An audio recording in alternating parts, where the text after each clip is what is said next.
Hello, y'all. How's it going? It is Friday, and that means, as it often does, it is time for Mario Maker 2 viewer levels. It is currently October 24th, right now, as I am sitting on my couch talking to y'all, looking at the camera, looking at the chat, etc. It is currently oh, hey. What? Oh, weird. Okay, Twitch has a new feature. That's funny. I thought that meant something for a second. I appreciate that, Rock Party. Apparently now Twitch will tell you if someone has watched 3 streams in a row. That's fantastic. I thought it was money for a second. I really did. Could have been Pikmin. Could have been Pikmin. The Pikmin are up, right? Someone check if the Pikmin are working. If they're not working, oops. Must have forgotten about them. But, oh, whoops. 1 second. Let me get those up. Hang on. They're not up. They're not up. Whoops. I totally forgot about the Pikmin. This is viewer levels. We're gonna play some Mario Maker viewer levels, hang out, and chill. It is as close to Halloween as viewer levels are gonna get. 1 second, you'll see some of the the Pikmin program on the screen for a second. At least you should do. Why aren't you? That is weird. Um... 1 second, let me throw to a break and fix this. I think something's gone wrong. 1 second. Okay, so the Pikmin Twitch integration is broken. I probably needed to take in an update to keep it working. That's offline for this stream. Sorry, folks. Next time, I'll remind me tomorrow. Update the Pikmin software. Good enough. Anyway,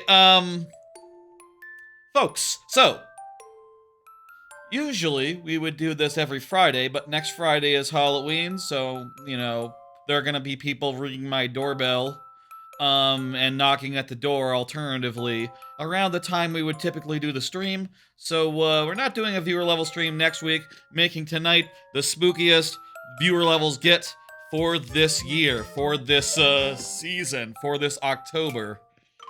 There's not like a spookier time in November or December, that's correct. No, there's no spooky time in November or December. No one's ever heard of such a thing. Unless you watch Nightmare Before Christmas on Christmas, I guess. That's nothing. If I go ahead and pull up the calendar thing that I got here, which, unlike calendars I did like months and months ago, does not like cross out all the days before current day. But you can see there that next week, there's a bunch of streams planned, none of which are Mario Maker. But, basically, Hollow Knight Randomizer on Sunday, Outer Worlds 2 on Wednesday, and then, this Banjo-Kazooie, Halloween mod on, Friday. We'll be doing that after the trick-or-treaters cool down, probably around like 9 or 10, if I had to guess, if I had to estimate. We'll see. I think I'm gonna play it by ear based on when trick-or-treaters stop coming. I'll let y'all know on the Discord when that's gonna be, but if you're looking for the next viewer level stream, if you're wondering when that's going to be, that's going to be actually on November 3rd, which is the streamiversary, and I have a bunch of extra goodies for every viewer prepared. Everyone will get some real nice free incentives type stuff that would typically just be for Twitch subscribers, you know, money. That's cool. That's good. I'm excited for all that to come together. Excited for streams in the future, but right now, it is you know, the middle, the ass end of October, and we are going to play some viewer levels. And that's probably more than enough introduction. That's probably more than enough introduction here. Let's get into this. Yeah, we're doing viewer levels. We're gonna start off with Rock Party, who is up first. And while I am typing in this code, let me explain how this works for those who are new or who otherwise need a reminder. When your level comes up, if you are here, you will get 12 minutes plus 5 last tries if that's not enough. If you are not here, not in chat, not active, etc., I will still play the level, but I will do so in very nearly but not quite sudden death, where I will have 2 tries to beat the level, refreshing at checkpoints. That is my compromise between prioritizing the people who are here and playing more levels, which I think is fun. Rock Party is here. You know, I do think that the first submitter of the night is always here when their level comes up, essentially, considering that they just had to wait for the stream to start, etc., etc. And also, I'm sure that if Rock Party could, he would throw Pikmin at me. Again, sorry, Pikmin are on the fritz today. Can't be helped. That's been a problem recently. I assume we're going to do Rowdy Roddy Pipers, which, brief recap. Let's just get into it, and I'll do the brief recap as I'm playing it. Let's go. Brief recap. I have been playing this level for apparently a little over 9 months. That was when Rock Party had me play it for the first time, and I have gotten, you know, a couple attempts on it per stream, a couple of 12-minute sessions maybe, and a couple of lightning round sessions as well, typically every Friday, and we are getting pretty damn close to finishing. That's right, folks, we are getting pretty damn close to finishing after working on it for literally 9 months. It could be tonight. I hope it's tonight. For that to happen, we gotta get we gotta get through the first 2 segments, the first 2 parts, relatively quickly. Get us a lot of time to really do some attempts on the last section, which we first reached, I think it was like 4 weeks ago? I think it was like 4 weeks ago. 3-4 weeks ago we reached it for the first time. So, yeah. Relatively new, but we have gotten to the last jump of that last section. So, like, you know, we got it clocked. We got it figured out. Locked in. I have a bandage on my thumb. I was at Five Guys. I got like a paper cut on their ketchup tin, the ketchup lid, their ketchup doodad. Alright, we're making fine time. So I put a bandage over it because it hurts without one. Hopefully that doesn't throw off my shit. Second segment. This one I feel like is also one that I pretty much have down. Done it plenty of times now. I say that, I think we've done it like 4 times successfully versus countless times the first segment, but it was only a few weeks ago that we figured out how to do the last part, so, you know, all the individual components here are not that bad. And hell, maybe I guess on a certain level, that is true of all of this level. It's hard, you gotta figure shit out, but once you know what to do, and you're practiced, it's not impossible. Honestly, I think with this level, the very first jump with the 2 platforms, I think that might be the hardest jump. Individual jump, pound for pound, that first jump. This one's kind of difficult as well, but I think that first jump continues to be the hardest one. And the one that kills us probably the most times. The most often.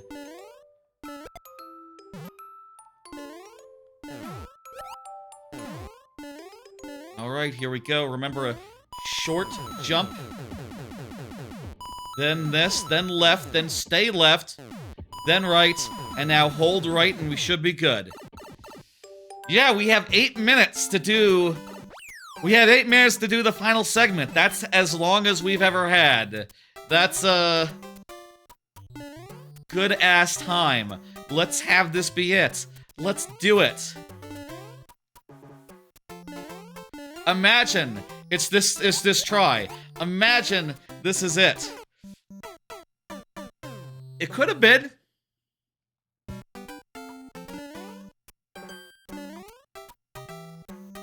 Nine.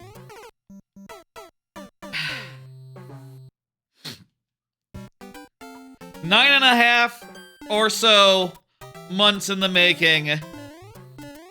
This could be it.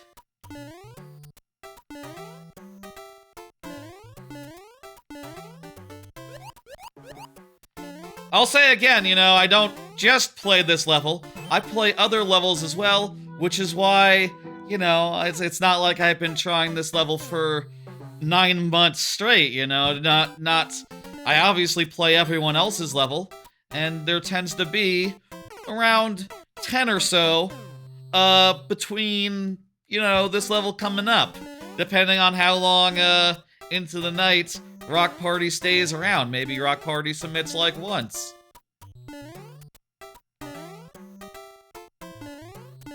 But still pretty excited to lay it to bed.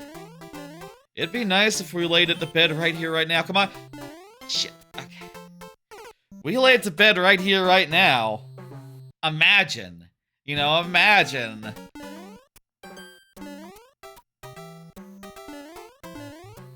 That. If we lay this to bed right here, right now, that'd be really nice. Would mean that the Streamiversary next week would not have Pipers in it. Which, at one point, I was totally thinking, like, okay, maybe... One of my plans for the Streamiversary, before I came up with the current idea, was just like, okay, I should just try Pipers for an hour straight. Just an hour straight. No stopping. No, no intermediate. I got you, Ninja Kaiju. I'm just clarifying because I love to clarify things. Hello, goofball. Pay attention. Jump good. Don't get distracted by chat. You can read chat when you're dead. I'm dead now. Chat, chat, chat.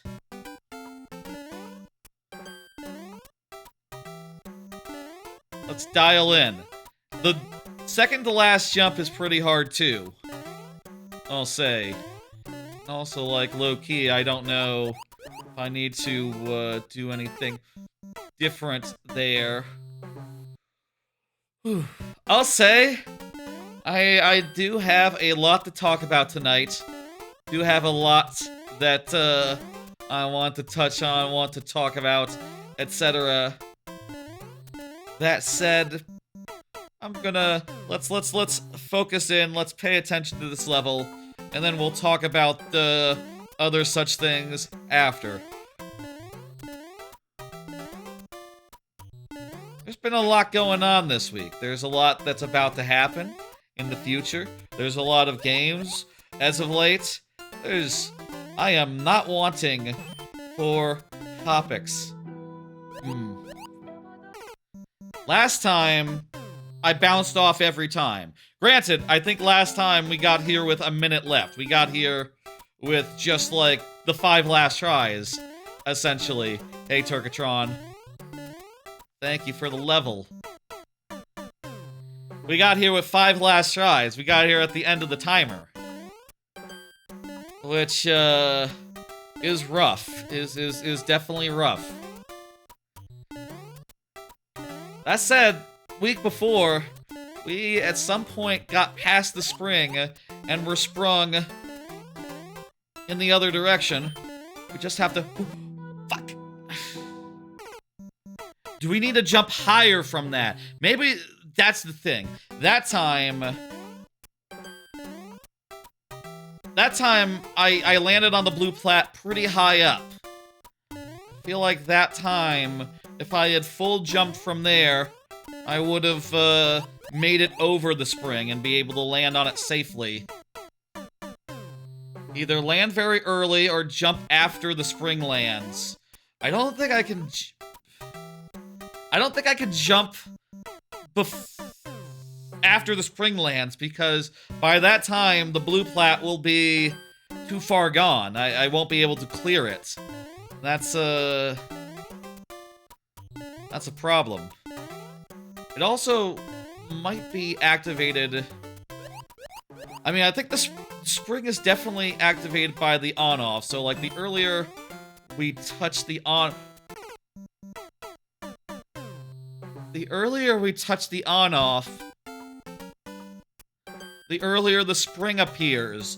Can we delay when the on-off is touched? Is that an option that we have?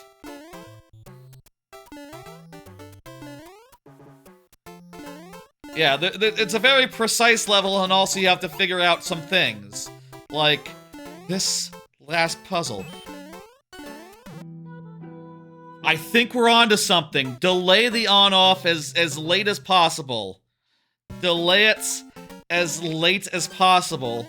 And then... Though that did seem pretty, fast. It did seem pretty fast as usual. I wonder if I'm wrong here. I wonder if it's timed in some other way. Like a blue plat, drops it or something.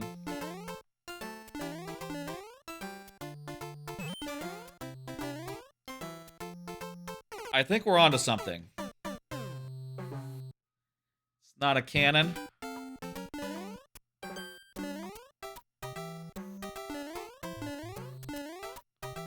It does have height, and like the lower we go, the harder it's gonna be to land on that sucker.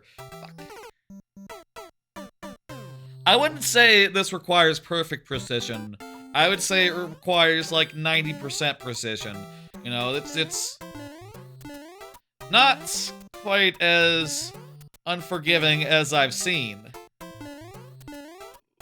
But it is a lot to keep up with. It's a lot to manage, and it is hard as hell.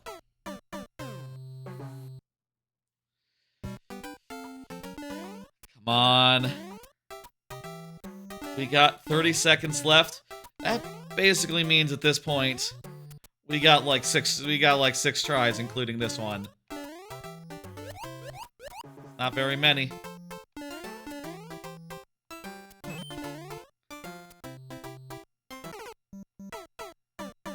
Seven tries. Oh, hey, we still have time. We still have time before 5 last tries. Let's make the most of it.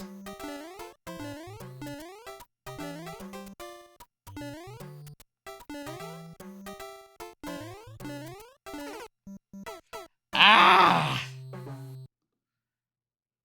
5 last tries. The timer is up.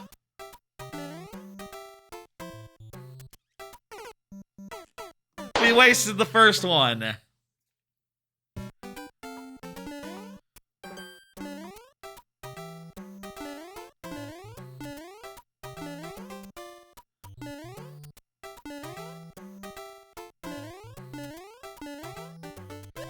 Ooh.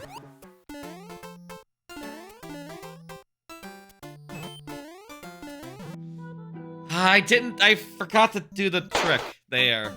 But that was pretty good otherwise.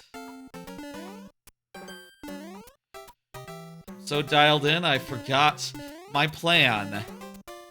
That's not good. That's a bad sort of dialed in. That's you know, change the dial situation. I don't know what I'm saying.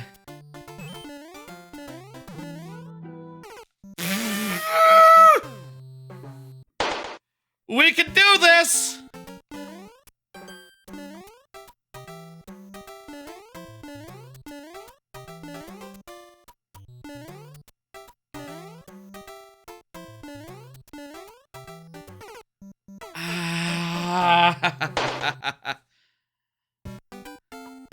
Yeah, I get up, I need to pull to the left immediately.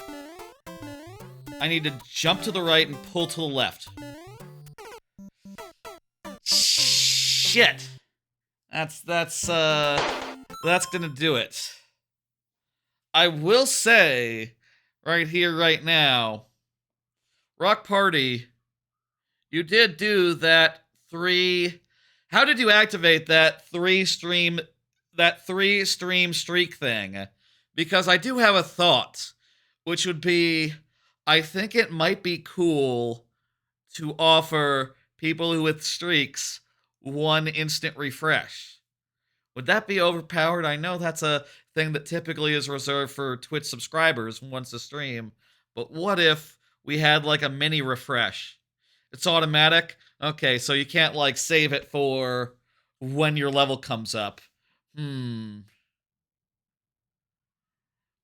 more attempt? No, I gotta stay with the rules that I establish. I can't fudge it. Unless someone were to have a Twitch sub active right now. You get it every 5 streams? I could see that. You're right. If it was like a 5-stream streak, yeah.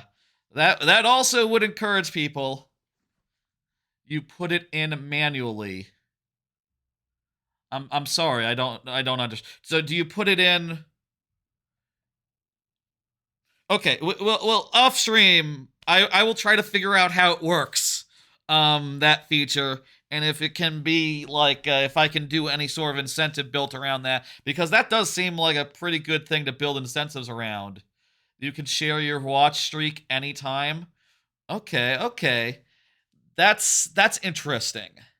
You press a button to submit it. Oh.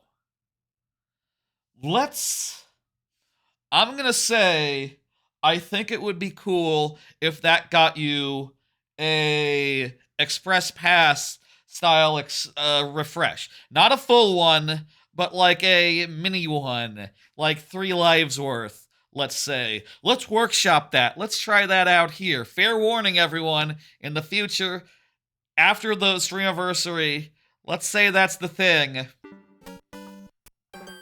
Maybe it should be like, based on some number, like some minimum, or like Rock Party said, or like, maybe you don't get it every time, but like every 5th. Yeah, that would be a good policy. That would be a good incentive. The thing is, like, I'm not sure you can, My God! I'm not sure you can set that up quite, cleanly. Like, if... How do I know, like, if you're on 6, if you already did it on... Well, I guess, assuming that a viewer level stream is every other. If it's 6, then you were here for your 4th. So, that one wouldn't have been 1. And then 6 and 5 both would count. I would have to do math. Like, a lot of math. This is the last try with this bullshit. We're just trying out this feature, see if it's a good idea. I think it is a pretty good one. Oh, you can only share it every 3, 5, 7, or 10. That's not perfect for this. That would be an issue. You're right. I would love to incentivize it, but I could only do it if people gamed it, and I don't want them to game it, do I? No. Seems arbitrary as heck. That is fair as well. Yeah. Well, it's Twitch. What can you expect? That's Twitch for you. You're on a 4-watch streak, so you can't share until 5? Dang. Okay, let's fucking not do that, but I should think of something that can apply to any stream, including non-Mario Maker ones. Okay, let me... Remind me... Monday, think of something... Oh, actually. Remind me, next Monday at 5 p.m. have a card for, remind me tomorrow, put down a card for the Streamiversary that concerns, viewer streak incentives. Let's talk about that on the Streamiversary. That seems like a conversation for then. That was really close. That was really close. I feel like we're getting there. We could still get there tonight. The night is young. Rock Party is welcome to resubmit that again. Let me put dismiss into chat. The level was not completed. We missed it, as the bar over there says. And pull up the next level, which is 06I, who just mentioned his 4-watch streak. Hell yeah, dude. I appreciate that a lot. Let me say. Let me also say, cards. We got cards. Let's do some cards. Did y'all see the AWS issues this week? Yeah, so that was sort of like a big thing early in the week with AWS going down on like Monday and seeming to cause like a whole bunch of other issues as the week went on. Like, I'll say for my part, for my experience, the internet was slow as hell for like Monday, Tuesday, Wednesday. You've been subscribed for months, but this is the first stream you've been able to watch. I'm very thankful for that. Hey, welcome. That's great. Did the shorts catch you? That's very cool if so. You might be the first that have come from a short if you come from the short. For as I know, shorts viewers tend to not make that jump as much as you'd expect. Anyway, yeah, there were a bunch of AWS issues all Monday. Fortunately, it didn't seem to affect like the live stream on Monday and stuff, but still, a lot of websites were down. A lot of websites were slow for the following couple days, which I, for one, found annoying. And I think that it is a good lesson in just like, hey, is it a good idea for one company to run our entire internet in one infrastructure, in one like centralized system? Is that a good idea? Is that safe? Is that best for business? It's certainly cheapest, but when issues happen, it's not good. And I think it's the same way like supply chains collapsed during the pandemic, right? Like this sort of crap leaves you open to issues. Let's go. It's a sunken castle. Let's do it. That's enough talking about that. It was big news by now. Feel like we've already started to forget. Pens, are you making money? Then yes. If yes, then yes. Yeah, people make money posting their stuff to Amazon. For sure. And like everyone has a sort of attitude of like, well, it'll be up eventually. Hello there, you're gonna have to use exclamation point add to get your level in queue. That's how you do it. Look to the pinned message for any further instructions. Some sort of castle with a bunch of fish in it. As well as one Goomba. This Goomba is, well, this... You know, not the Goomba's neighborhood. Not from here. Kinda stands out. These, Buzzies, you know, they've come as a group, so they do fit in a little bit. A little bit better than the Goomba does. I think the Spinies, like, blend in. Is this a bad, joke type? I'm basically making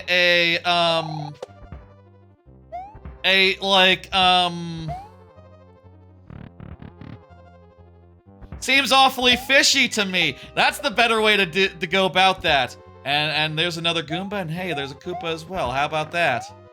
I was almost going for like a, you know, sometimes you're out of place in a part of town. But maybe that's too real. And also, should I be talking about that? I don't know. Sometimes you feel that way as a white guy. You know, in certain parts of a town. That seems like something that I should stop talking about right now. How you doing, Storm Trippin'? Oh, fuck. I should have avoided that. Is it the pipe or is it the thing? That's all parts of town these days? Well, depends on, you know, where you're from and stuff. I've felt that before. I mean, certainly if you're traveling, like when I went to Japan, I definitely felt that a reasonable amount. A stranger in a strange land. Though this land is pretty normal. It's not to say that every land other than my land is strange. No, that's just the expression. Ooh, let's be cool about it. You don't like going out at all in the current climate? Ooh, that's rough. Again, I feel ya. Things are kind of shit right now, and you know, I'll say, like, real talk, I have seen people say, like, you know, there has been some loose talk from the right saying things like, oh, Donald Trump is going to be president again in 2028. You know, he's going to run again, etc. I gotta say, like, well, regardless of attempts to rig the next election, I don't think they're going to do it. I don't think they're going to manage it. I don't think they're going to win again. I think that ship has sailed. And I think that, in a year's time, midterms are gonna roll around. And, you know, see what fucking happens. This has been a weird tangent for a fish level. It's just a fucking swimming level with some fish that are cool. What are we doing? Shout out to Mom Dami. I just realized his election isn't like next year, it's like this year. I live in Texas, so I don't actually have to know when his election is, but geez, I hope he wins. Good luck, New York. I'll say that much. I'll say that much. How much of the population can you deceive? Not enough. We all see the prices are going up. We all see that tariffs have been a nightmare. And like, if AI bubble pops, that's bad. If AI bubble succeeds and everyone loses their job, that's also bad. So, I don't see any reality where, you know, the Republicans are in a good spot in 4 years. Honestly. Hey, Ratchet Toad. High school drama says it doesn't matter if you know the truth if everyone falls for the lies. I guess. I think that, it's really the Democrats' elections to lose. But, knowing the Democrats, I think they can do it. Honestly, they could. They could actually do it. They could really throw it. If they're not, like, on message, hitting on things that matter, like tariffs and economy and stuff. And, you know, you can mention ICE as well. That's also really evil. But, like, tariffs and economy, that's what's gonna sink them. That's, you can't get around that. And again, if AI bubble bursts, that's bad. If AI lays off everyone, that's also bad. So, you know, fucked if you do, fucked if you don't. Hey, big bad Brock, thank you for the level. Thank you, everyone, for getting these levels in. There's a lot of them tonight. Bro, ICE is nothing more than personal military. Trump's personal military. That seems like the case. Oh, I like ICE, the thing that makes drinks cold, to be clear. But yeah, no, they're fuckers. And I think it should be noted for anyone in ICE, keep in mind that once that administration goes down, once there is justice, You're not getting your fucking pensions, and you'll be lucky if you don't get sent to The Hague. I wish the Democrats were cool enough to say that. I don't know if the Democrats are gonna say that, honestly. Like, they might totally pay those pensions because, like, ooh, we were supposed to. Oh, it was promised. The government promised us, and we're the government now. Nope, nope, nope. They all go to The Hague. No pensions, no nothing. Jail. Jail for all of them. That's how it's gotta work.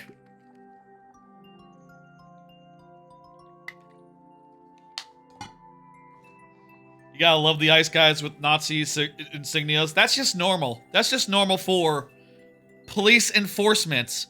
And probably to a certain degree for the army as well.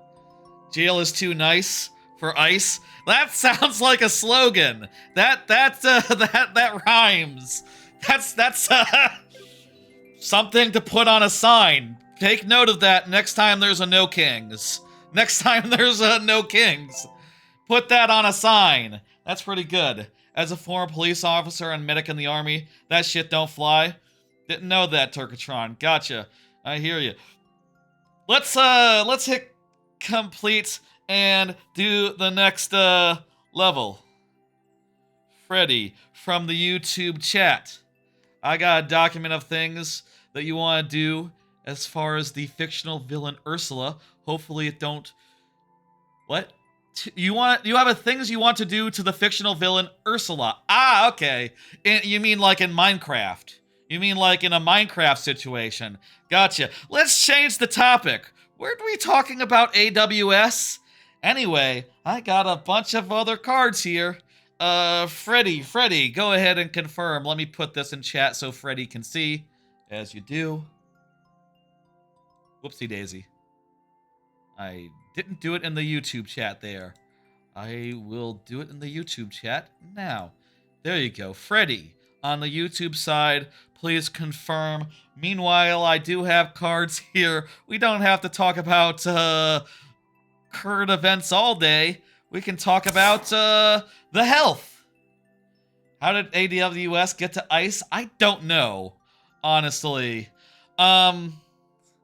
So, I said the last few weeks I've been dealing with some heartburn as my prescription for medication, a stomach medication, ran out, and I decided to try going off it for a bit, considering that doctors have told me it's probably a good idea to get off it because it can have long-term effects.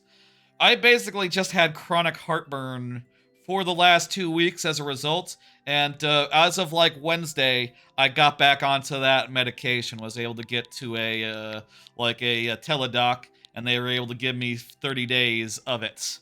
And they were able to give me 30 days of my medication, so that's nice. I need to get to an actual doctor, I guess, sometime in the next 30 days, but my stomach is starting to feel right, and that's great. And now we can get back to the more normal health problem that I have. Not enough sleep. That is now becoming quickly the returning to be the #1 health problem that I have. Tired all the time, staying up all night for poorly thought through reasons. Doing nothing other than trying to find a YouTube video, any YouTube video to watch. Just another 10 minutes, just another 10 minutes. You haven't slept right since you stopped smoking weed. I mean, I'll say, like, I do like 2 melatonin type things, a melatonin and a magnesium. I'll say since I've been taking that regularly, I can go to work most days and be good. You know, maybe until I come back and want to take a nap or something. But, like, yeah. You know, I got, like, 3 hours of sleep last night. Didn't really take a nap at any point, like, after getting home or anything. Just, like 5 minutes, just like 5 minutes. I think I'll be fine. Let's do it! Oh, I've played this one before. This is 1-1, but, riding a Mecha Koopa. Let's start the timer. Oh, Jesus. This one. Right. Well, then again, it is low gravity. But should the strategy be... get some height? I think the strategy should be get some height. We need a new Wolfenstein to come out. That'd be nice. I think I was more negative on the last Wolfenstein than most, but that's a fun franchise with a good, cool world and stuff. And I liked when you went to space and shit in the last game. That was a cool, bit. Kind of had difficulty issues, for what it's worth. If I remember. Oh, there's totally a ceiling here, so we can only get so high. In other follow-up. Follow-up on the AYN Thor, it is still in transit. To recap, what is the AYN Thor, you might ask? What is the AYN Thor? Well, the AYN Thor is a brand new handheld device, which I can show on screen in a fucking second. You just watched a video on that? Oh, it's exciting. I've seen quite a few videos on that. I have it right here. It's a 2-screen handheld. I got the rainbow color. I'm quite excited. It has the best chips that you can put in a handheld for like a decent price, you know. It has quality of life features that are pretty key, like a volume mixer so that you can watch movies and play games at the same time without it being a big to-do, without it being a complicated. And honestly, it sounds like it has some of the best considered UI from what I've heard so far this side of just in general. Like, I don't think I know, like, I got the Pro. I got the 12 gigabyte RAM version. That's kind of the version most people are recommending. That's, you know, the first tier where you get colors. And the thing about 16 gigs versus 12 gigs is it basically puts it up to the price of a Switch 2.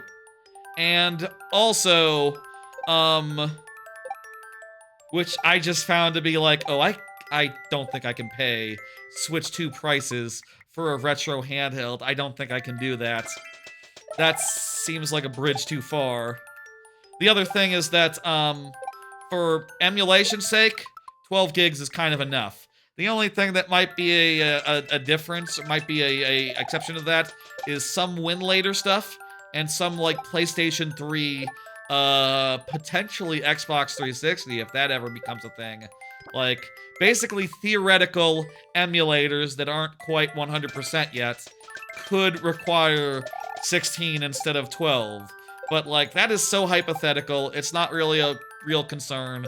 And, like, if those emulators really do come online, well, just get an AYN Thor 2 in 2 years, and you'll probably be good. Need to really feather it there to keep it not from going all the way up. We are learning. We are learning. I think we do need to be high enough to get over the... Jesus. Don't go that way. Need to be high enough to get over the block, but not high enough to, do a thing. I'm excited. It has been in shipping for 9 days. I'll say a thing about the AYN Thor, which has been kind of, frustrating in the whole situation. The shipping solutions to get those from China to here, there's basically 2 of them. One costs more money, and also has rumors of, like, you know, passing tariffs onto, you know, the people what are ordering them, which, you don't want to pay another $300 to get this thing. Is it 100% tariff or 150? You don't want to pay the price of a Switch 2 to get a retro handheld that is like, you know, $100 less than a Switch 2, like $320 or something, whatever I paid. You don't want to pay a tariff on that, so that's right out. That said, it has taken a while to get out of China. Like, most people have been watching... I got into the AYN Discord, and, like, there's a whole channel for, like, shipping, And, like, there's a whole channel of people just looking at their things going like, oh my god, it's not moving. It hasn't changed in 9 days now. And, hey, we got over the thing. Speaking of not, we could have landed on that fucker. Speaking of not changing in 9 days, basically, long story short, it took a while for it to, like, complete the first step of getting out of China. And, mine just went to, it's being sent now, after 9 days of waiting, after arriving at the sorting facility. Apparently, they just got really slammed in that sorting facility, and as a result... Shit!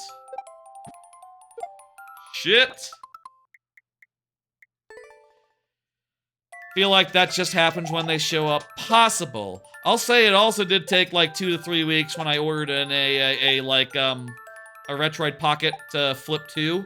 And that was like a month or two after those things came out. That was... I was pretty late to that. Shipping from China this way is just pretty, time-consuming. It'd be cool if there was like a reseller who could sell it with 2-day shipping. That's, like the one thing that I would ask for from the retro handheld industry. Get a reseller. Get a middleman that can speed up the shipping. Start it in New York or something. Get it to me in shit. Farthest we've gotten. Your Ambernick went from shipping to door. Maybe it is on the way. Maybe it is on a plane now. I don't know. All I know is left the thing and that UPS is waiting for it. Those are the two things that I know. I'm excited to get it. I'm not holding my breath for any time before like the streamiversary. Right? I'm expecting it to take like a week and a half from here.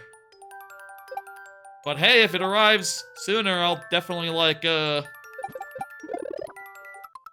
remember, we need to go over. We need to get over it. Get over the first part. Are there any later parts that we need to worry about? I don't know. How did you like the Ambernick? I'll say, like, I was definitely thinking about those, like, Game Boy SP style devices at first. That was the first retro handheld I really had my eyes on. But it was the Retroid Pocket Flip 2 with its GameCube support that really sold me. And this new one with like improved DS and 3DS. And by the way, that's like the main thing that this does. Obviously, as a 2-screen handheld, 3DS and DS are going to be fucking great on this damn thing.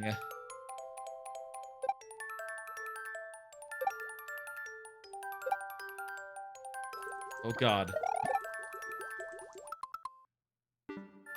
That's what you got? Are you finding it to be sufficient? Let's just practice. Let's just practice real fast. Once we get here, we're going to have to stay high, I think. Because if we fall, we're fucked. Yeah, just stay high, I think. For $40 or less, it's great. You don't worry about throwing it in your pocket at all. That is true. With the Retroid, even, I do worry about it if I'm, like, you know, going to a theme park, right? Like, I do think twice before. I tried bringing my Retroid to the theme park, and I just found, like, oh my god, I'm just so, you know, out of sorts. I cannot go on the log flume today, because Dudley Do-Right, god no. I cannot go on Dudley Do-Right. Bluto is right out. Maybe Jurassic Park the ride. It's just like a little bit stressful. I guess if it was $40, I'd just be like, yeah, fuck it. I'm going on, here we go. It's time for Blutos. Let's go. It would definitely break on Blutos, right? Well, maybe not, because it has the whole, like, sheet. There's, like, the sheet protecting your phones and stuff. I don't know, like, how effective that is. You put some videos on it, and it worked awesome for camping, because it sets up on its own. Yeah, I haven't really messed around with like media playback, but I'm definitely curious about that with the AYN Thor because it has the, you know, you could put a video on the bottom screen essentially, and then while you're playing something, watch something, which is something that I do anyway. But typically I use the TV for that. But like, imagine if I did that on the bottom or the top screen. Either or, whichever. I need to go under. I need to go under. Imagine if I did that with the top screen, and then the bottom screen could be like gameplay, and then I could do my multitasking degeneracy in bed. I could do my multitasking degeneracy in bed. Isn't that a nice thought? I'm excited for this damn thing. I can't imagine myself getting another retro handheld that's not two-screen after this, I'll say. Like, I gotta imagine that this thing is gonna be the chief. That said, you know, like, maybe, like one of those smaller ones. If it's like 30 bucks, that's fine. That's fine. 30 bucks for something that runs anything, you know, north of GameCube. Plus, that's like a good kid gift. That's like a, you know, a thing to recommend to friends and family, right? Like, my nephew is gonna turn 2 next year. Like, obviously, he's not, they haven't shown him, I don't think they've shown him video games yet. And also, he's not really talking yet, neither, so, you know, it's not really, he's not ready for it, I don't think. But yeah, you don't think twice about the kids playing it? Exactly. Exactly. That said, if you give him a hand-me-down like a Retroid in 5 years when you have like 5 of them, assuming you continue to purchase at the current rates, then, yeah, 5 tries left. Let's go. This is a really hard level. I think that, no one can blame me for being unable to clear. It's tough because, like, you need to let it fall somewhat, but if you get too high, it starts comboing, and all of a sudden, he's just gaining height. You're sure eyeballing that, Thor? Oh, I think you should get a Thor. Let me said, I think everyone should get a Thor. There is also the Ammernick, dual screen one. They got a dual screen one, too. And also, they got a Windows PC dual screen one. But those ones have, like, usability issues. Especially that Windows one. It kind of sounds like a bit of a mess. Which, maybe shouldn't surprise anyone. Windows handhelds kind of sound like a little bit messy. A little bit of a ongoing disaster. I will read chat as soon as I am dead. This is we got 3 tries left. I need to pop off. We need to regain height. This is tough because, like, if I lose height... Wait, how the hell?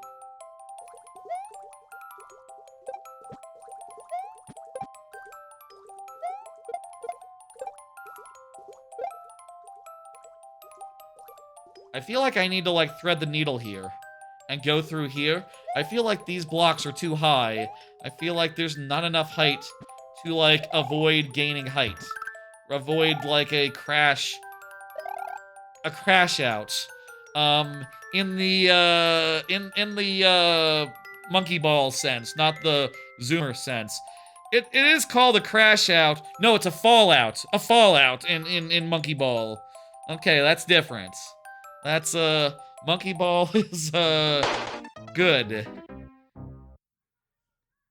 2 more. 2 more tries. This is a good challenge, I agree. Definitely takes some thought, and in some cases it's actually easier than it looks. Like, in this... Actually, that was not good. In this case, it kind of looks like if you just continue... If you just get it to the right every time perfectly, you'll end up at a good height, but it is a little bit funky. A little bit funky pushing it over the block like that. I'd rather double back and, yeah, go more like this. So yeah, I'm excited about the AYN Thor. I'll say, like, oh crap, fuck, ass, motherfucker. There we go, there's the 5th life. Thank you for the level. I'm hitting, dismiss. That'll do it. Let's bring up the next level. Thank you, Freddy. I liked it too. Previously, when I played it previously. Can only like a level once, of course. As you know, Countess Timpani says good tries. Thank you. Thank you. And Countess Timpani, coincidentally, is up next. So Countess Timpani is here. Fantastic. I got more cards. Let's do another card and talk about something that's not the Thor. I got my flippy drive. In other dumbass hardware news, like 6 months ago, I ordered this, a flippy drive. Let me open it. Let me, you know what? Let me, get real big. Which, by the way, hey, you can see when I'm real big. This is, in fact, a spooky short. This is, Dupless. There's a shirt with Dupless on it. Could you tell previously that Dupless was on it? Dupless is a ghost, so it makes sense for October. Yes. Look at this, look at this. This is... I'm opening it now. This is like a mod kit for the, for your GameCube. Basically, it's, basically, you put this into the connection between the motherboard and the disk drive, and that allows you to get an SD card in between the motherboard and the disk drive. And then, if you want to use the disk drive, you still can, but if you don't, you can load shit off an SD card onto your actual GameCube. And, that's cool. I probably shouldn't be touching it willy-nilly without, much care. Like, this is, actual hardware. I don't know if you can see, but there's a little microchip thing in there. Little microchip. How's the install on that? It looks like you just sort of disassemble it. You take off the top part that goes off to the motherboard. You slip this thing in between.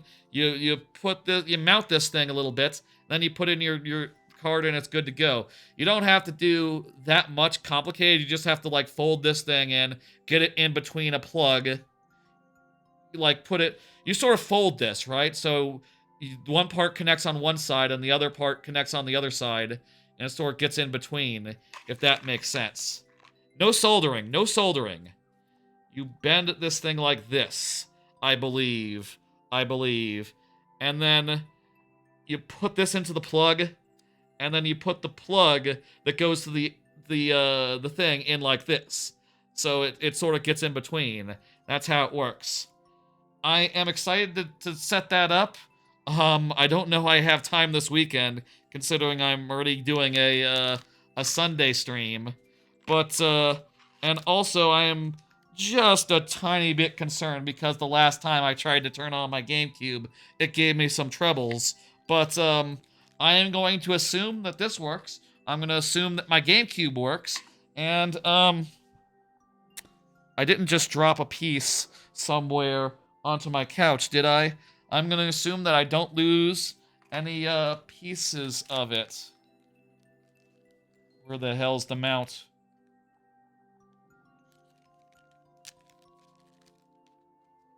Uh-oh.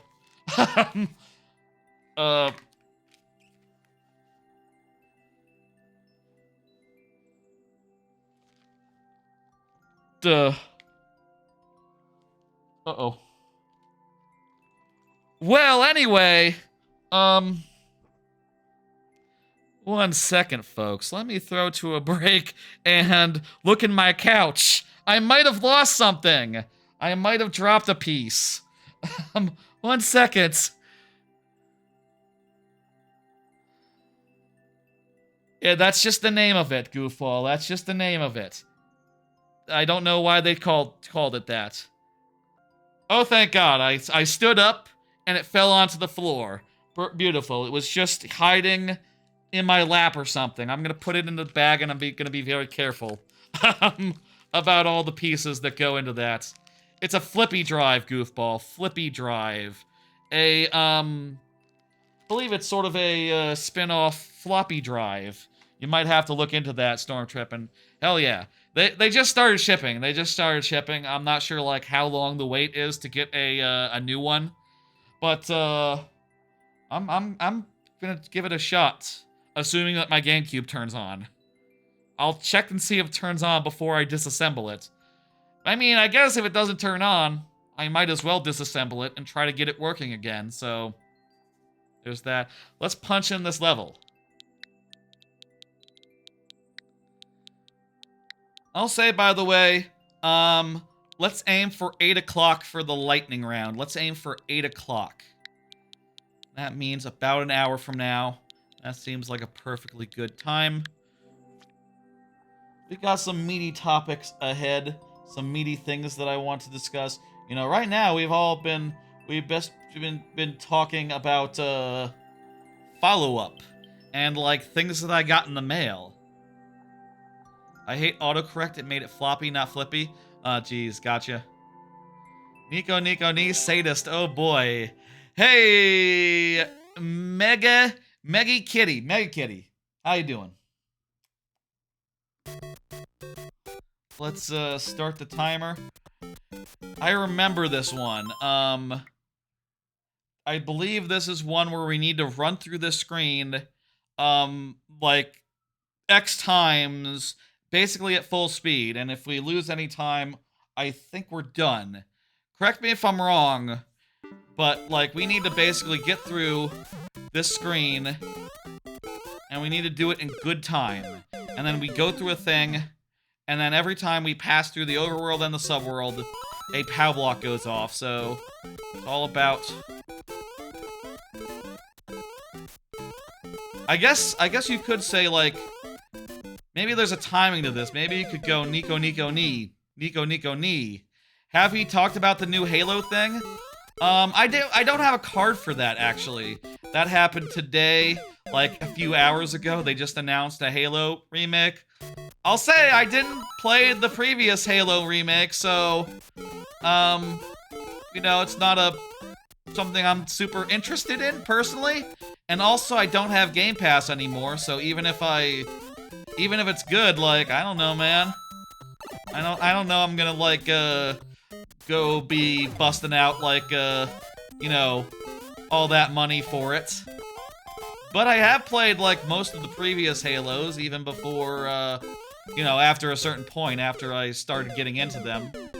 I played 4, I played Reach, I played ODST was probably like the one I went back to. Like that was before I got into Halo. But I did go back and play that actually.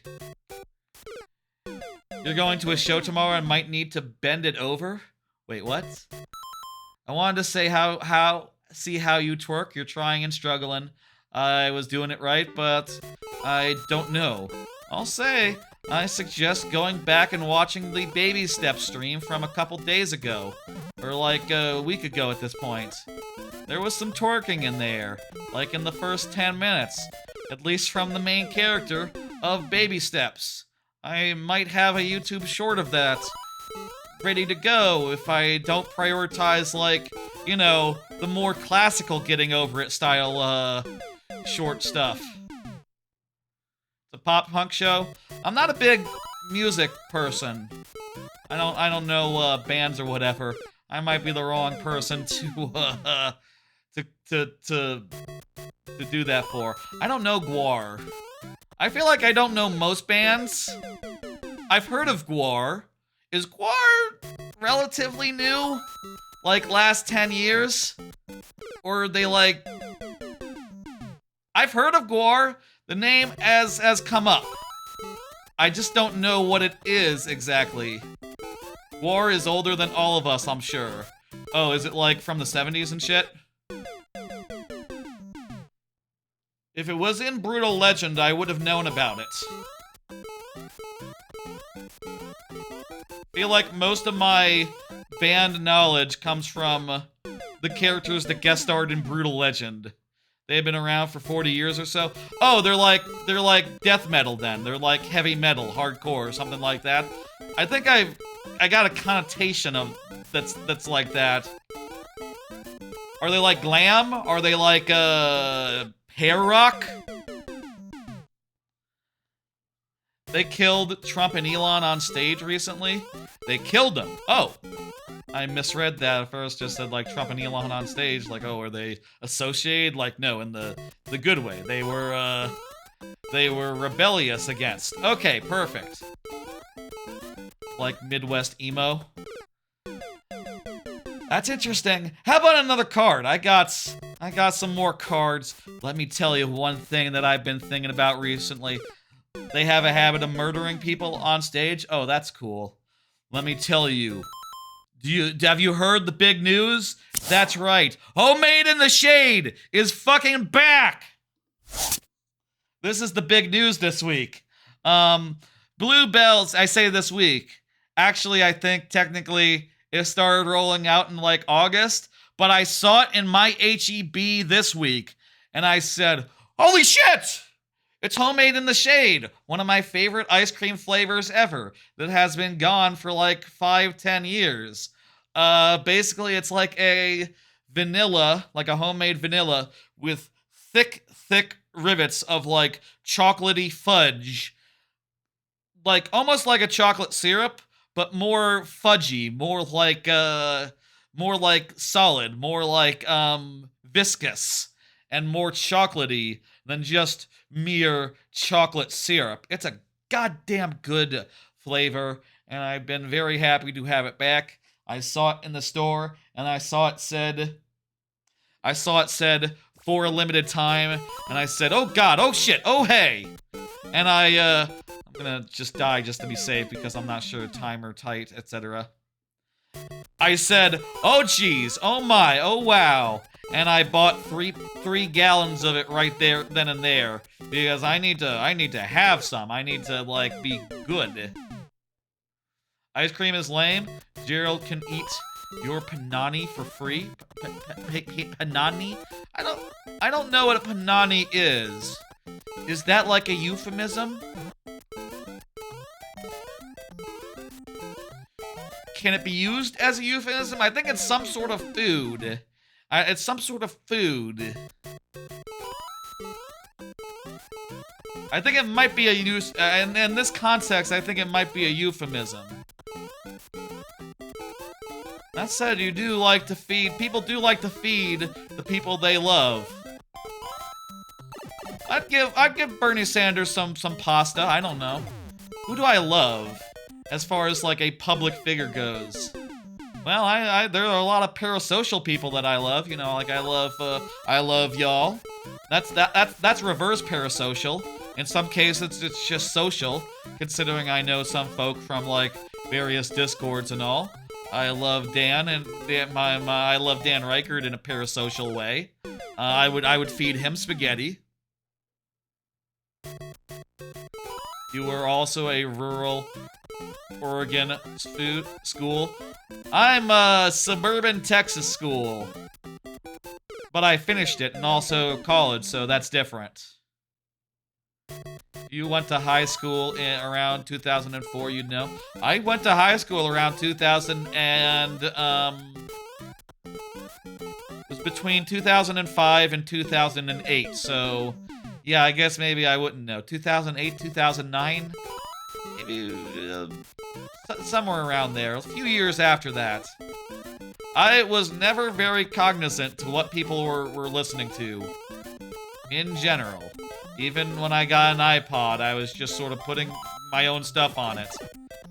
I, remember as a kid, like, a big portion of my collection was just like... God, I don't know if this is like a weird thing, but I watched... Does anyone remember the BBC show Blackpool? It's a musical about... It's one of those, like, jukebox musicals about a detective investigating murders in the town of Blackpool. and there's a casino involved. It's pretty all right. And I got the whole soundtrack of that individually off iTunes. And my parents asked me, they saw the receipts and all, and they were like, hey, what's up with all these music purchases? And I said, like, oh, I thought it wouldn't be a problem. And that's fine, but, like, why these specific ones? And I said, oh, you know, no reason. I was kind of embarrassed to say, because of a BBC musical. And also probably, like, one of the few... Probably, like, the only example in this genre I can think that I actually like. You know, otherwise, I kind of think that seems like a weird thing, you know? You just take existing songs, and you sing them? You don't even write your own music? The plot was really good, though. In addition to, like, David Tennant was in it. He was really good in that. Who's the main guy? I feel like the main guy is someone you see in British television sometime. Was he the guy who played, in Life on Mars, the detective? Was the main character the guy who played the detective on Life on Mars? The large one. The one from the past. Not, the Master, you know, not the... What the fuck was the guy who played the Master? Doctor Who the Master, not me. Who was the guy who played the Master? Sims. John Sims? John Sims. Not John Sims. Was it John Sims who played... I forget, was John Sims the main character of Life on Mars? It has been too long since I watched Life on Mars, Blackpool, and, Ashes to Ashes was pretty okay. I tried rewatching Doctor Who a couple years ago. I don't know, man. I don't know I can really, like, really get into it like I used to do. It's just, maybe a little bit too hit and miss. Then again, Buffy still works. Buffy is not hit and miss, though. Buffy just hits every time. Up until, like, season 7, at which point, you know, you have so much love and affection for the characters, it's fine. Buffy is pretty good. I've been thinking about Buffy recently, because I just watched Sinners for the first time, and that really has made me go like, oh man, vampires can be fun. It's so fun, you know, these ageless immortal dudes who can at one moment be like an existential threat, and then they turn around and they're just a human character, and they're just like, hey, what's up? I'm just a vulnerable little man. I'm just a little guy. You know, Spike, basically, is what I'm talking about. Like, you can see their humanity, despite also being a monster. Like, that's my favorite of the vampires, the ones that have, like, human traits. You know, that either dabble in being good, have, like, understandable reactions to things. Like, there's a lot of just monster of the week vampires, you know, where you just gotta stabby. You know, you just gotta do it.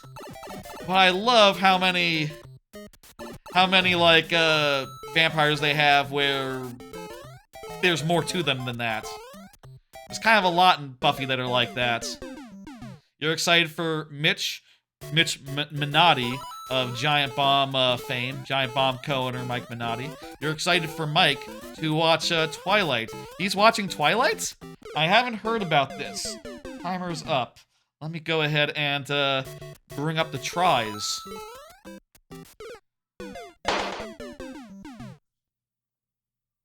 I'm getting the feeling we won't be finishing this. By the way, that's interesting. I didn't know he was gonna do it. You're not sure he's going to? He's joked about it? Didn't. There was something that Dan hasn't played. Dan Reichert of Giant Bomb fame. Giant Bomb co-owner Dan Reichert. Didn't he say that he hadn't played something the other day that, like, he definitely should have done? Simpsons Hit and Run, that was it. Dan Reichert would love Simpsons Hit and Run. I think. I maintain. That is just a stream waiting to happen. He should play it and call it Hit and Reichert. Because he likes to do that. He puts his name into his stream features. That's a Giant Bomb trademark. They do that all the time. They love it. It's very fun. It's their favorite thing. It's one of their favorite things. It's a good gimmick. We all love it.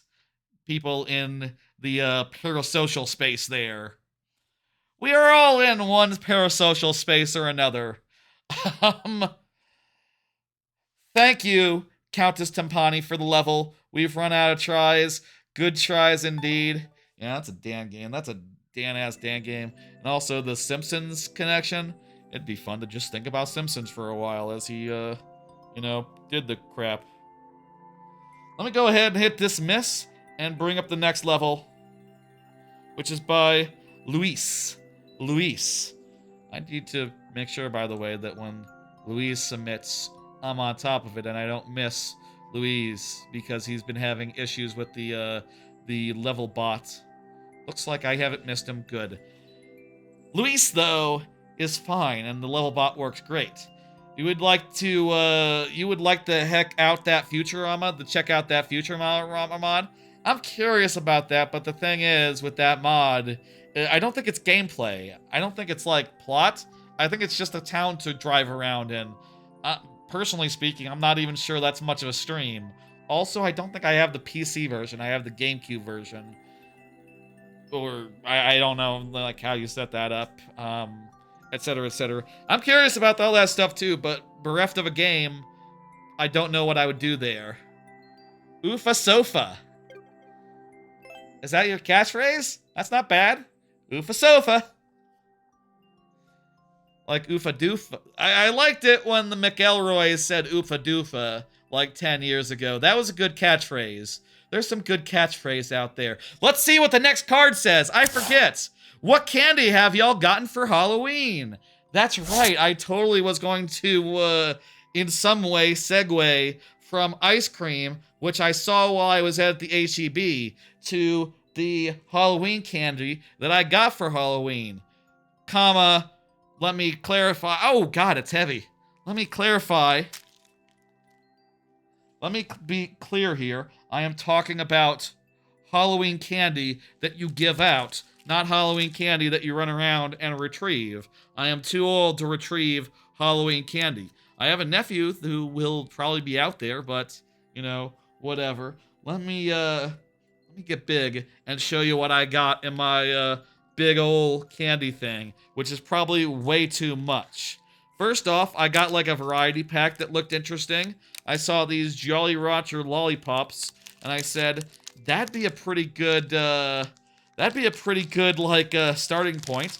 So, I got everything that was in there, basically, Reese's Pieces, another type of Jolly Roger product, which is apparently a Sticks, Jolly Roger Sticks, and, there's one other thing in here. What is the third? I'm not seeing the third thing. There's the Kit Kats. Kit Kats.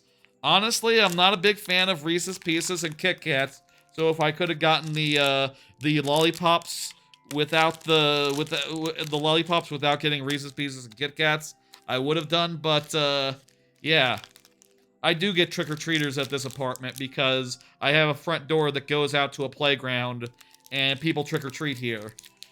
I also got a couple packs of just regular candy that I mixed in with the pre-prepared.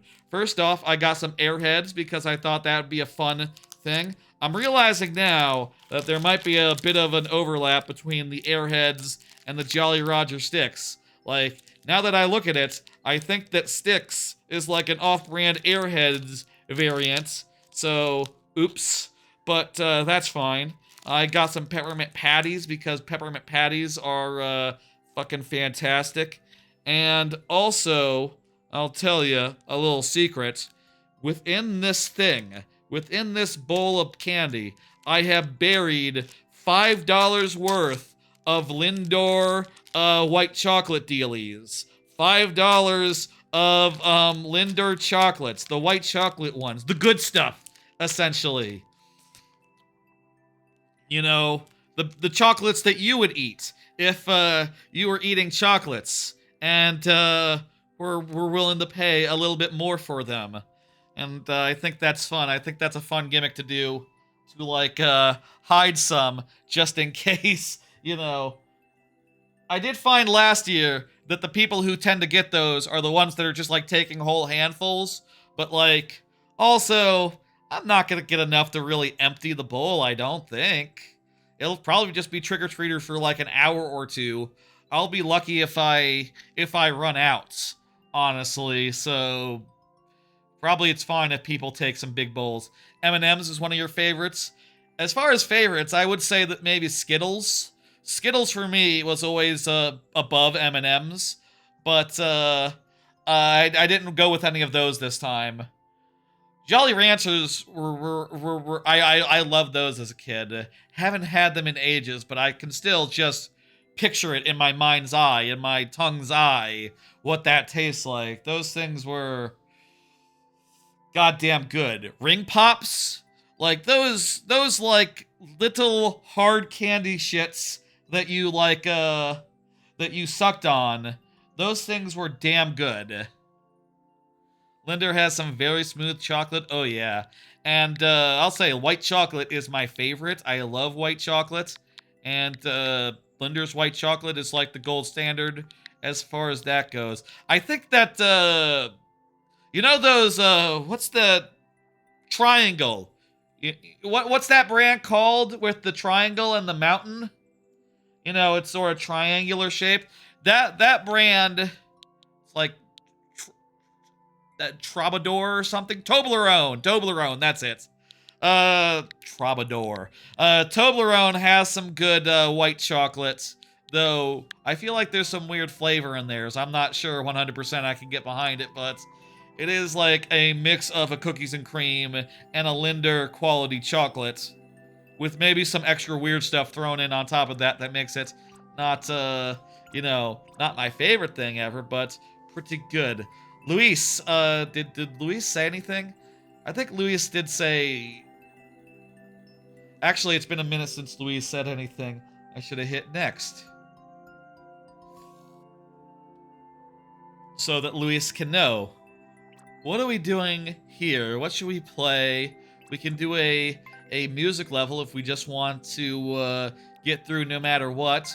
Ooh, Super Mario Galaxy. That's kind of relevant, considering that there's been a bunch of Mario Galaxy in the news as far as recent games that have come out. Let's do this one. Luis didn't specify anything else, right? As far as I can see, no. Luis just submitted it, and yeah. It is an auto. We can put down the controller.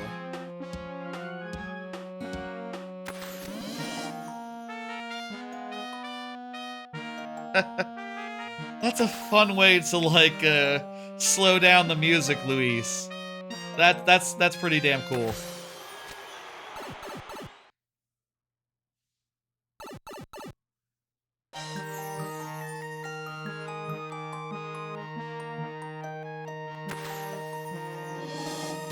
You got a physical copy of Galaxy like a sucker, even though you own 3D All-Stars? Dang. I'm not a big 3D, I'm not a big, like, physical copy buyer, so I did not do that. You buy lots of games you don't need, already have elsewhere? I have been... We'll talk about this later, but I have been reacquiring games that I've gotten... I previously got through Game Pass. That's been a recent effort on my part, but, and, you know, honestly, I wouldn't mind other games on the Switch rather than on a static console situation. Or if I could emulate them through my Retroid, I would also do that, or my AYN Flip.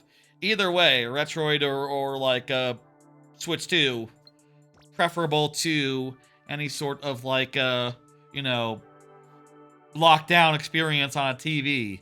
You know what I mean? Whoever out there, if anyone's making a Xbox 360 emulator for Android, or making it so that Winlater is good enough to do a PC Xbox 360 emulator for but on Android. Hurry up, because I would really like to play 360 games on a retro handheld, and the AYN Thor should be good enough to do it, provided that an emulator were to exist, which it doesn't currently. I heard tell that there's some people who are saying that they are working on it, but people don't trust them, so I don't fucking know. I hope it's real. I hope that we'll be playing Xbox 360 games on our AYN Thors within the next 5 years. Or AYN Thor 2s or 3s or whatever it ends up being at that time. I hope within the next 2 years. I'll say that much. I hope within the next year. I would take it tomorrow. Let me hit complete. Thank you, Luis. Thank you. Feel free to get back in there. Barnstormer is up next. You like digital only if only I'm using them. Oh, I gotcha. So like if you're sharing with family, physical is preferable. Okay, I could see that. There is the virtual game card thing that they put together recently. That is a thing. But maybe you just prefer the simplicity of handing off a thing. As someone who just plays all my own games myself, I just appreciate never having to change shit.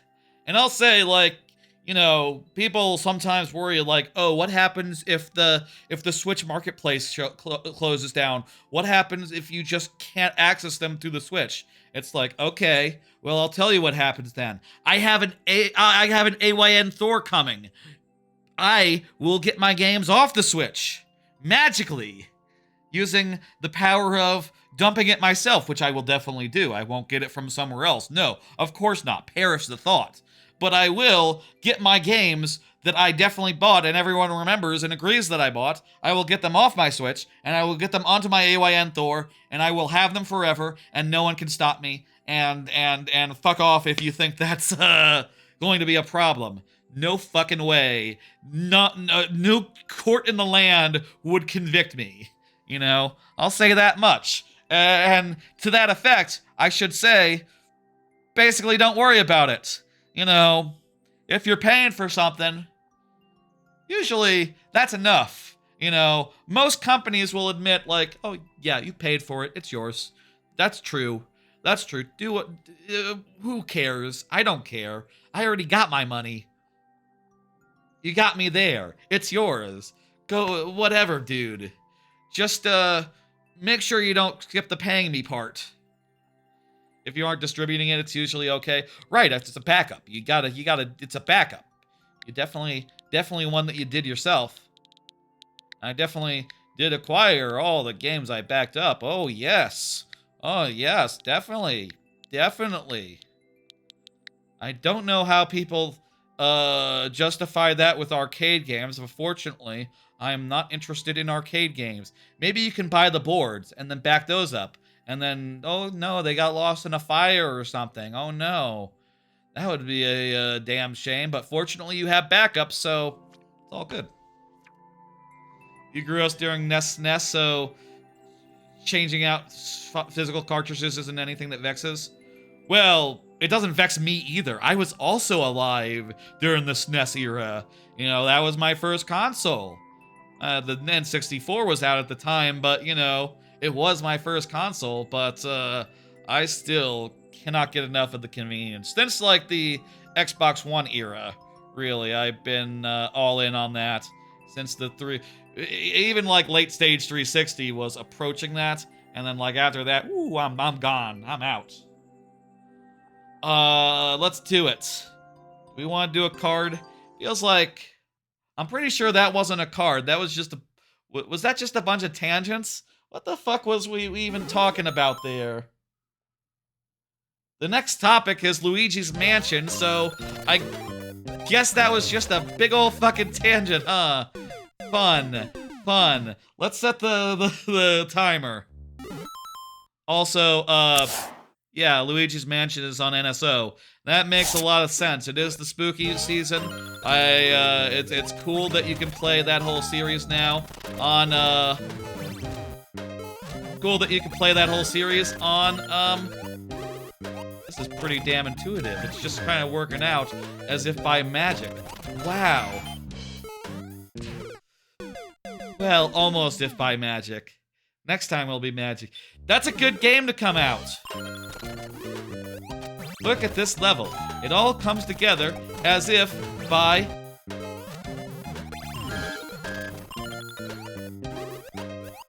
as if by magic. Wow, it's so well timed. Genuinely, truly...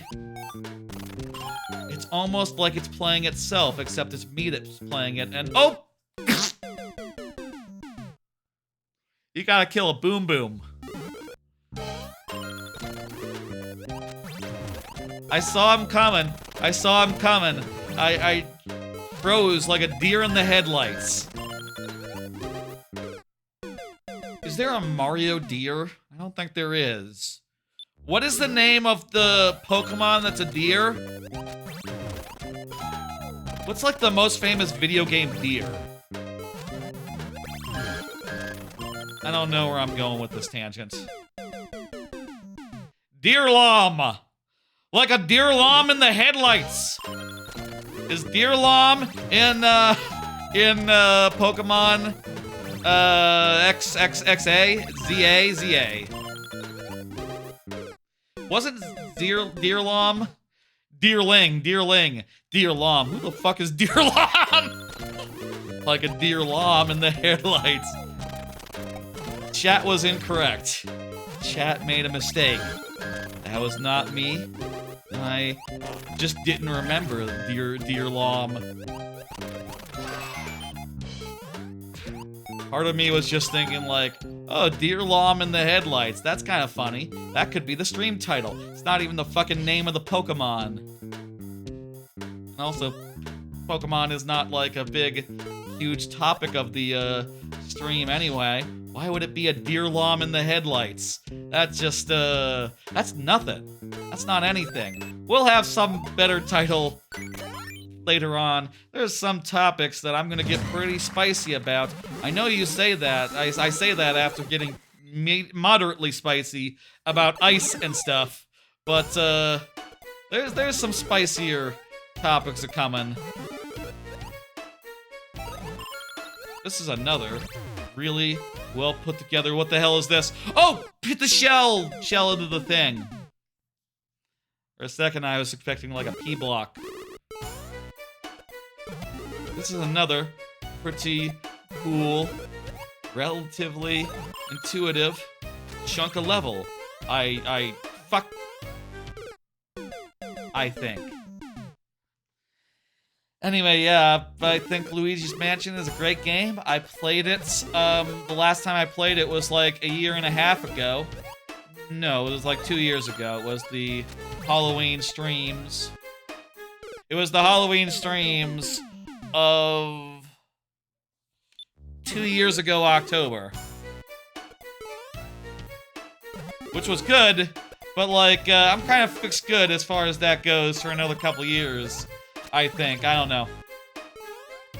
Which is the best Luigi's Mansion? Oh, it's Luigi's Mansion 1. It's not even an argument. I don't think. I feel like gameplay-wise, you can say that technically it peaked with 3. You know, it has the most mechanics, the most, like, nuanced gameplay. But... shit. But, like... the first one didn't really need nuanced gameplay because it had set pieces. It had basically every ghost was a unique fight, a unique encounter, etc., etc. And like a bespoke little piece of work. And that was just real damn cool. Music is pretty cool. We need to get into the shell before it gets away from us. What is this music? Oh, Friday the 13th. I'm really a big horror person. I don't know horror movies that well. Hey, is Weapons really good? Should I see Weapons? I think I got my parents on board with watching Sinners, but Weapons is also on HBO as of like today or tomorrow. Should I watch Weapons for the first time rather than watching Sinners with my folks, making my folks watch Sinners? What's the calculus there? Weapons for the first time, or me showing my folks Sinners?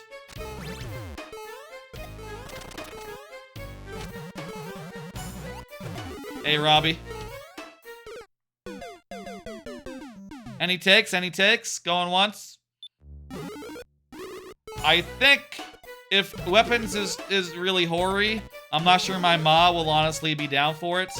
So maybe it's just a non-starter to begin with, but I would like to see Weapons, as I hear it's a good one and it's on HBO and I got HBO. Watch Weapons, says Rock Party. We'll see. Like, if I can get them to do Weapons, I will. And like, you know, we can do Sinners next week. Next weekend, you know. Like, me and my folks can. That's not a problem, but we'll consider it. Well, I should probably be faster there. Uh-oh. I need to get that early enough so that I can jump on the guy and get the coin.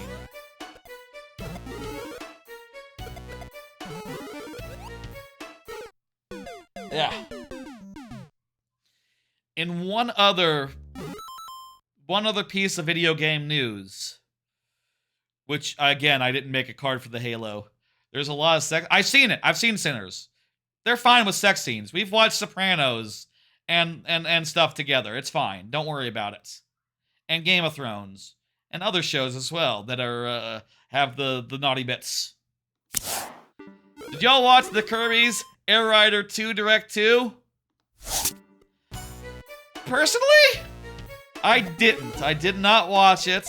I saw that it happened, and I said, okay, I tried out Air Ride off-stream on my Retroid. Of course, I got a copy and dumped it legitimately. Don't worry about that. I tried it out, and I was kind of like, oh, I don't get it. I don't really get this game, or how it plays, or how it's fun to race. I kind of don't like it, actually. And considering that, I'm pretty sure I'm not gonna get Air Riders. You know, no matter what Sakurai says as far as, like, what it's good. But I will say I did hear it has a lot of characters in it. I did hear it has a story mode. Doesn't seem like it's the game for you. I don't think it's the game for me either. I'm happy the Sakurai got to make what he wants to make. I would think he would want to make a Smash Brothers, honestly, but, you know, do whatever you want to do, Sakurai. That's great. Fuck. Getting it. The Direct was peak, says 06i. Some disagreements in the chat. Oh, it was so long? Oh, so you watched it, Storm Trippin'. I'll say, the one thing that I heard is that, Adeleine is not in it. And my one comment in Discords that I'm in, etc., was no Adeleine, no sale. And I'm gonna stick with that. No Adeleine, no sale. That could be a stream title. That's not bad. I'm pretty sure we'll have something better, folks. Don't worry about it. Seriously, though, I'm honestly not sure if I will get it. Hey. Yes! Shit. We're getting there. We're getting there. I'm not honestly sure if I'll get it regardless of Adeleine, but I feel like I should put down, I'm gonna put down my thing right here, right now. I'll say this. If Adeleine is secretly in it, I will buy it. No Adeleine, no sale has to mean Adeleine sale. The no Adeleine, no sale implies Adeleine sale. O2 is on it. Well, that is some Kirby 64 representation. That is nice. Historically, you kind of get the impression that Sakurai really doesn't care for Kirby 64 because he wasn't involved in it. But that's nice. Ribbon isn't involved in it either, right? Like, she's not in? I like Ribbon as well. Ribbon, Adeleine. One of the two. But actually, specifically, Adeleine. I specifically want Adeleine of the two of them. She's a great character. She has the hat. She has the paintbrush. She's great. They gotta put Adeleine in. They gotta. I saw a Blue Sky thing saying like, oh yeah, Kirby Air Riders has 1.5 girls in it because it has like Lolo and Lala. Is that what they're called? It has them as one character, so that's 1.5 as far as ladies go. Could really use another lady. Huh, couldn't you, Sakurai? If only one was available.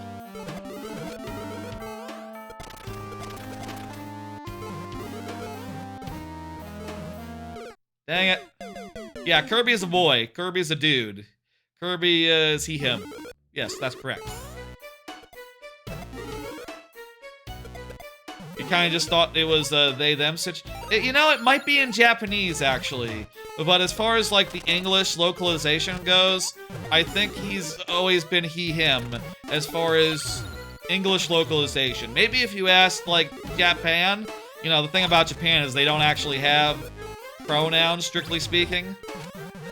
But they do understand, I think, the concept of gender and more or less buy in, so don't take that to mean that they're, like, you know, super progressive. I'm pretty sure gay marriage is illegal in Japan, for what it's worth. Here we go. Timer's up, but I think we beat it.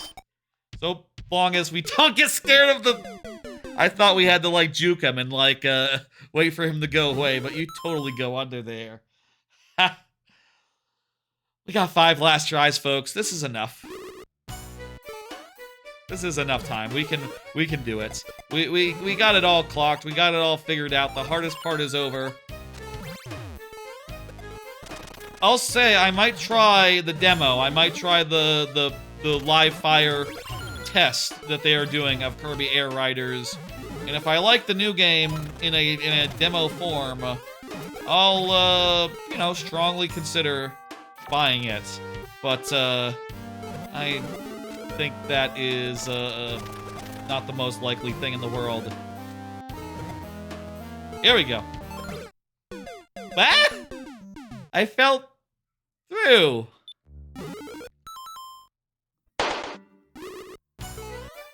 We could still have this. There might be 3 hidden characters that are not shown. That's what the internet is saying. If Adeleine is one of them, I will buy the game. No Adeleine, no sale implies Adeleine, comma, sale.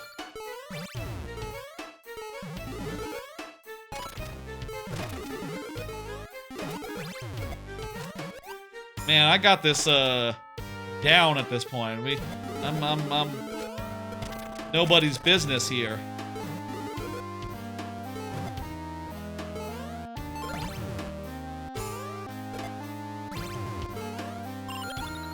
Here we go, we got it. Only took 2 more tries. Oh, there's a checkpoint, but actually it's fine, it's good, because the checkpoint is right outside the exit. Let's do this door. Let's have a look. Just a little bonus flower. I'm good. Wait a minute. Oh my god.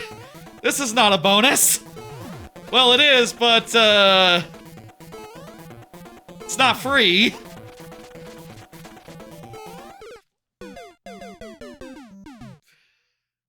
It's Jason. Ah.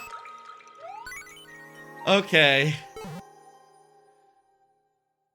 Do we want to kill Jason? Or do we want to just, I think we're good. We've killed those guys before. Thank you for the level, Barnstormer. That was very funny. That was a good bit. This is a Friday the 13th themed level after all. That makes perfect sense. Hell yeah, dude.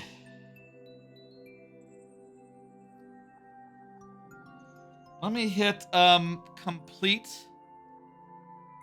and we'll pull up the next level by Ninja Kaiju. I don't know if like there's probably gonna be more things that can contribute this stream's VOD its name. So maybe something that came up in like half of a level is not necessarily it. The VOD name doesn't have to be something I say a million times, but it definitely helps if I do that. Ninja Kaiju, you are up. You were just chatting during the last level. I'm gonna say that counts. I'm gonna say you're good. Let me do another card. I want to do a windswept stream when it hits. That's right. I put a new stream on the docket the other day. How do you remove a level? If you want to exit the queue, exclamation point, leave or remove. I forget which one. The wrong one will tell you the right one, so it's not a big deal. Windswept is like an indie DKC type game. One of those. There's been a couple like Kaze, Nico Dorico, and I heard about this one earlier this week on a Discord of people with a bunch of DKC fans on it, and I bought it for too much money, and it seems a little bit mid, like Nico Dorico. This seems like a Nico Dorico tier 1. The jump is a little too low, and the walking speed is a little too slow, though the roll speed is very fast. But I think it's kind of basically mid, 3 out of 5 tops, but oh wait, I didn't I had the image up. I'm talking about this game, Marsupilami. There's also for these sorts of previous ones, Kaze. Kaze's great. Where the fuck is Kaze? It's hard to find games this way. There's Kaze. Kaze's great. Nico Dorico is okay. And, well, Windswept is apparently the latest one of those games that wears DKC on its sleeve about a duck and a turtle. And apparently it has a demo, I've heard. People say the demo is good. I will not try it. Instead, I will just buy it sight unseen and give it a try live on stream the day it comes out, which coincidentally is a day off for me. So I'm thinking that'll be an earlier stream. That'll be fun. I'm finally have a game that I'm looking forward to in November. That's a game that's coming out in November that I'm looking forward to. As for other games that are coming out, it's just like, I feel like from here on out, there's Outer Worlds 2 next week. I'm excited for that. I hear good things. Reviews of that have come out. They're a little bit more negative than I would have expected, but the people who are playing it are saying like, yeah, it's great. It's like a, you know, they're saying things like, oh, it's like an 85, which I don't use that sort of scale. I feel like for me, it'll be a 5 out of 5. You know, I heard Jeff Grubb say, like, from the first 5 hours, it seems like about as good as one of these games can be, which is basically what I thought of the first game, and I love the first game, so, you know, whatever. There's also, maybe Mike Minotti said that, I forget. One of the two from Game Mess Mornings, the show of Giant Bombs. One of those two Giant Bomb co-owners. Again, parasocial relationship acknowledged. We all have it. We all exist in a parasocial space. And Metroid Prime 4 in thing. I meant to give you the code for a different level, but this is fine. Gotcha. I can find that different level for you, but you can also submit. You can also submit your other level. That's an S, not a 5. Correction there. Fantastic. Let's go. Doomsday Weapon, Devastation. And it is now 8 o'clock. I do believe this will be the last level in the original bit. In the non-lightning round. I got a few other bits of like stream business I can just rattle up real fast before 2 bits of more stream business. Let me just rattle those off right now. Let's not do them individually. Let's just get them out of the way. 1, I've been thinking about how to do the Game of the Year streams. In particular, I have one thought, which is, for Game of the Year, I like to revisit a bunch of games all in a row, typically in one solid block. From like a 10-12 hour stream where I revisit as many games from the year as I can that I think might be in my Game of the Year conversation, might be in my top 10, and try to think and evaluate and like reflect on like how they compare, where they're at, etc. And I find that helps me to finalize my list. And I've been doing that since I became a streamer, since before I was a streamer even. Like, when Persona 5 was out, I replayed all of Persona 5 and Odyssey and a good chunk of Zelda during December. That's always been my December thing. But one thing I've been thinking about is like, okay, what if I break that out? And instead of doing the VOD's normal style, where it's just like, Game of the Year refresher, 12 games played this way. Instead, what if it's just like, Game of the Year refresher, Doom.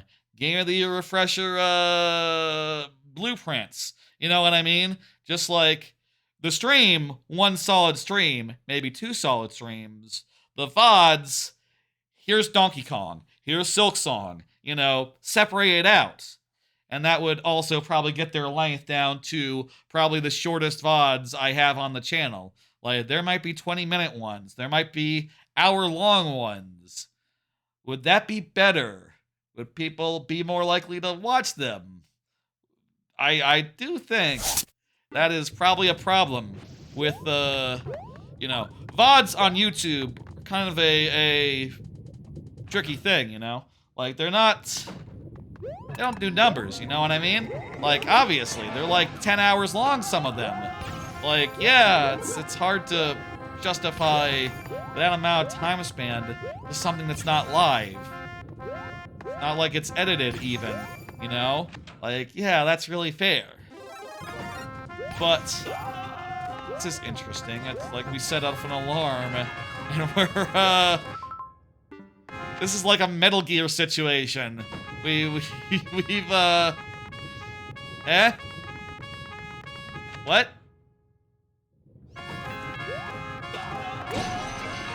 I'm confused. Was I not supposed to use that, POW to get into the door? Oh, I think the POW was, like, something I was supposed to retrieve or something. Oh. Well, we'll see if that's a problem. Maybe that's, maybe it's chill. Maybe we just have to, like, beat a boss.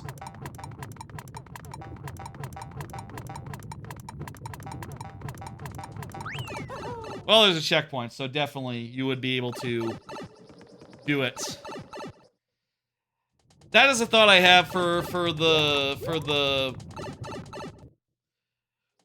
Game of the Year streams in December. We'll see what happens then. I have a whole month to think on it and figure out what the hell I want to do. One more thing, stream schedule wise, I think February might be randomizer month. I've been talking recently and saying, like, for Tuesday streams or Monday streams or early week streams or whatever, wanting to do like a bunch of randomizers in a row. I think I've determined that, like, A, I don't want to stop doing playthroughs for like half of a year. B, setting up a different randomizer every week might be a bit much, might have a lot of overhead, might be a little bit draining. And C, there's so many games I want to play through as far as that sort of content goes. So, I've been thinking about it, and I think what I want to do is I want to do a whole month of randomizers, February. And in February, every stream, I think, will be randomizers. Every stream, including Friday, will be taking a... If I get my way, if this idea goes through, I'll take February off from Mario Maker, and we'll spend, what the hell? Oh, there we go. Oh. There we go. We'll go through there. That was cool. We'll spend, February playing some randomizers, 2 per week, I'm thinking. I'm thinking a long one early in the week, perhaps spread across multiple days, and one that I'm sure I can do in one, like, Friday stream. You know, like Paper Mario randomizer. Maybe with modified settings, some of the other randomizers I've done in the past. Like, I could probably do TTYD randomizer in 6 hours if I had the right settings. Like, if I, say, had, like, you know, if I only had to do, like, half the stars, the crystal stars, for instance. Stream's going good, Shard. Stream's going good. There's been a lot of fun things to talk about, and, you know, we're going to be getting into some other topics that are exciting after the lightning round starts, which it will as soon as we get through this level, which I feel is imminent. Feel like we're about to do it. About to manage it.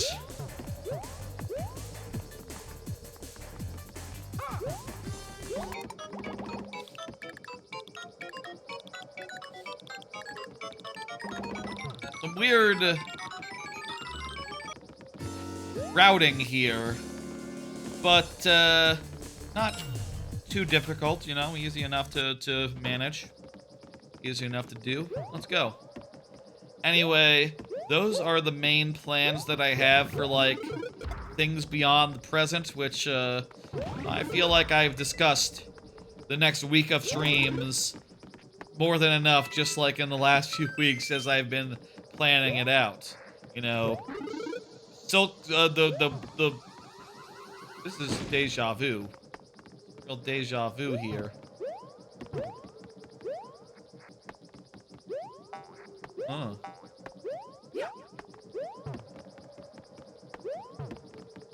I need to... Oh, get the P-switch on. Bah. I'm excited for those plans in the future. I'm also excited for next week. Outer Worlds 2, for Outer Worlds 2, for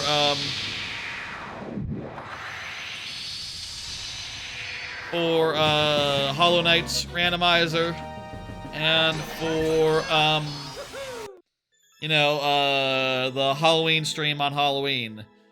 And of course, in a week and a half, the Streamiversary is going to be very cool and good. I'll say again what the gimmick is for the Streamiversary. The gimmick for the Streamiversary is that everyone will... It's viewer levels, it's going to go long, and everyone will have four freebies that they can do anytime within the stream, including on the YouTube. It works via a bot that is specially programmed by me, custom made. But basically, you can get an instant refresh at any time. You can get a encore, which I have defined as after your level, I play another 3 lifestyle, express style. A bet, which basically is if on a level with a clear rate of under 4% or lower, at any point you can say, this is the run, I bet, you know, you do an exclamation point bet, and then if you win the bet, top of the queue. You jump to the top of the queue. You're next, essentially. And fourth, after you use your other 3, and you only get 1 bet, by the way, to be clear, and you only get 1 of the other 2 as well, you can do a 7 life challenge the next time you're up, which is a, you know, I do a Super World 7 lives worth, as far as I can get. Haven't done that in ages. We'll be bringing it back for the Streamiversary. Whew. Should be fun. Should be good. You can only use the the other one after using all the other ones, and also there's a 15-minute cooldown. Maybe is 15 minutes a good amount between each of the freebies, so you can't just get rid of them all or use them all at once or on the same level. Basically, every time you're up, you'll probably have another one ready to go at the rate that I go through levels, and it will be all lightning round, I do believe. Flame wheel, cross wheel is the one right above that one. Well, I have to hit complete ninja. The way that this works is I hit complete, and then I will get you out of there and pull up Turkatron, who is up next. Turkatron, please confirm. You are welcome to submit that as your next level, and we'll go around the queue one more time, and next time you're up, you'll be, we'll play the next one. That said, if you're wondering how long it'll take until you're up next, well, good news! Folks, it is time now for the lightning round. It's time now for the lightning round. During the lightning round, I will have 5 tries to beat each level that comes my way. 5 tries refreshing at checkpoints, and 7 in the following circumstances. And they are represented by these additional heads. The bonus heads are, which come in a variety of forms, which are randomly chosen by having the roulette go when I can't see it. First one, here are the 3 conditions where you get bonus heads. First, the first person up who is present when their level comes up. 2, clear rates under 1%. 3, super worlds. Those are the 3 scenarios where we get bonus heads. Let's go ahead and type it in. If Turkatron is here, Turkatron, please confirm. Let me get that into chat and all. If Turkatron is here, then we will do it. We will do it. If you're not here, it is like before. It will be sudden death. It'll be 2 tries, refreshing at checkpoints. Though it is now worth noting that if you do confirm during sudden death, it is very simple to convert you over to how many you would have if, it was the regular amount from the start. You just add 3, basically, to the current count. Or 5, as the case may be. Ooh, Surfin' Jack-o'-lantern's Revenge. That's like a, well, first off, that's not a Deltarune reference. That's a different character. But it kind of feels like one. It's Halloween. That's the thing here. Hey, I think, is this the first spooky level we've seen of the night? Well, isn't that great? It is what it is. It's fine. It's fun. We're all having a good time. I am encouraging everyone, by the way, to get in their spooky levels if you have any. But like I also said, regular levels are fine too. Friday the 14th was spooky. You're right. You're right. Good call. That's right. That is a horror movie. That's at least one. I don't have the greatest memory, I'll admit, Barnstormer. My memory sometimes is full of holes. Let's do it. I feel like I got a big card coming up. You know what? Let's back up. Let's give Turkatron a little time. Turkatron is usually good for confirming, and was just chatting like a couple levels ago. Turkatron might be here. Folks, here's a card. I usually don't start the lightning round with a card, but what the fuck? Here we go. Did y'all hear Twitch is working on AI auto clipping? This is a big topic and one that I've kind of been thinking about a bit today. It came out. It's something that I've been thinking about for a while. Since, like, YouTube basically announced the same feature. A few weeks ago, I talked about that feature and went like, as someone who spends a lot of their free time, like, trying to go through old content and clipping up all the best moments so as to turn it into YouTube Shorts and other such content, and trying to, leave no part of the buffalo on the table, essentially, leave no stone unturned, etc., I can say that, like, yeah, man, like, it is a major pain point for me specifically that, I do spend like maybe 10 hours a week minimum trying to go through old VODs and find all the best moments. That's probably a conservative estimate, honestly. It's probably more like 20 hours a week. This week definitely was like 20. Part of the reason I was staying up is that I was trying to make really good progress on it. And I clipped up like 4 whole streams, including like the entirety of the Mario Galaxy 10-hour stream from, that was 8 hours. That was an 8-hour stream from like 2 weeks ago. And yeah, clipping by manually does kind of take as much time as it would take to go through the thing like normal style.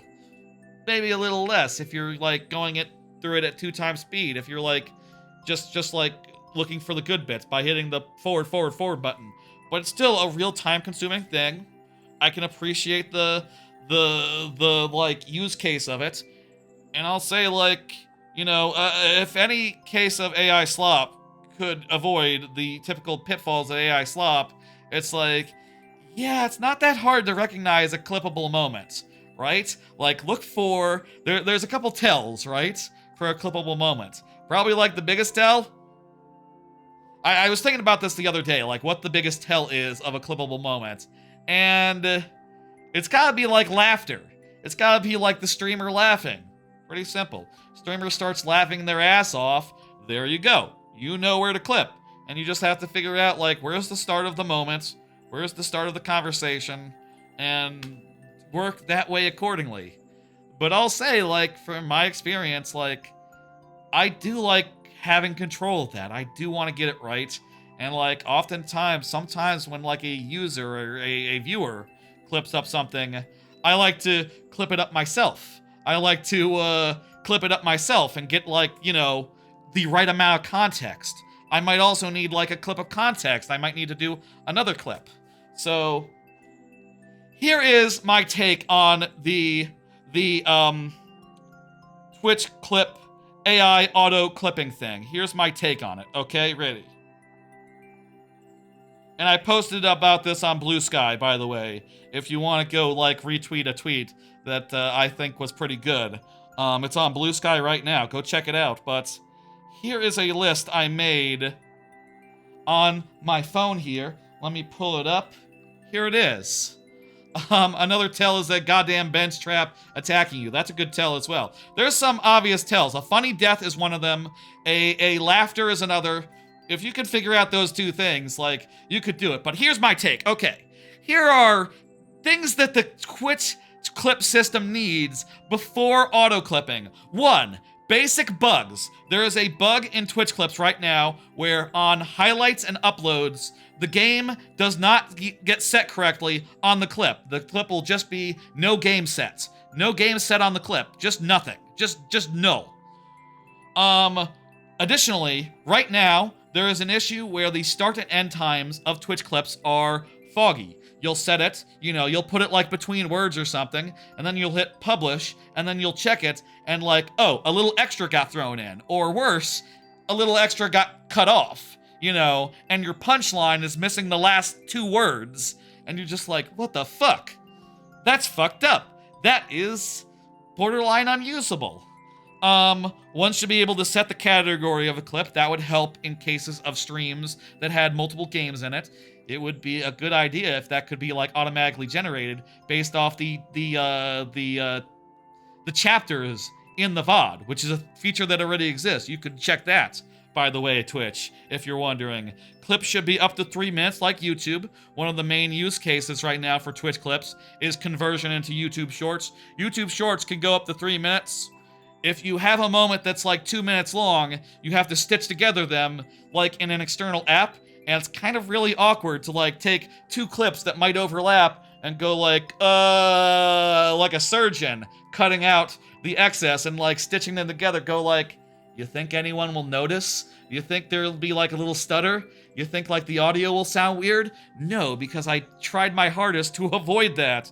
And it'd be great if you could just, have clips up to 3 minutes. Clips should be able to include cuts. I think that if we're talking being able to be comparable with YouTube and TikTok, Like, being able to edit together a clip would be a lot more useful and a lot more like, would take Twitch into parity with YouTube a lot quicker. A zoom into timeline for more precise clipping. It is kind of annoying, just like I have to move to move the thing on the Twitch clip interface. You sort of have to move your mouse like a micrometer. You have to move it very carefully to get like a 1/10 of a second of precision. Some sort of zoom in onto the timeline would help a lot, especially if the length of a stream of a clip could be longer and could have like more of the stream to draw from. View boxes should be able to move, pan and scan. Basically an issue where like for sake of example, right? If Mario is on the left side of the screen, the vertical box needs to be centered on the left. If he's on the right side of the screen, that's actually wrong. And if you have a level that's like a single screen where Mario's running around, you need to pan and scan. You need to take that into another program and like, edit it. That's not good. That's not great. I think it'd be good if you could do like tertiary boxes so that like, if you had part of the layout that other than like you and the gameplay, that you could like overlay over yourself and the gameplay. Basically, in other words, like very nearly but not quite sudden death down there. Like that would be very handy to have on screen, just so insofar as like, letting the viewer know, the watcher of the short know, or the clip know, what the score is, if they're watching in a vertical format, which again, the main purpose of clips these days is to export into shorts, so the vertical considerations are actually important. That's like maybe the last good thing they did with shorts, is actually make it pretty easy to make them vertical, honestly. And semi-automatic even. That's actually, I'll say, that was a good feature. I'll say that much.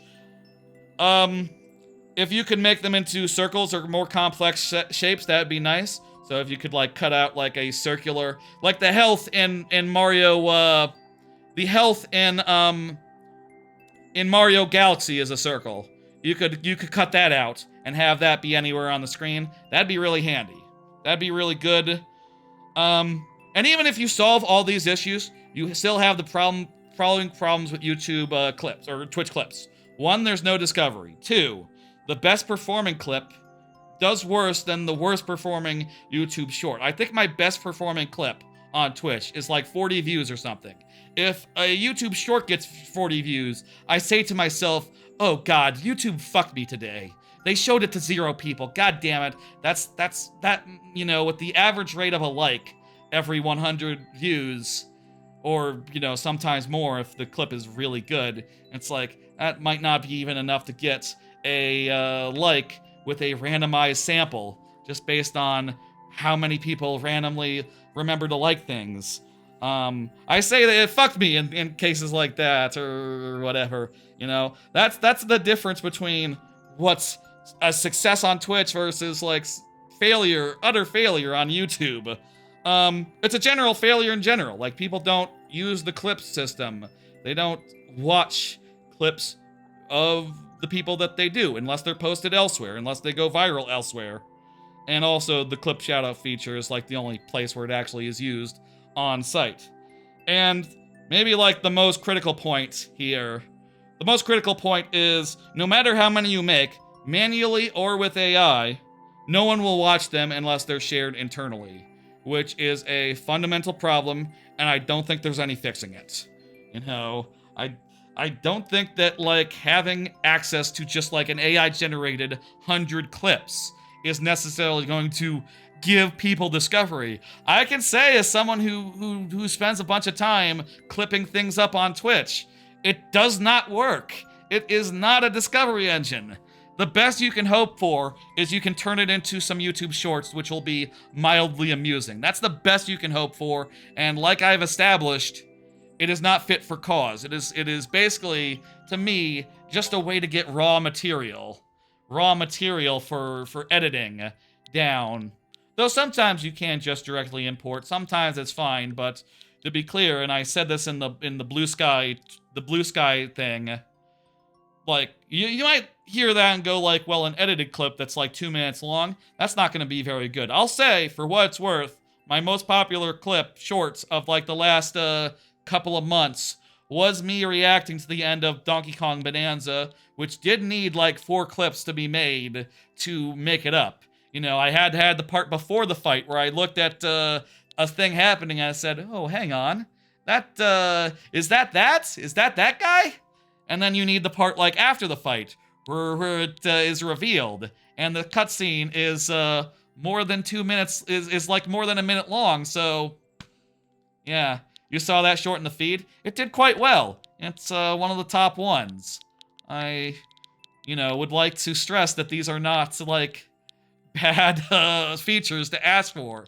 It is not like a short clip is always a predictor of success, and it is not always true that it was funny how I predicted it immediately. I agree. And it's not that a long clip is a predictor of failure, though sometimes some long clips did fail. I think I plugged a short like last week. I said like, I spent like a couple hours working on this, everyone, so check it out. It did not get that many views. It got like 30. That was a I guess maybe Metroid Prime corruption. Metroid Prime 3 corruption. YouTube doesn't know how to deal with that shit. Or a 3-minute short is not a good idea. Either or.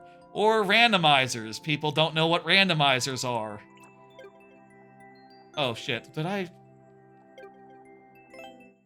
Circuitron's not here, by the way, so I guess I just accidentally, right, I needed to button into the thing. I was kind of confused because I was like, I saw that earlier, but that was before the rant. That was before the talk. I have a lot of complicated feelings about this whole thing. Like I said, like 2 weeks ago, if this worked right, this would be a huge time saver. And let me be clear when I say, I'm spending, 20 hours working on Twitch clips.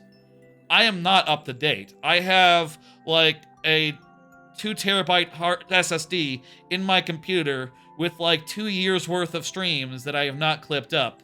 I did a count. I have 122 VODs. After this VOD, I will have 122 streams that have not been properly clipped up. 122. That is an insurmountable problem. Even if I do 4 per week, that is a forever thing. And 4 per week is a lot. And that's just basically 2 streams of difference. Mind you, clipping up a big 12-hour stream is different from clipping up a 4-hour stream, technically. So, I probably could do better accounting to know, okay, well, I'm actually making big progress this week. I did an 8-hour stream. That's massive. In addition to, a couple others, and making a little progress there and a little progress there, but it is not something I am about to catch up on, and that is a source of stress for me, especially when video games come out, and it especially when if I'm looking at my stats. I started keeping stats, actually. This is interesting. It's really interesting, this level. Let's give it its due, actually. Let's... I started keeping stats, and yesterday, just counting, okay, how many am I doing a week? And if you look down the list of the stats, it's quite clear that, okay, I'm mostly keeping on top of it, except for, when Hades comes out, or Silksong comes out. During those weeks, everything turns to shit. Let me show you. I have a note here. Where the hell are the notes on the thing? Here it is. Here, let me show you on the phone. Here's the logistics of logging. You can see how many things I've clipped up and how many streams I've done. And you can see that the number has been floating around 120 for at least a couple months. Probably gained a bunch during August. I was pretty busy with trips and travel and stuff. And in July, when I buy a house next year, that's definitely going to be a big problem. I'll say I have more than enough shorts for the purposes of content. I am not suffering for shorts. But if it's a big insurmountable problem. I'm way behind, and like if AI clipping saved me, like could just clip up 120 shorts, 120 VODs, it's like that would be amazing, but it can't, and it's not going to be any. It's probably not going to be very good at it, honestly. Oh no! There's a technique here. We did not find it in our first 2 attempts. Durgatron, you haven't confirmed for a bit. I think that's gonna do it for that. In theory, it could work, but basically, my take has to be that there's a million other quality of life features and like Twitch clip shortcomings that I would put before just an ability to generate a whole bunch of them. And I'll say like some of these things are relatively new, like the bug that I described about like time code things. Like that's brand new. That just started just recently and basically doubles the amount of time I have to spend on each individual clip, each individual thing, which is very frustrating and does not help. You know, that's what I would focus on, and that's what I would ask them to fix, but I think they are just gonna just get shittier and shittier, and I don't know what happens eventually if Twitch gets too shitty for, like, hanging out, you know, gets too shitty for streaming. I'll say it is good to stream. The chat features are very nice, and there's a lot positive to say about Twitch, but as far as, like, a lot of basic features, they are so behind, they can't even see, like, where YouTube and TikTok are as far as just, like, VODs. And as far as just, like, short-form content. They've failed. They've lost already. It's done. But they haven't given up yet. And their strategy will not work because it's a bad strategy. Thank you, Turkatron. I'm going to go ahead and hit dismiss and do the next one. It is, of course, also worth noting that AI is a whole fucking deal, and AI slop is a whole fucking concern, but I'll say, like, an excerpt of me that is, like, curated by AI is still me. It's like, so long as it can do, you know, this is the sort of thing you would pay someone for, right? Like, if it had exactly the same, made exactly the same decisions as I would, it's hard for me to argue that that is, like, slop, unless I am making slop. But it probably wouldn't do it as good as I did it, as good as I do it. It probably doesn't have, like, an eye for editing. It probably doesn't understand, like, what exactly the content is. I think that skepticism should be the order of the day, as well as, like, you know, like I said, a bunch of other issues they should address first. Naxito, go ahead and confirm. Also, follow up on clipping and shorts and stuff. Yeah, this was what I originally had as a card because I've been spending a bunch of time clipping and shorting this week. And then, this whole hubbub happened, and I was like, well, now I just have to talk about it in terms of this brand new horrible feature that everyone's angry about. And I am on record saying, like, well, it could be good, in theory, and it could save me, like, hundreds of hours, in theory, like, in actuality. Hundreds of hours I do not have because I have a full-time job. And don't have the energy to spend, like, 30 hours a week, you know, going through old videos at breakneck speeds. I'll say I've been working on it. I did, like I said, 9 whole things.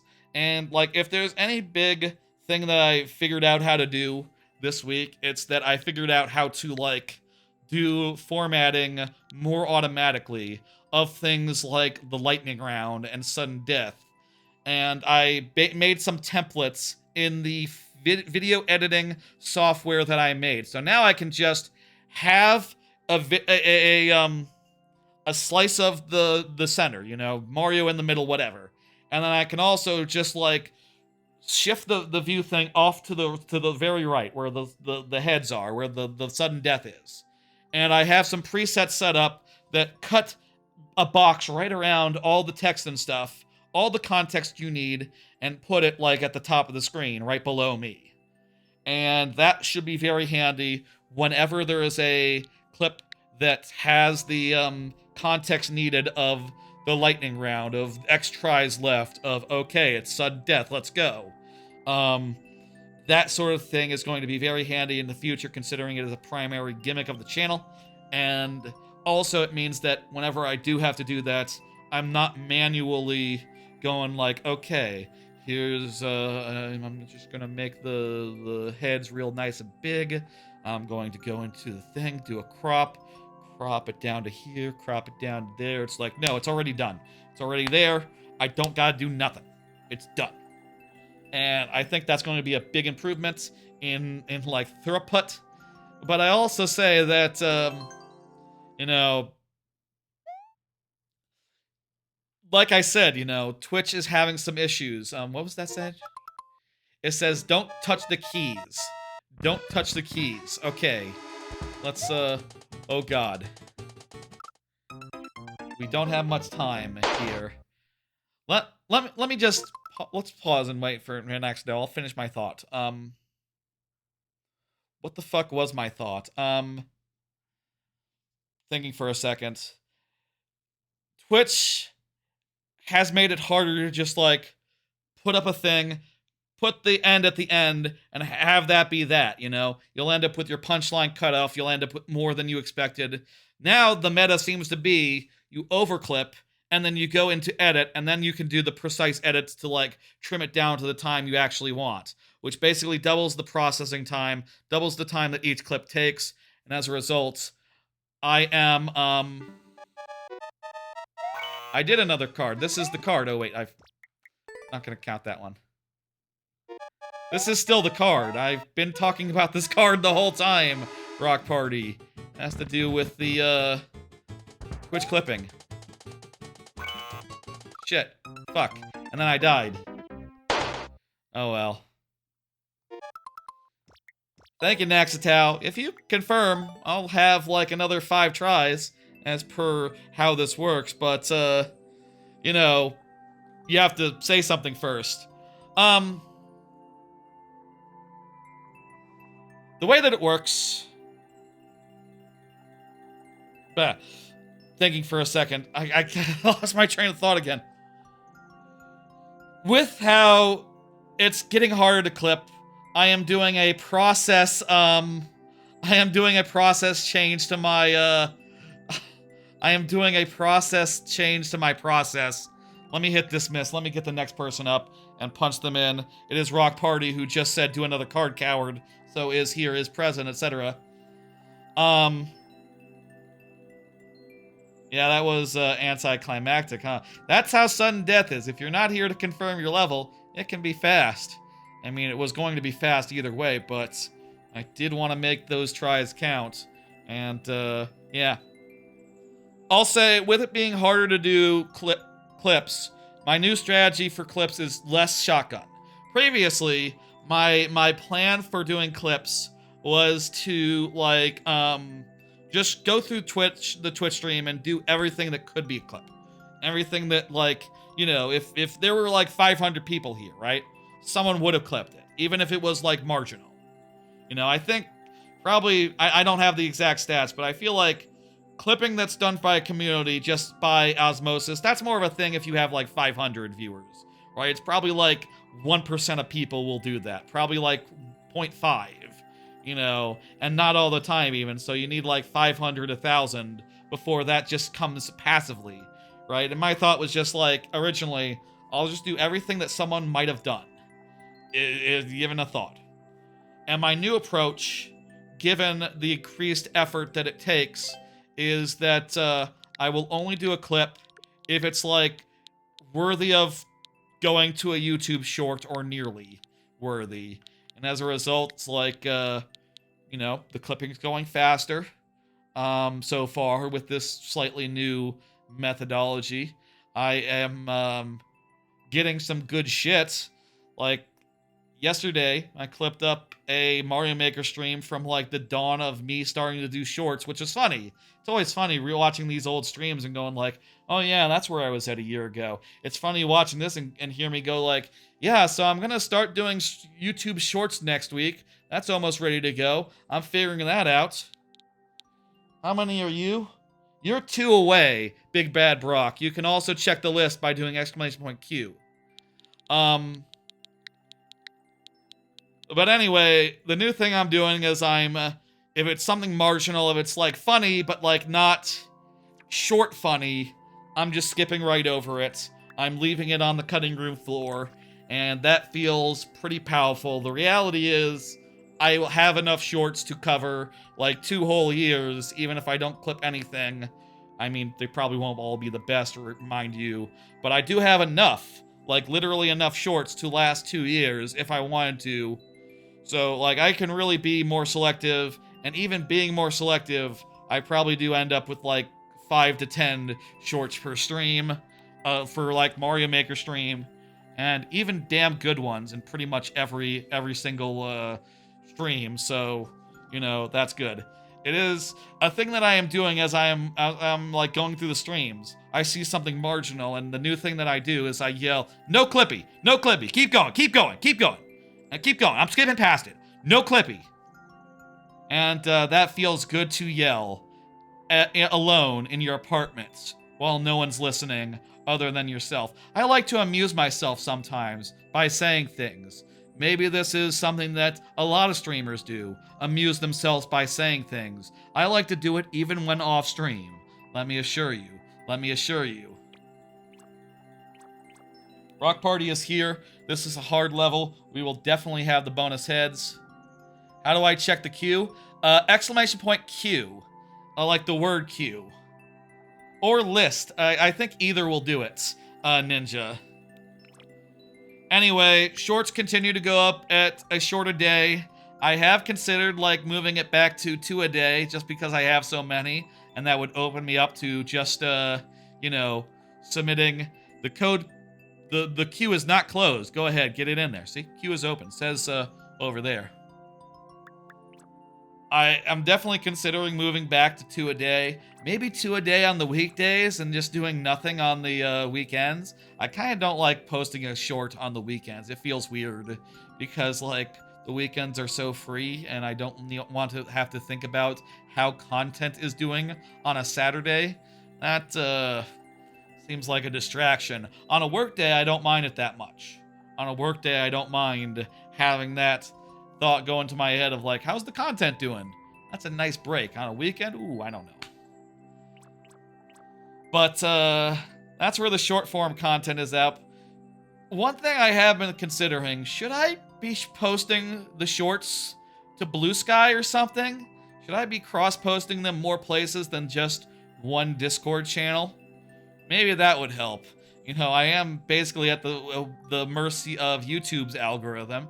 Maybe I could also give Blue Sky's algorithm a spin. I always worry that that's like spammy. That's like, ooh, you know, I don't know, man. A short a day on Blue Sky? That seems like some spam right there, but maybe that's an irrational thing. Like, Giant Bomb posts their short form content on all their socials, so why shouldn't I? I don't know. I've been doing it for like 2 years without having it grace Blue Sky, so it's a weird thing to change, but would that be a good idea? Would that, like, cause Blue Sky's algorithm to smile upon me? Would people follow on Blue Sky if I posted on Blue Sky more than basically never? I don't know. Let's play this level. That's enough talk about, the shorts and stuff. Like I said, I spend a lot of time with it, but I'll fully admit that, like, yeah, you know, I don't know how interesting it is to hear someone talk about themselves for 20 minutes. You know, I full well know that, like, yeah, no, I'm spending a lot of time working on all this shit, channel-wise, and I didn't even mention, like, you know, it's not just the clipping process and the editing process, but also after I export it all to YouTube, I gotta do metadata. and that is not as automatic as you'd think it is. You cannot set the game, like, by bulk edits on YouTube. You can only set the, other things via bulk edit, like the description and tags and stuff. It's pretty inconvenient to have to scroll down to the thing, put in Mario Maker 2, wait for the thing to come up. There it is. Also, the attached video, I always attach the VOD trum. You have to do that on a per clip basis, per short basis. That's really annoying. If those two things could be like bulk done, that would cut a lot of my busy work just as much as any sort of AI fucking feature would. Just the ability to like bulk edit. That's what I would ask from YouTube, by the way. Just like, yeah, bulk editing is insufficient to task. You forgot the game category in editing the genre. You forgot being able to set a game. Please resolve this, and then I can do a thing. You know, if I could do that, it'd just be as simple as, like, write a description, write a thing. Write a description, add the tags. Write a description, add the title tags, specifically. I think we got this. This is, a refresh. Fantastic. There we go. Let's see if we can get to the last part. Refresh, refresh. I'm just saying, I spent a lot of time on this shit, and it is, you know, definitely something I would really like improvements process-wise, but again, AI is not the first answer that I would make. That is not what I would ask for. What I would ask for is just like, yeah, it'd be great if there was no load times, the processing times were reduced to 0, and, you know, that is another thing I would ask for, by the way, is that it does take a minute every time you process a clip. It'd be great if it was just instant. And if the shorts could also, the vertical versions, could render basically instantly. Get the speed up. That's the thing I would ask for, honestly. Doesn't seem like something that's impossible to me. I mean, just get, like, fucking a million computers working on it. I mean, like, just... why not? You have the capacity to render the stuff. Why can't it all render it all at once? It's not like, does it slow down based on how many other people are using it? I don't think so. So it seems like it's just compute power, and regardless if you do it fast or slow, it's the same compute. That might not be true, strictly.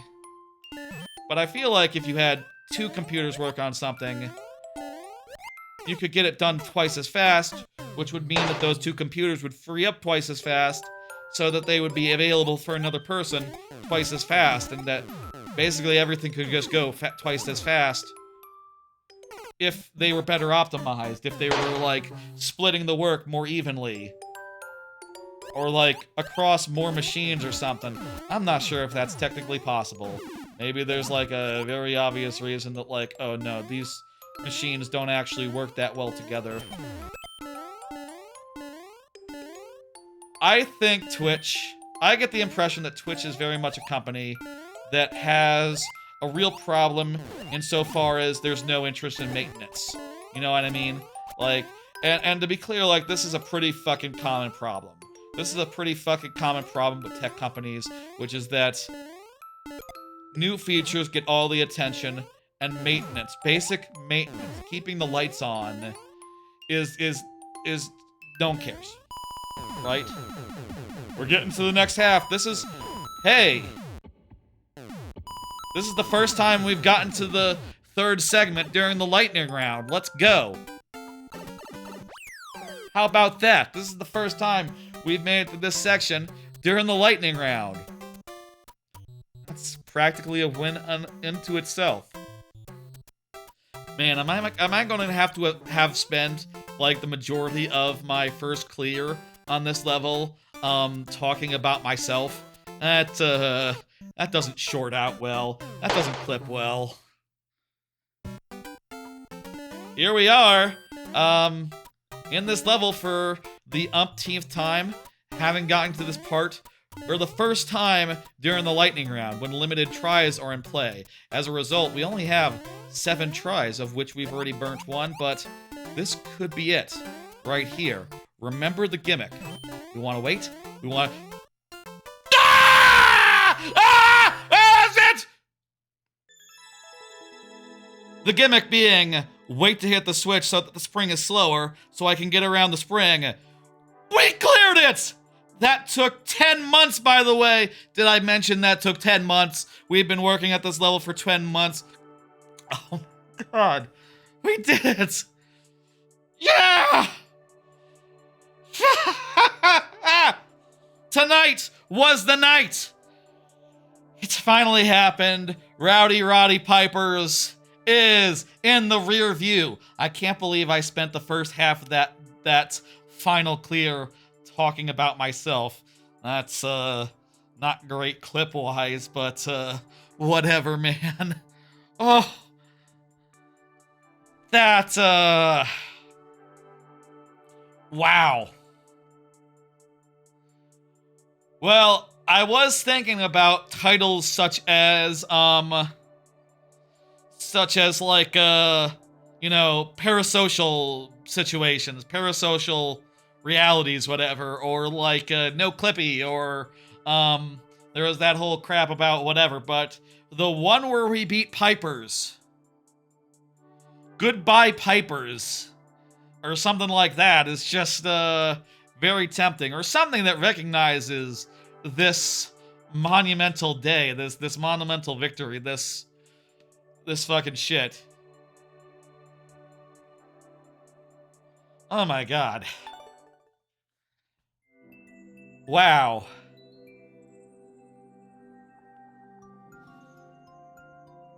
Oh, also, by the way, it was made by GrandPooBear, which I only realized like 2 weeks ago.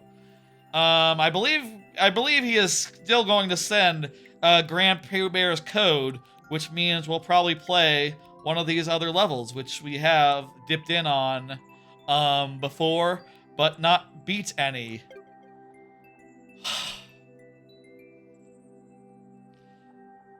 We've beat like 1 or 2 of them, other than that one. Let's go. What a monumental win. What a monumental clear. We've been seeing that level for 10 months. People who watch this stream and go, why do we always see this level? Guess what? You never have to again. Unless you go back and watch the VODs, which I often do, as previously discussed. Isaiah Zane. And Isaiah Zane, you are up next. Let's go. Please confirm. I got like a tonsil stone now. All that yelling disrupt. It's like y'all have that thing where like a tonsil stone is like sticking out a little bit. Oh god, it came out. It was really dislodged, actually. Ew. Those things are gross. They smell like ass. Anyway, that's fun. Anywho. Oh. Should I change the topic? Or should I just, like, bask in victory? Should we bask in victory? Or,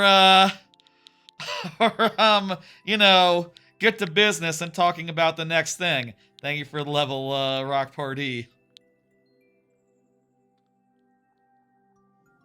Yeah, I got more shit in my... I got more tonsil stones. Ew. Those usually don't come out unless I'm off stream. Not for any particular reason, just, you know, you usually have to go like, you know, and really, like, apply a little bit of force to get them out of the little tonsil holes. I don't know how tonsil stones work. They're like stuff. Here's one more thing about, related to the last topic. An idea I've had for a while. what if I did a stream and then that later on I edited a highlights version of it? That's an idea I've had for a while, like doing a viewer level stream as sort of a quasi-test type situation where I said like, okay, after the stream, I'm going to go back into the stream and edit like a hour-long version, a 30-minute to an hour-long version of it, cutting things down, the best bits, etc., you know, through lines, making what you know what I mean, right? You've seen these sorts of edits on like people who have the time or the money to hire people to edit the VODs down, you know, that they do. I feel like, you know, Twitch and YouTube both are doing all this like AI clipping stuff. I feel like as far as like the entry to the major leagues go, the real barrier is that editor who can turn a 9-hour VOD into a 30-minute, very consumable chunk of content.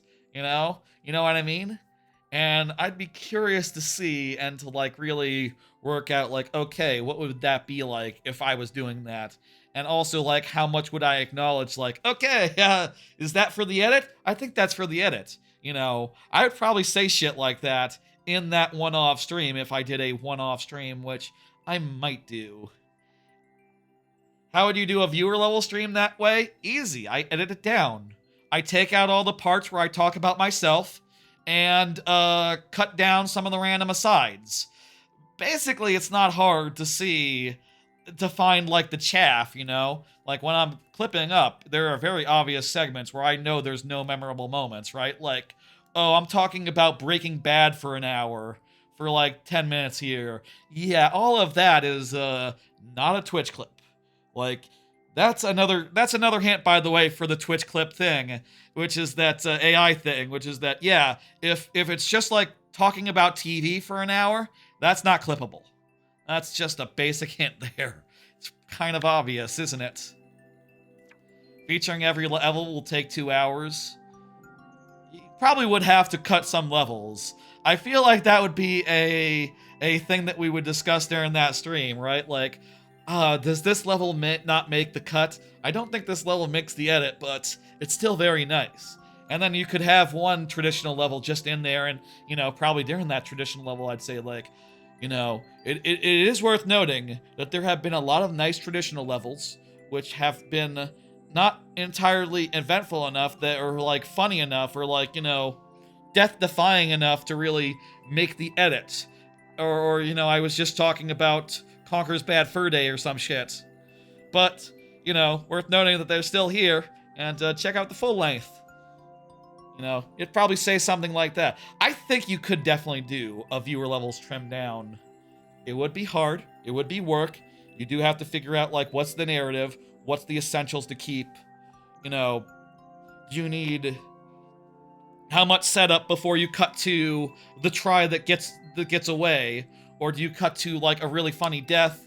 You know, you probably don't feature all the deaths and all the lives, of course, but probably some of them. Probably like the essentials. Let's do it. I don't see Isaiah. I've stalled for enough time. Enough basking in victory. It's time now to gain a new victory.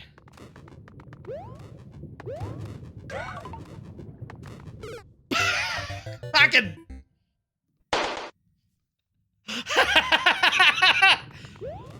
This is the first level that we're playing after Piper's, and I died falling into lava.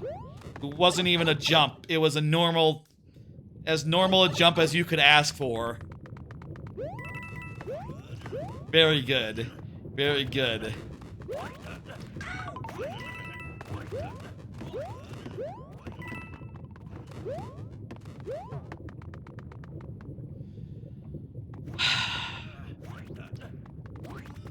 Oh, plenty of time here to bask in victory. Basking in victory is not a bad name for a VOD. To bask in victory. Let's bask in victory. I'm basking in victory. I don't know what specific verbiage I would use.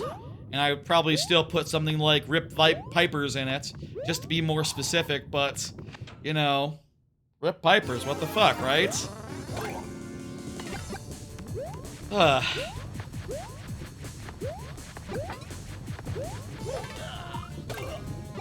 That's an idea I have. I don't think I have enough time to do it, like, on a regular basis, but hey, maybe during, like, December. Maybe when I have, like, time off. Maybe, like, maybe that's the play. Maybe, like, December, as soon as my time off starts, spend a day off day working on that and seeing, like, what I can do. Maybe it'd be more fair if I did it on one that was not necessarily, like, planned to have it, but, you know, I would like to do it in a stream where I already, like, set up, like, hey, this is the VOD, this is the highlights, you know, and I can just clip that up and be like, okay, everyone, I'm doing an intro. Oh, this is the highlights version. And then do the other intro right after. You know, and sort of play around with that live. Food for thought. I don't really have the time or energy to do it regular style, but maybe, like, that could be a once in a while thing. Maybe that could be like a... Do you think that, like, the playthroughs could be edited into a highlight reel thing? Like, say, a 10-hour playthrough of Metal Gear, or... It was like 4 streams of Metal Gear, right? Around 4 or 5 hours each. 20-hour stream of Metal Gear. 20-hour playthrough of Metal Gear. Could that be edited down into an hour? I wonder. Maybe like multiple parts. Maybe like 1 part per. But, you know, I could definitely see that sort of thing happening in the future. If I had like unlimited free time. Or was willing to pay someone to do it for me, which seems pointless because it makes no money. You know, this is a hobby.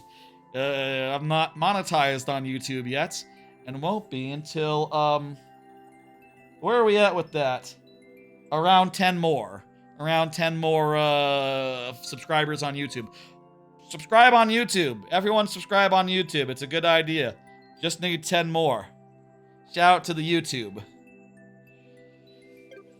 Thank you for the level. We did it. Very good. See? More victory. More victory tonight. That is the end of the, self-absorbed block. Now it's time for another card.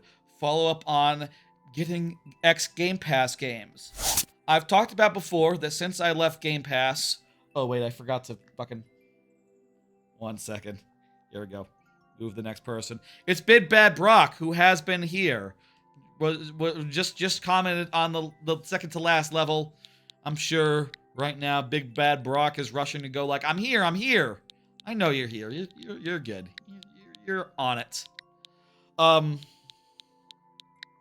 Recently been playing through, or buying a bunch of games that I used to have through Game Pass, and I'll say, after watching sales for a while, I did see Shady Part of Me, Pentiment, Sea of Stars, Death's Door, and Inscription all go on sale this week. Just leaving like a handful of games that I haven't gotten. And nope, none of them are still on sale. Or none of them are on sale yet. But once they do... Oh, I got you. You're not sudden death. Don't worry about it. Yeah, you're here. You're good. Sudden death is for people who don't confirm, to be clear. I'm just waiting on these 5. And also, if I got a deal on Persona 3 Reload, I'd probably get it. I love Persona 3, but I probably don't have time to replay Persona 3, let's be real. Also, is this version good? Is this version up to code? Not sure about that yet, but definitely just 5 more games to get. I especially want Tunic. And there's a Tunic randomizer, so I'll probably get it on Steam as well, just for those purposes. Ori as well. Should get that on Steam for the purpose of randomization. But yeah, bought some more. Played 2 seconds of Sea of Stars.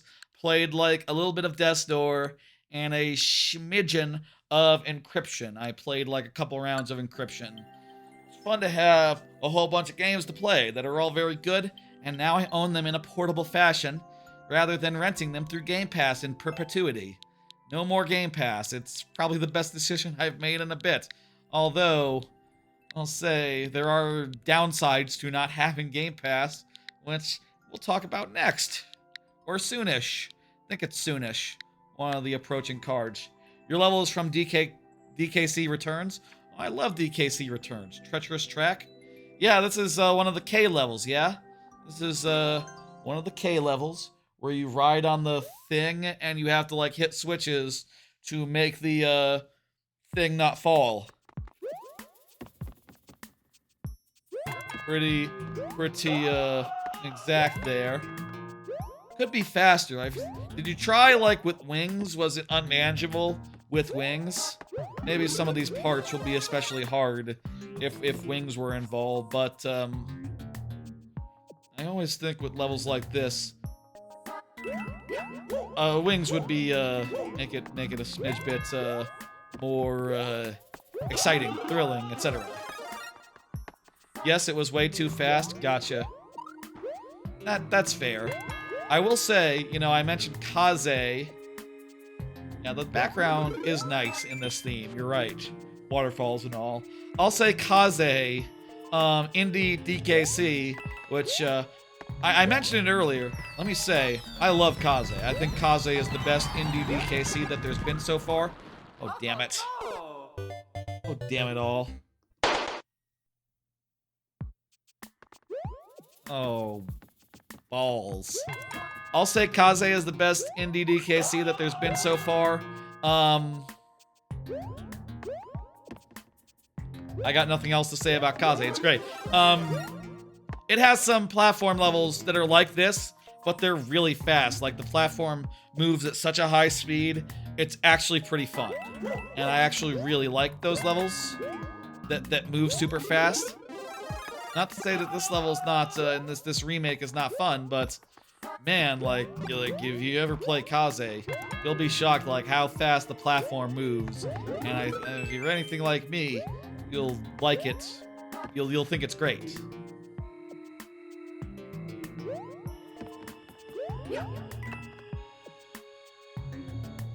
Let's do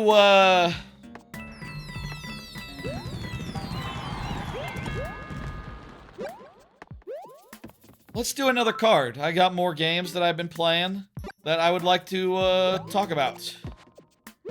Wait, what? Huh?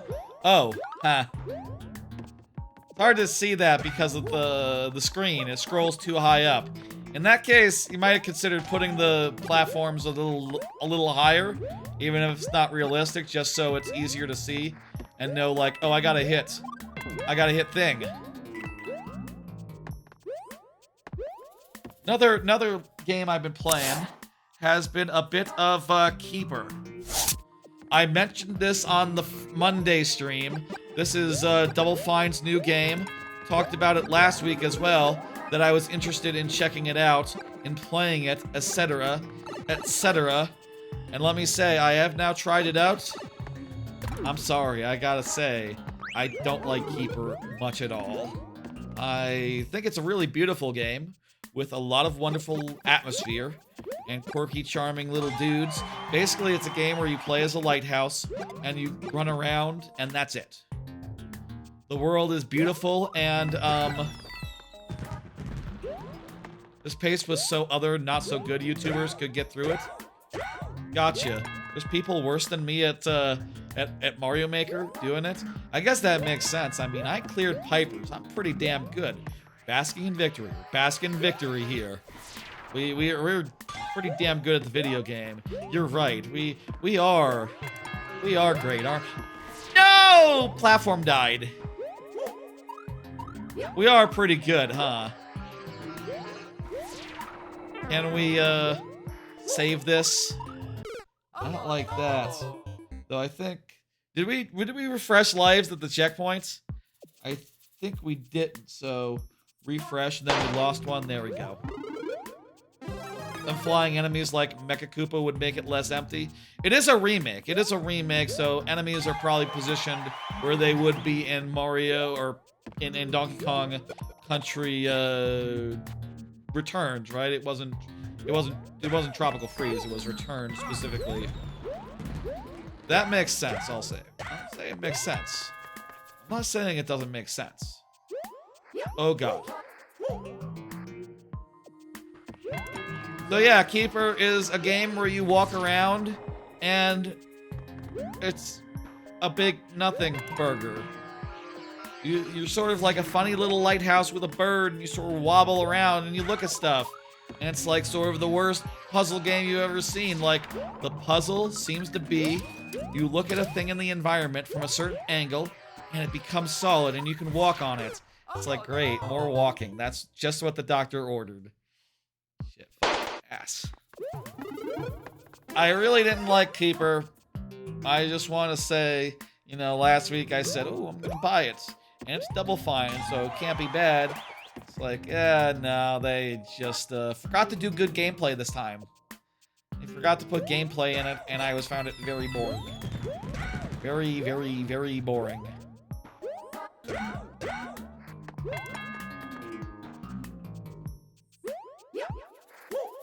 Kind of cranking through these cards here.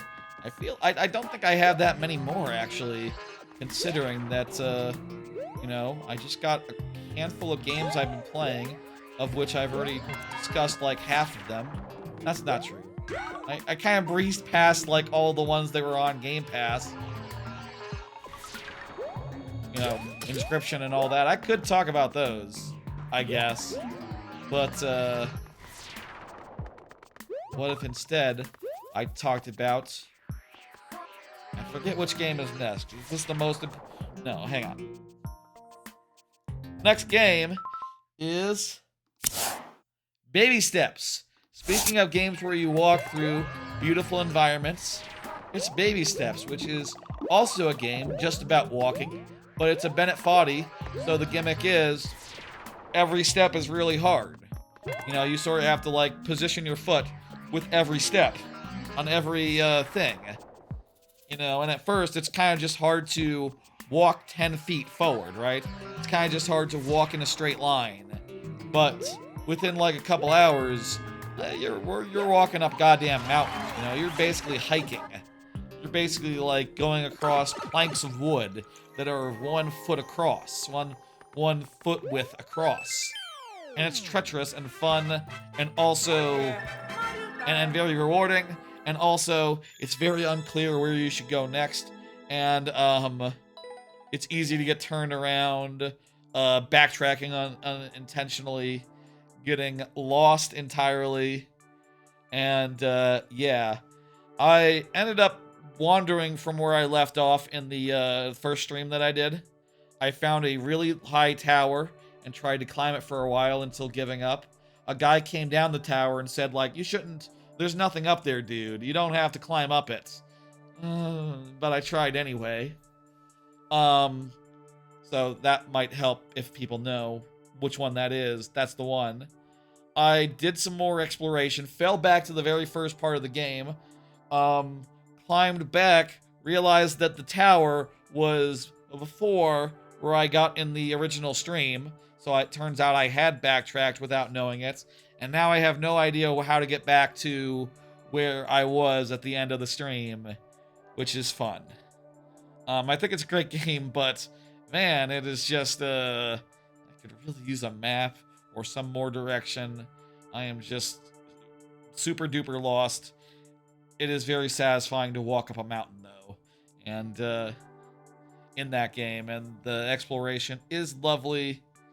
Just, you know, it is a Bennett Foddy. It does think it's very funny when you get fucked over by falling. You know, when you get fucked over by falling a great distance. Let me hit complete, and we'll do the next one. The original had a mechanical seam, so a Mecha Koopa would fit.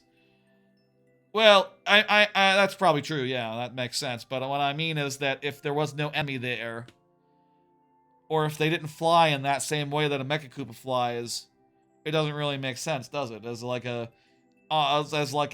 direct conversion. Baby Steps rules. I would recommend it, even for non-streamers. I think it's fun. I want to play more of it, but I do have a lot of games that I'm playing currently. And of the games I'm playing is one of the few that is not on Switch, which sucks. I have to turn on the PlayStation to play it. That's not a good time. Like decorative enemies? Oh, I can see that. Yeah, I guess. Just for like aesthetics purposes. I don't tend to do stuff just purely for aesthetics that often. You know, other than like, oh, I choose this stuff, I choose this surface, I mix these blocks in this way, I use these background objects, but you know, enemies just for aesthetics. I don't know about that. That just makes me go like, ooh, I don't know. Good night, Big Bad Brock. Thanks for tuning in and stuff. Ratchet-Toad, you are up. Here's another card. Been playing Ball X Pit. Talked about this last week that I was gonna buy it. I have now bought it, and I've been playing it a bunch. Of the games that I've been playing this week, it's probably the one I've been playing the most. It is just a roguelike that's very easy to get into. You throw balls. The balls have special effects like, oh, this one sets enemies on fire. This one does this. This one makes a big earthquake thing. This one makes a big laser beam the length of the size of the screen, you know, from top to bottom or whatever. Eventually, you level these up and can combine them so that you have one ball that does two things. And then, you know, you can only have 4 balls, so combining them is pretty solid. I think the Ants and Silk Song or Farfield are similar. That's true. That's true. But you can attack most of the ants, though, and you wouldn't be able to make an enemy just for the background of a Mario Maker game, unfortunately, a Mario Maker level. Ball Pit, by the way, is this one. It's sort of like, you got like a vertical shaft, and you're throwing balls, and the enemies come in like Arkanoid style, like grids of blocks, and every time they get hit, they take damage from your balls.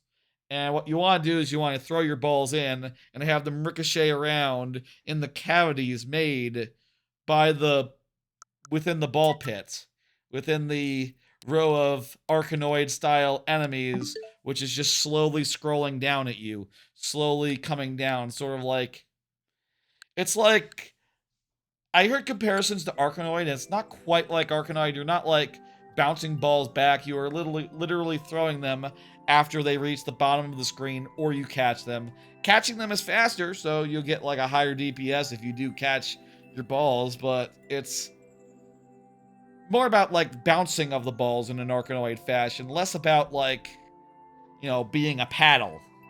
You're not a paddle in Ball Pit. The only thing I think that's like not great about Ball Pit is I don't really care for like the in-between stuff, which I've seen comparisons to like Loop Hero about. It just seems like a whole to-do.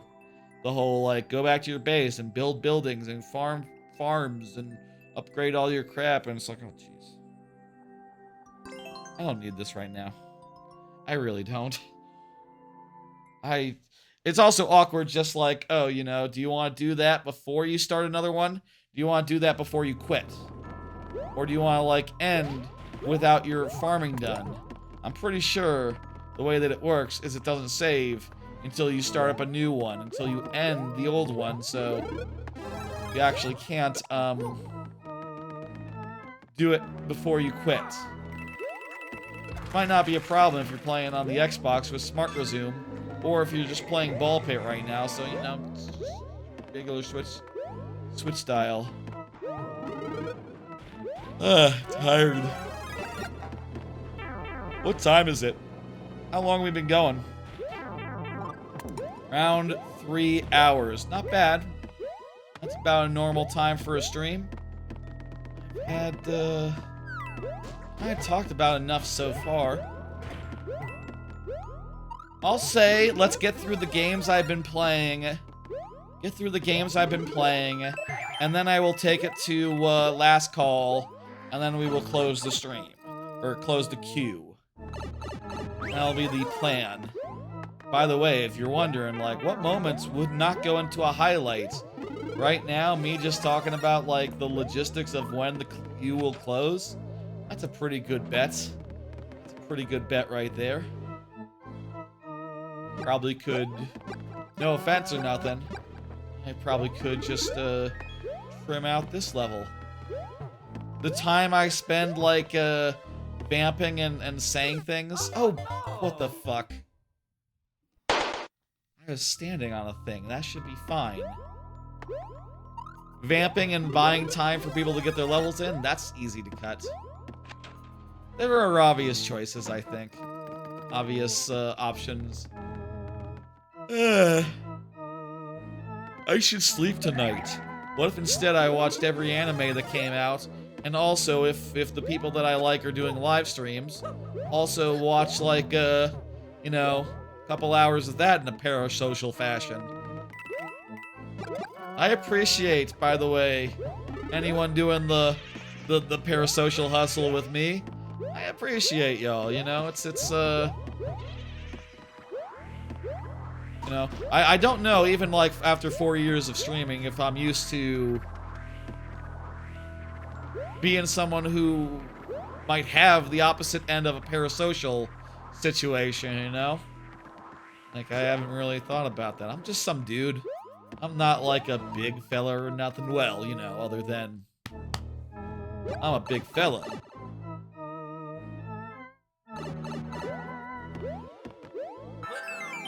But, you know, I don't, I'm still basically just some dude, to be clear, but I'm sure y'all, some of y'all think of me more than I think of you.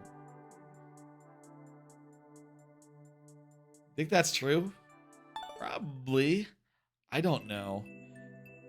I think about y'all. I think about y'all a fair amount, some of y'all that I recognize, the regulars, etc.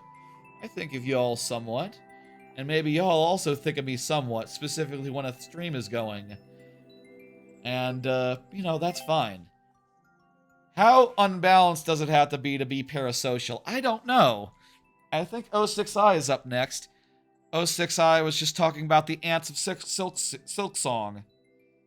So, perfect. Let me hit complete and get the next one up. Man, missed opportunity to be called parasocial situations or whatever. That old parasocial relationship. But no, it's gonna be basking in glory because again, we beat Pipers. Gotta say that again. We beat Pipers. That feels good. Let me refresh the heads. 06I is here. Do another card. Been playing a little bit of Pokemon Legends Z2A. Silk Song broke me. We'll talk about that in a bit. That's the last one that I have listed. Pokemon Legends, another one of the new games. I bought it last week using a voucher. I did, in fact, pay another $10 to get the Switch 2 version. That's fine. I didn't mind that. Started it up. I'll say it is much more of a game. Has a little bit more bite than Arceus. I remember Arceus just being weird, where it's like, okay, I go into the field, I find a Pokemon, bloop, Pokemon caught. You know, mostly it seemed like you were just catching Pokemon by just catching Pokemon and not just, you know, training them. And also it did seem like, God, I forget.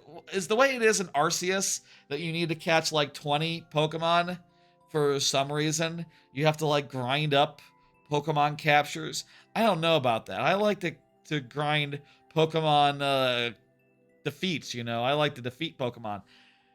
It's very possible that Z through A works like this. So let me just say, for the record, I have only gotten a little bit into the game. I have gotten to rank Y, which is, you know, a whole bunch of tutorial text in, but probably like 5 minutes of gameplay, all told. Maybe like 20, maybe like a half hour. I'm seeing a lot of people say like, okay, I'm done. I'm in endgame now. And then they caught all this shinies that they wanted and said like, oh, done. I'm just done now. And I'm still just in the very start of the game and not sure how to feel about it yet. Not sure like how excited I am for any of it. I'll say the basic thing of like combat working using cooldowns and stuff. That is an interesting twist on how Pokemon works. Basically when you use an attack, it goes on cooldown, and then the other attacks that you could use are still available, and you sort of just want to like work through all of them and then wait for the other ones to come off cooldown, and etc. etc. Yada yada yada.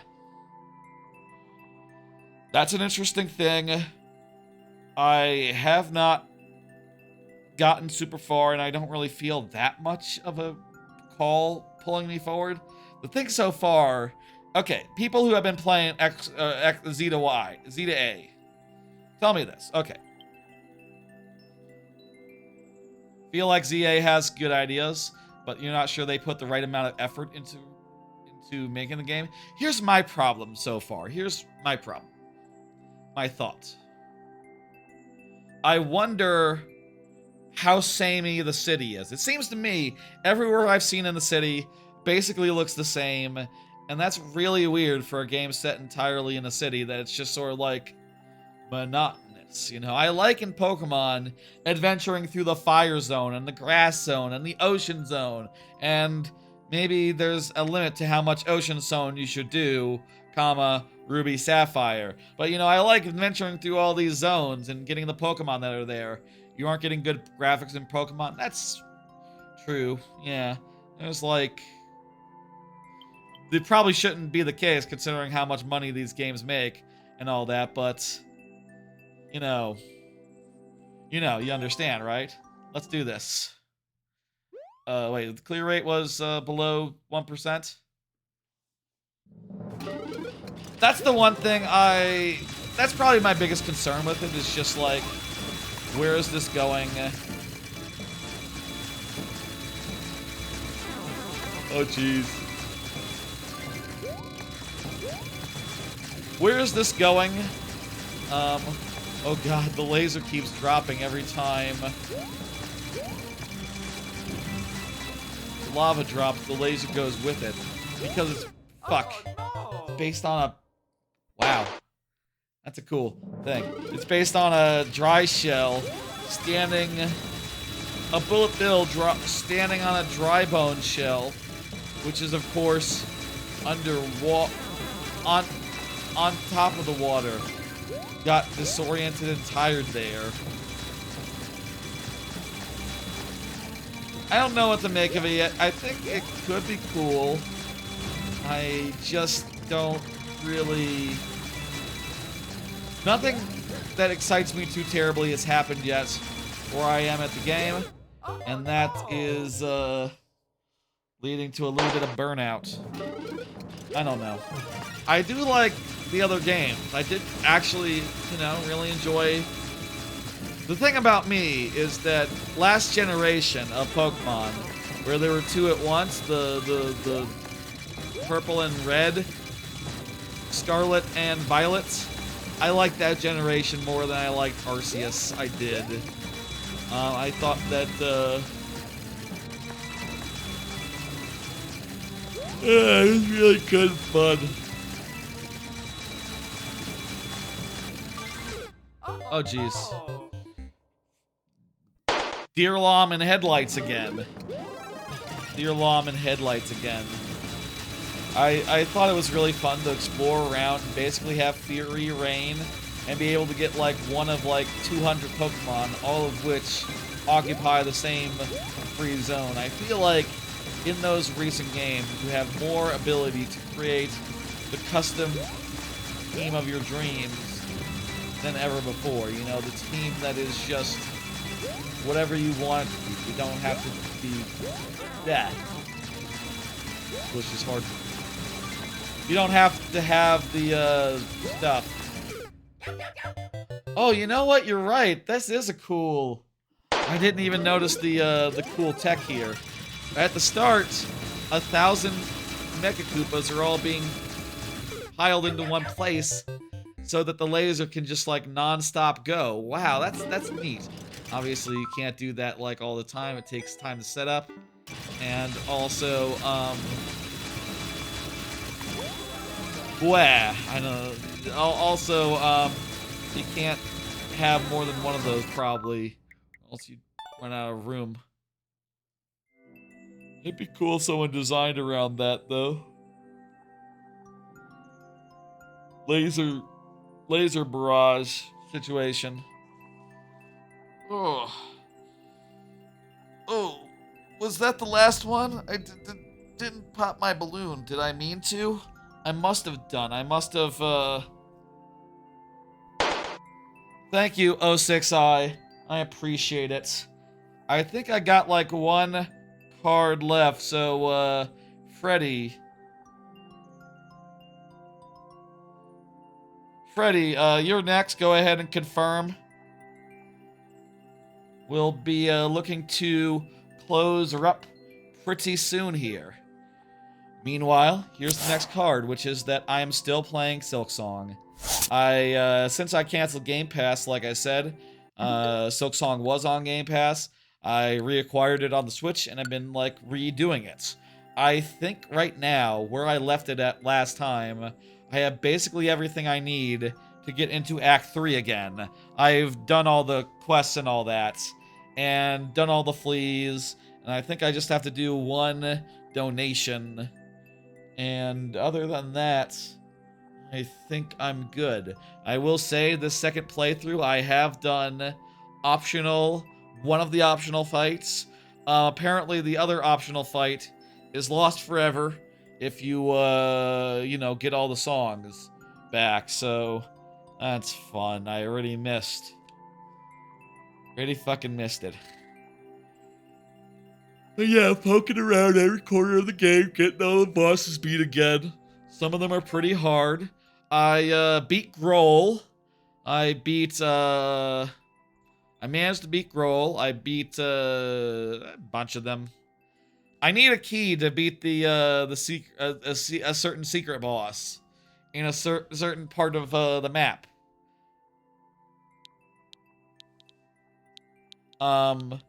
And maybe you should work on that, but I think just based on the logic, I might be going to Act 3, and I think that'd be fun. I wonder if I should do any shopping before Act 3, like anyone who's just, not gonna make it to the other side. Take care of them real fast. That's the last card. Let's go ahead and move towards a ending. Move towards a stream close, etc.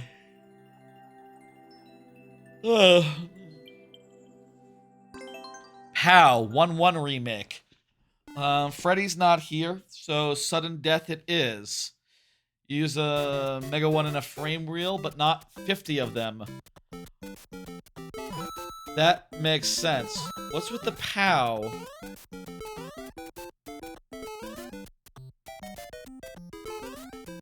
There was a POW. Should I have activated the POW?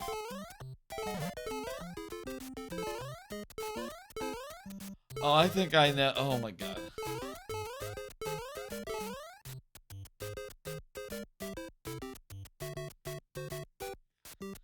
You need to bonk with the head. Hey, Kirkwood. How you doing? You need to bonk this with the head. And do it for...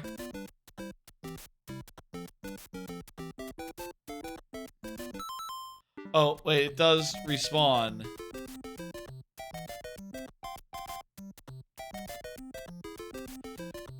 Weird thing then is that we could technically try this, like, as many times as we want.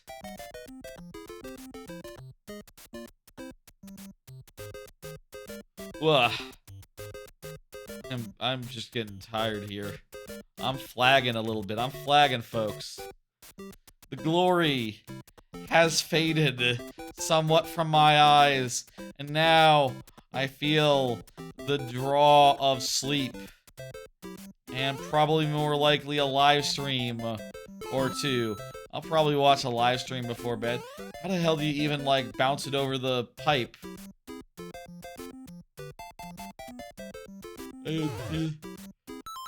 Get it.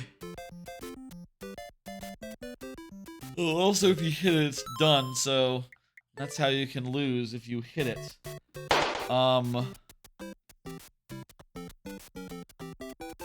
didn't we do a try and we didn't... Do we not pop one? Yeah, I'm really not sure how you avoid hitting it. Are you going to see the Chainsaw Man?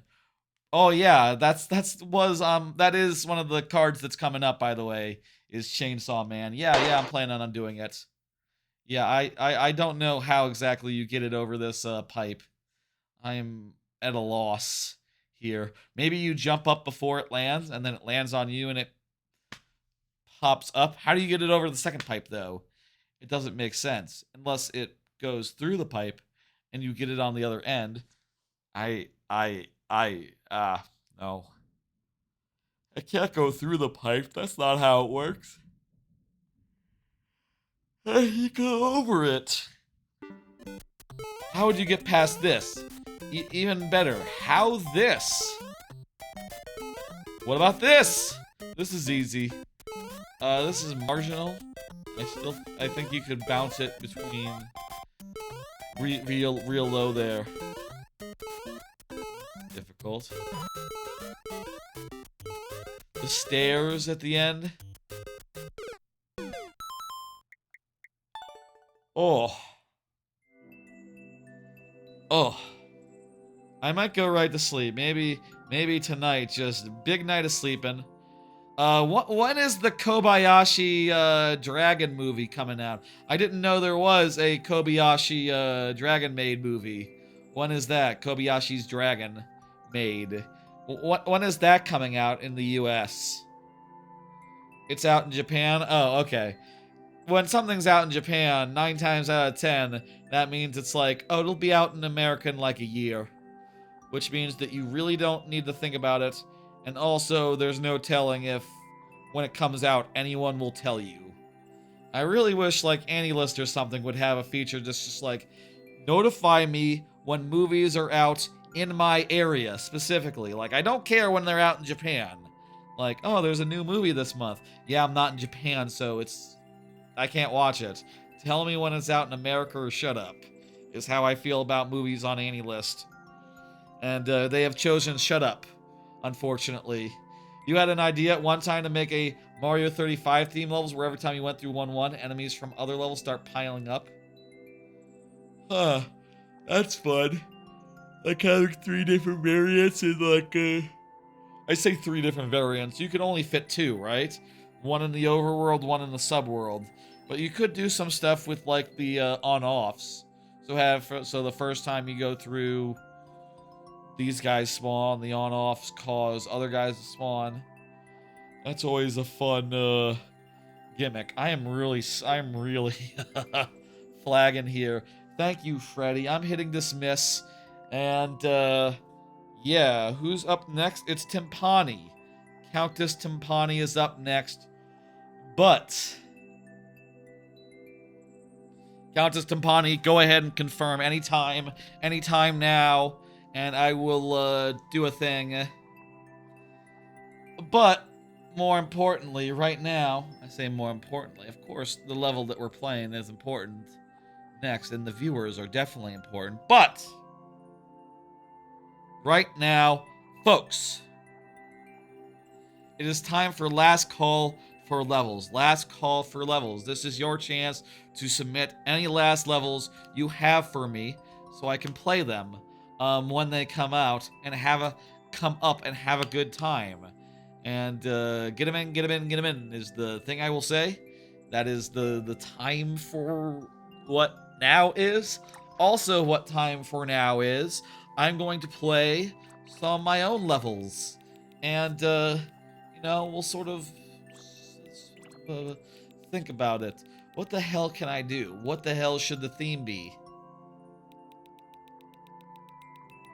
We have been playing color-based, based on color for the last few weeks, picking out levels that were purple, red, orange, yellow. some primary way. I'm gonna say we should do a spooky color. What is the spookiest color? We already did purple. We already did black. Is blue spooky? Orange. We already did orange. We already did fucking... Orange and black are like the two spooky colors. Is there any other theme that we could do? Maybe the color theme has reached its end. Honestly. Ghosts? Yeah, sure. Some levels with ghosts in it. Let's just go with that then. Yeah. Levels with ghosts in them. And ones that aren't Ghost House. Are there ghosts? You know what? I'm not sure if there's ghosts in Tomb of the Great Galumba. There might have been. It kind of makes sense for... You know, I don't think there are actually, and I'm not sure. That's just gonna keep going. That was the plan. You go through 1-1, 1-2, hit on-off switch, 1-1, 1-2. Gotcha. You only do that twice unless you do a P-switch as well. You do like a P-switch situation, but then any coins on the course could be a problem. Ghosts. Ghosts. Where are the ghosts at? Were there ghosts in 3D World Tour 1? You know what? Let's be specific. Let's narrow this down to a ridiculous degree. Peepa. We'll look for is it? No, Peepa is the little guy, isn't he? From some other game. What are these guys called that like go in circles? There's none in this level. There's none in this level, but the little ghosts that go in little circles. Peepa. Gotcha. There we go. Peepa is some sort of robot from something or other. I know there's Peepa in this level, so let's do some Peepa. It's time to Peepa. It's time for Peepa. Here we go. Peepa time. Kind of sounds like that. Do kids nowadays know about Looney Tunes? And the guy that says, I like to sing and I'm being something. I like to sing of sky, of blue, or dream, or two. The owl from Looney Tunes, that motherfucker. I don't know what the kids know. Every year I know less what the kids know. Though I guess, you know, as I continue having a nephew, maybe eventually I will get some idea what the kids know. Because he will talk and he will tell me. Eventually. That's gonna be so weird when he actually, like, talks. Apparently he's not quite talking yet. I thought he was talking last week. But apparently he's just sort of mumbling a little bit. I don't know that's talking. I had heard that he was saying things like, what is that? And he is getting more consistent about mama and dada. But, you know, that's still nothing. That's still not, you say like, hello little guy. You know, and he says like, hello back. No, he can't do that yet. Maybe someday. Definitely someday. I imagine within the next couple months. Shit, it's time. Peepa levels will make this nice and simple. Peepa isn't in anything other than 3D World, and I do think I've used Peepa sparingly, honestly. Like, thinking if I've used Peepa in any of these, like, no. Have I used Peepa in, oh yeah, it's like, the first level of the Super World is the first 3D World level. There's no Peepa in there. There's no Peepa in Bonsai Bog. Ooh, Bonsai Bog is a good one. We've shown off Bonsai Bog recently, but it is a pretty spooky level as far as spooky levels go. If we were just showing off booze, that'd be a good one. Are there Peepa in Plunder Blunder? I can't remember. Let me do a quick check. Peepa check!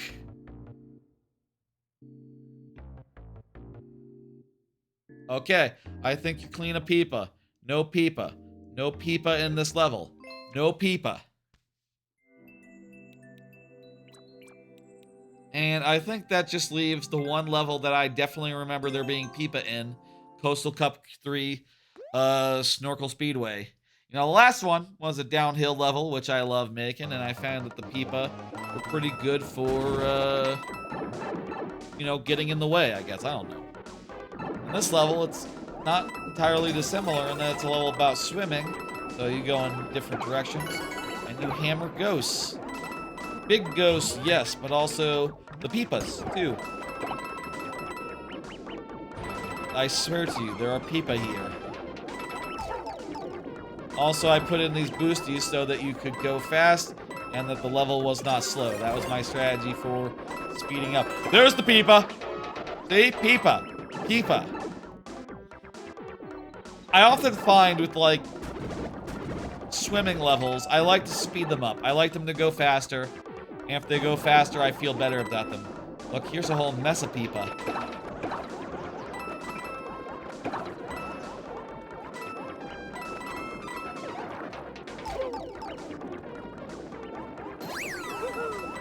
Oh, you know what I should have done? What would be a good idea other than Peepa?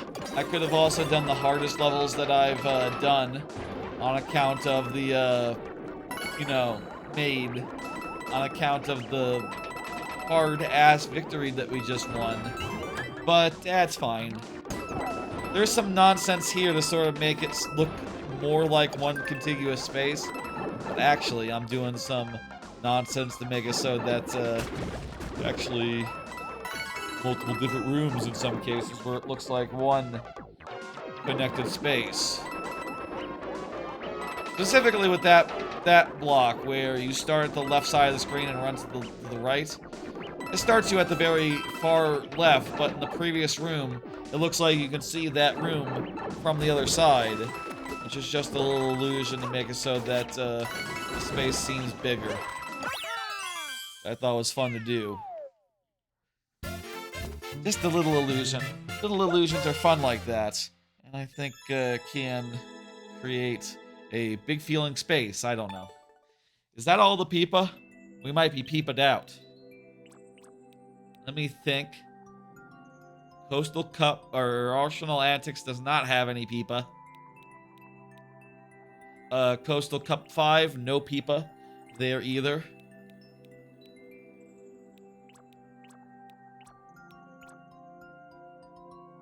Are there Peepa in bonus biome 5? There might be. I feel like I might have. Oh, no, no, no. We use fireballs. Potobos. There's potobos. Potobos, honestly, not a bad topic either, honestly. But no, that's different. It's a different kind of enemy that flies in patterns that you have to avoid. Yeah, no Peepo. No Peepo.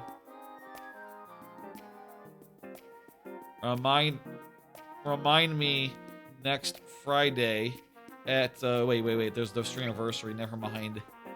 Streamiversary will be the next viewer level stream. And that one, remind me in 3 weeks. Podobo as a theme. Do Podobo levels, that's fun.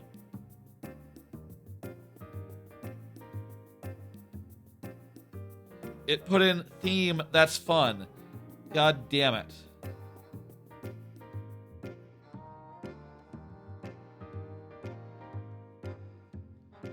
Remind me in 3 weeks, Podobo theme. Potio theme. Close enough. I'll get it. That was just a bit of traditional Mario Maker stuff to show you what kind of levels I make. And I think that's it. I think that's all. I think we're about to move on. Go back to the thing. Folks, that's it for last call for levels. I am closing the queue, and now we are going to finish out the levels that are here. Countess Timpani did not confirm yet, so let's go ahead and put her into sudden death, and just go ahead and do a thing. By the way, I'll say, just as a minor follow-up, has the camera been shaking today? If it's been shaking, that's still an issue. If it hasn't, I didn't do anything funny. There was a firmware update for the software that might have fixed it. I don't know what the deal is there. You got me, and I just hope it stops. Whatever's going on. Maybe there's other cameras I could try that also do the face tracking and, you know, framing me up nice and look nice. I think the Insta360 link that I use is just probably the best possible... God. Best possible thing. This is the kind of level that you would want while being about to go into a big massive tangent about Twitch clips and other things that, like, everyone is getting angry about, but I'm not sure anyone cares about, you know. I'll say, you know, again, that situation is all weird.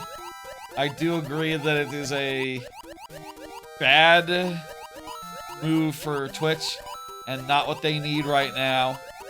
But I can see the use case, and I can also see that, like, oh, you know, you could probably figure out somewhat automatically, like, what would be clipped. Assuming that you do it right, which they're not going to. No, it's possible, it's not even possible to do it right. Which is what I would argue in most cases. That's just how AI is in most cases, like, impossible to realize, etc.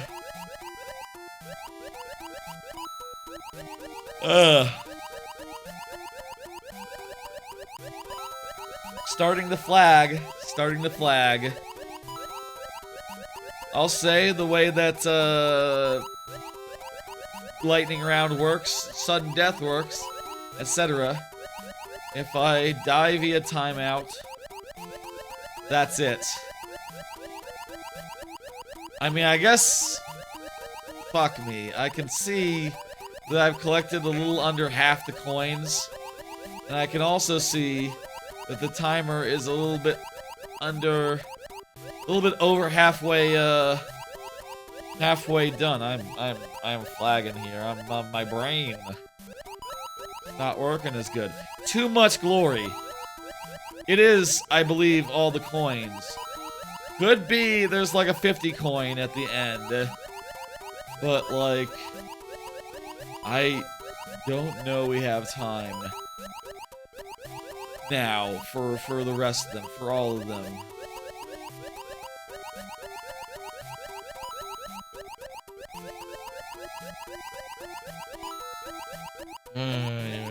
Shit.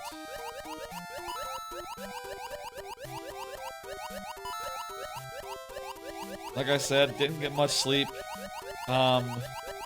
Was up late in the last night trying to make a bunch of progress on my Twitch clip backlog, which I'll say has come at the expense of other backlogs. Like, I have been previously in the past working on translating all my reviews and rewriting all my game reviews so that they could be on backlog and be a up-to-date review that I agree with now. It's written like I would write it now.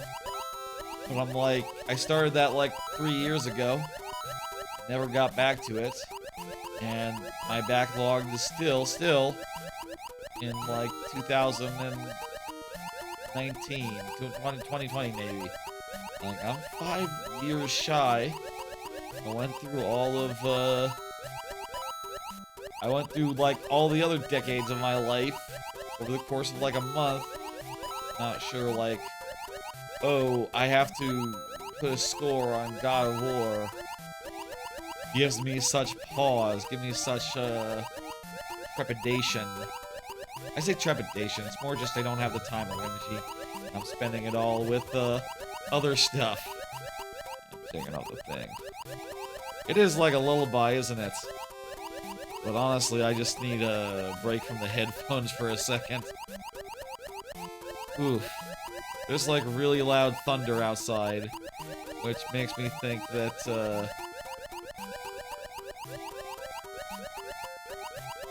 the fuck am I going with this sentence? It makes me think that it's raining. Obviously, yes, it's raining. There was some really loud rain and stuff yesterday. It was, really, really loud. All my coworkers were talking about it at work and saying that they didn't sleep much either. Which, you know, that wasn't on the lightning, you know, I was up. And I'm usually up when that lightning hit around 2 a.m. and it started, like, clanging and banging, and it seemed like it was coming from the left and then the right, and it's close as hell, man. I don't know. It just sounded like that. But, like, I think this is it for this level. We can't do it, and we don't. And I'll say, like, the way that this works is that if you're not here when your level comes up, it's 2 tries, but if we time out on a level, it's as many tries as we had seconds, so hundreds of seconds, so yeah. Oh. Lag. I really am just shutting down within my eyes. Hey, here's a question. Other than Weapons and Sinners, are there any other movies I need to see before the end of the year? Any other movies I need to see before the end of the year? I'm curious because, like I said, Weapons, Killers, those 2 things are on HBO Max, but I could really go for, like, a bunch of... I could really go for, like, maybe watching some movies in my free time when I'm not, stoving over hot, content. Slaying over hot content. And also, you know, some of the busy work that I do in my life, you can absolutely do while watching a TV show. So, so, yeah. Wow. Thank you, Countess Timpani. We didn't do it. Good night. Good, level dismissed. Robbie Angel is up next. Robbie Angel has been chatting, has been saying, has been seeing my slow drift into unconsciousness. I'm probably going to watch like 5 anime after this, and I'm going to be just like, going like, okay, here we go. 99 gift, let's go. Okay, here we go. Oh boy, this one. You know, I'm gonna be struggling, but I think I will go the distance because I always tend to push myself, and also I tend to get a second win around midnight. Is it around midnight? No, it's around 10. This is where I start to flag if I'm really tired. Midnight, that's second win territory. That's where second win comes in. Glory, glory. We gotta remember. Glory. This is a glorious day. This is a glorious night. This is an auto. Oh boy. Hold to the right and let the music happen. Star Wolf theme. It's very cool. This theme is great. I love this theme.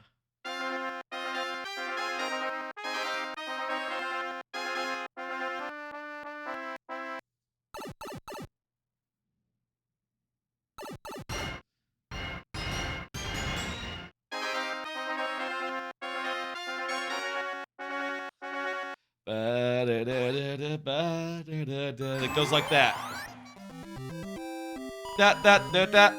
ba, ba, ba, ba, that. Sort of like that. Star Fox has some good goddamn music in it. One of the best parts about Star Fox.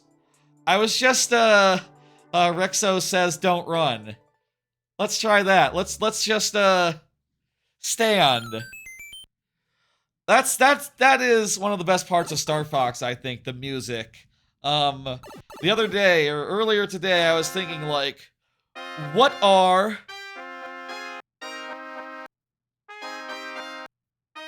this is a spooky version of this song. Hey, what's up? This is like one of those slow, like Hollywood trailer versions, you know?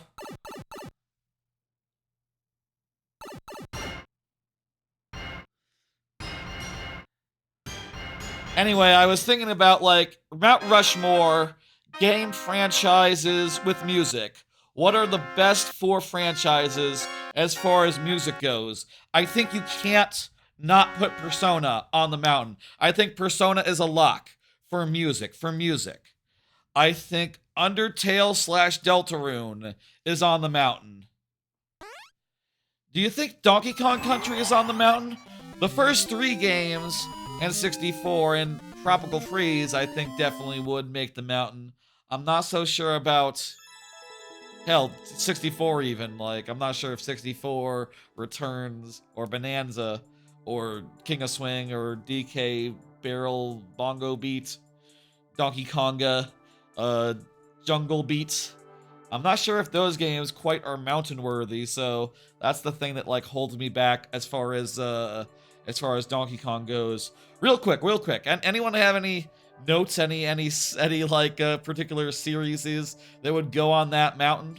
That would go on a Mount Rushmore of video game franchises? I don't know. There's all sorts of amazing music in all sorts of franchises. What about Splatoon? Oh, Splatoon is an interesting pick because it has all the like weird Vocaloid bullshit, and it's always so like off its tits. You know, Splatoon is just so off its tits as far as music goes. Can you put Smash Brothers on the mountain, or is that cheating? Does Mario Kart make the mountain? The last Mario Kart was really good for music, but I still don't know if it makes the mountain. If Nier had more than just one game, I think the first Nier is very... The second Nier is very mountain-worthy, but the first Nier, I don't know if its music really... I remember any of it from what I played. Do you think there could be a Mario Galaxy 3? Absolutely. I think that could be the next Mario, 3D Mario. I think there's like a higher chance of that than Odyssey 3. I'll say that much. I think there's maybe a 50% chance. I'll say a 40% chance of Mario Galaxy 3. I'll say a 20% chance of Odyssey 2. And I'll say a 45% chance and a 30% chance, 35% chance of an original game. I'll say, you know what, 25% chance original game, 10% another 3D World. That would be my breakout. Does 3D World count if it's one of those?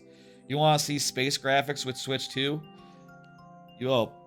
They have a product for you. It's called Mario Galaxy 1 Plus 2. Oh, that's Switch 1. That's Switch 1. That actually doesn't have a Switch 2 version, does it? Dang. Okay. Music. What's good for music?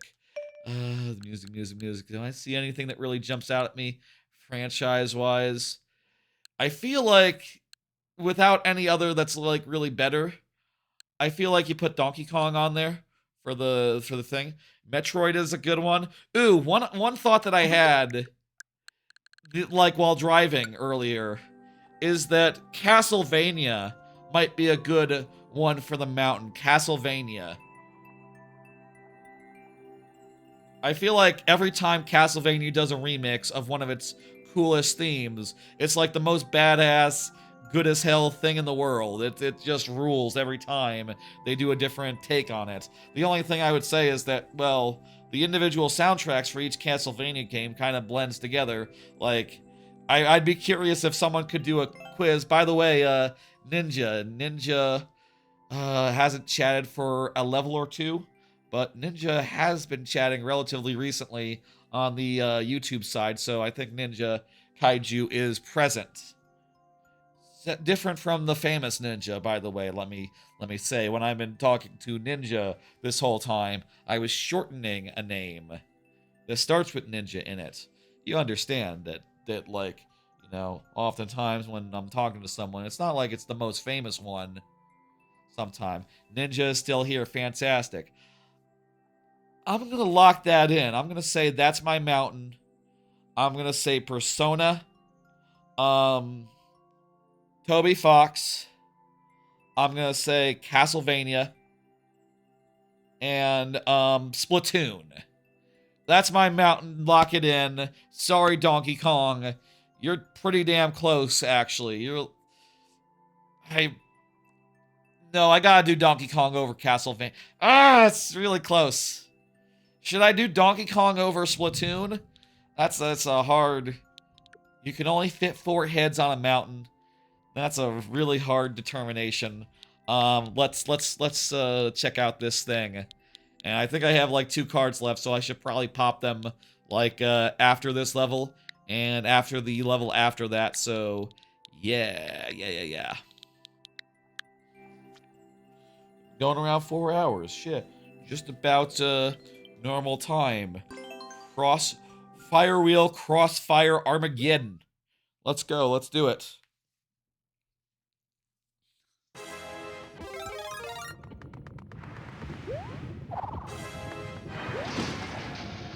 Okay. That's a Bowser. It's an auto scroll. We just gotta survive while Bowser pelts us with bullshit.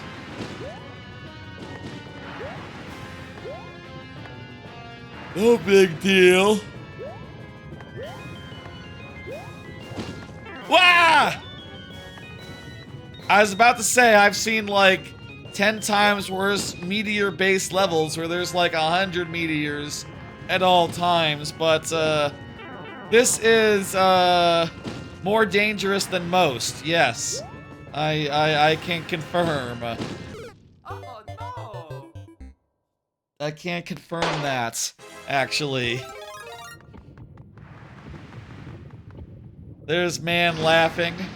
Remember when a VOD was when a stream was called Head and Hands, Man Laughing? That's nice. That was a good bit. Oh, you know what I'll say as far as shit, man, if y'all want more follow-up from earlier, I got more follow-up. Like I didn't even mention with the YouTube with the clipping situation. I did reorganize all my fucking VODs on my local machine. I now have them organized chronologically rather than by category. Like I have all the ones from 2023 all together. There's 2 of those. I have all the ones from 2024 in like 3 different folders based on like whether it was before I moved, before Japan, or after all that. And have counted like there's like a total of 60, 70 of all those. And I got all the ones from this year sorted into a couple of folders as well. And I'm keeping tabs on all of that. Last year is pretty clipped up, honestly. I've been doing a good job of like going back and doing all the playthrough streams, which means that... Oh jeez. Oh geez, this giant Pac-Man monstrosity. And I think it's about to be completed. My god. That's just a complete wheel. Have you ever seen anything? Oh my god.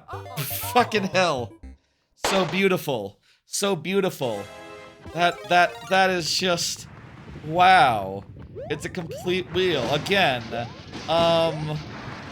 like a Deerlom and headlights. Deerlom and headlights again. What's the actual deer Pokemon called? Deerlom was Chad having a brain fart earlier. Deerlom. Deer stun. Deer. Fuck me.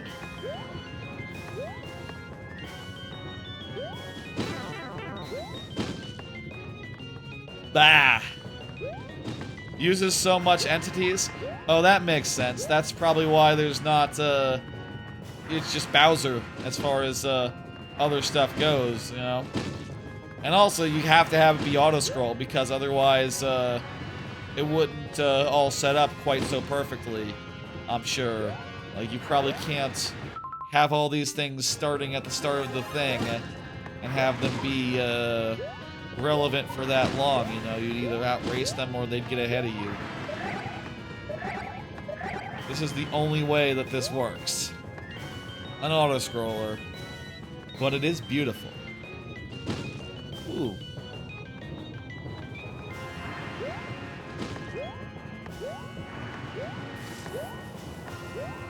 But yeah, that's fun. I hope you all enjoyed the short form content too. But also, if you just want to hang out and watch streams and, you know, support how you can, you know, that's all cool too. You know, like, there was a time where I said, oh, I'm never gonna do that. And then I did it, and I was like, what the fuck? I basically already did most of the work. You know. Pretty loud thunder outside. Oh no! Tell me there was a checkpoint. Checkpoint refreshes, and then we lost one. Very good.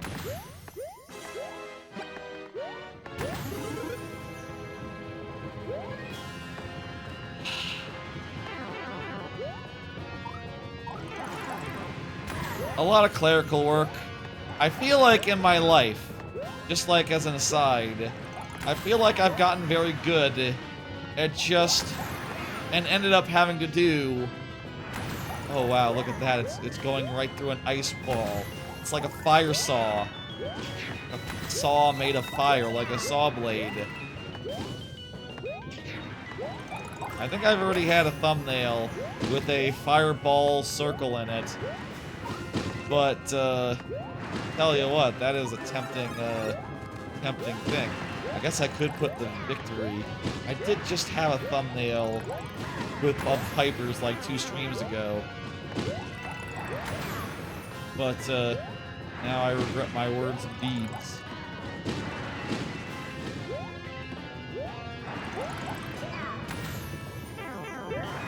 I've gotten pretty good at busy work, you know, and then, you know, in my professional life, often you have to do, like, a bunch of, like, I say busy work, clerical work, you know? You gotta go into a spreadsheet, fill out, like, a bunch of shit. You gotta, like, go table by table and check out what's going on with each of them and try to understand shit. You know, in personal life-wise, you gotta, like, okay, I got, you know, let's use an AYN-based example. Like, I got all the stuff ready for my AYN. I gotta go put it all in the right folders. I gotta get this all formatted right. Okay, and get this all set up. I feel like there's a lot of... Do y'all feel that way?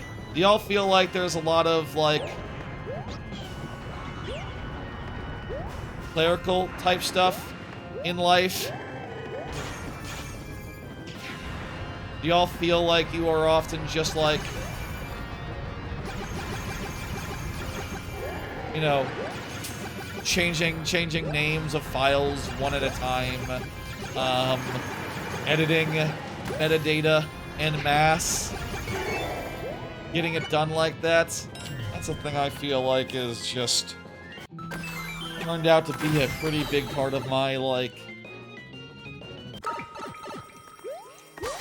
the stuff I do. Editing metadata on, like, music files. I like to have the genres be consistent, so I like to change all the genres in music that I do. And also, I like to, categorize and get it all, like, thumbnailed up.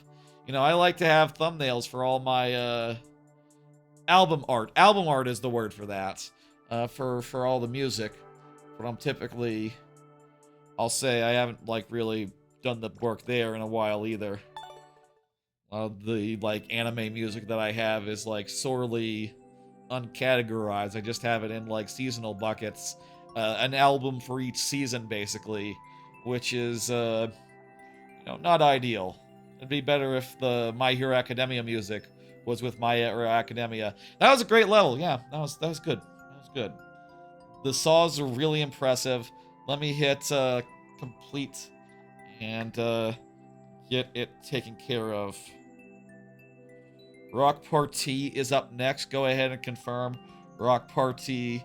The time for glory is over. It is time to play a new level of what? Hang on a second. What? There it goes. Okay, it was, I don't know why it was lagging behind there, but, the lightning is really loud. I hope we don't lose power. That would suck if I lost power at the last moment. If there was a power fluctuation. When I'm getting a house, I'm definitely going to get a battery backup situation. I'm going to invest in that. I will never lose power again. Hisses and honey is the request from Rock Party. That's right. It's time to start really figuring out hisses and honey and starting getting that done. Get ready to see that over the next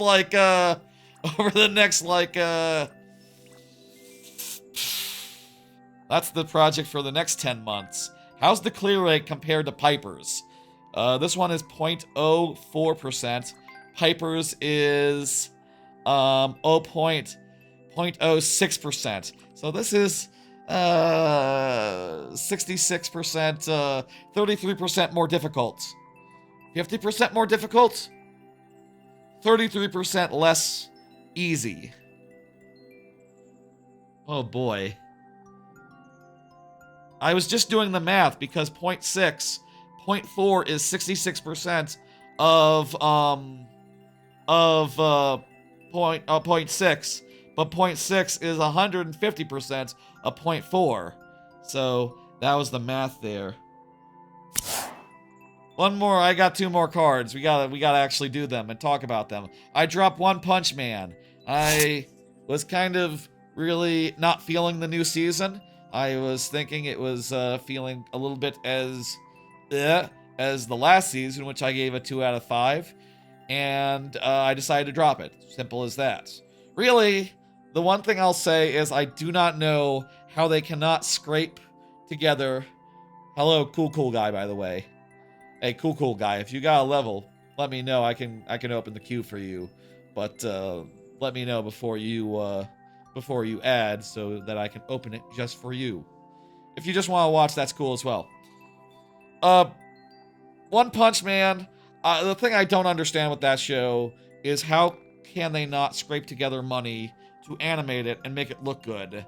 Like, it gets styled and out production valued by like every other show, every other anime on TV, including ones that are fucking mid.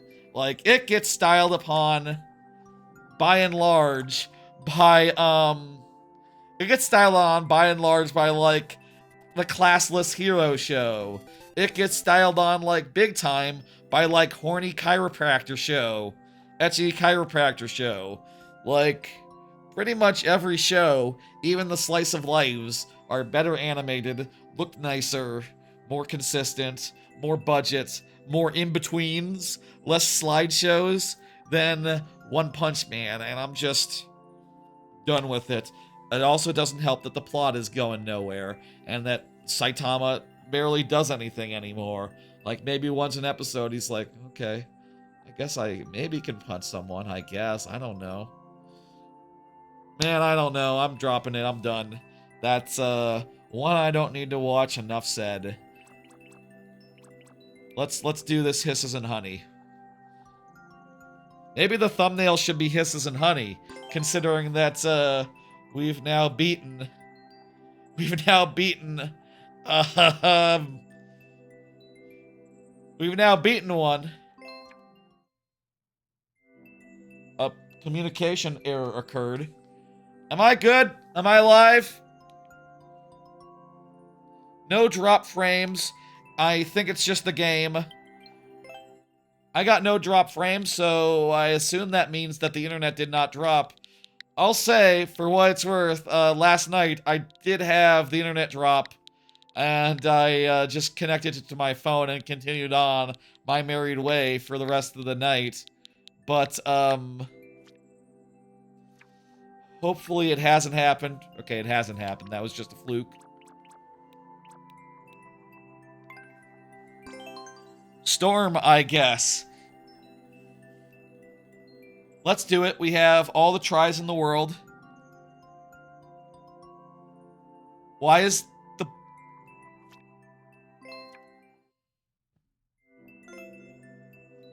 Mario Maker? The stream got bad for a second? Did it? Okay. We might be having some network issues. But OBS is saying no drop frames. So what does that mean? And I keep on getting at least a mild access to the thing. Should we take a break and see if this, and check network stuff? We do have 3 levels left. It'd be a shame to end before playing all of them. That has never been done before. Let me take a break. Let me take a break. I can see about connecting my computer to my phone and hotspotting if that is if it's an issue with the Wi-Fi with the AT&T. Give me a minute. Okay, I ran some internet speed tests. They're all perfect. I don't think there's a problem with the internet. I think that Mario Maker itself is having issues. Wow. That is some real bad fucking timing. I can't see my own uploaded courses, but I can see my Maker profile.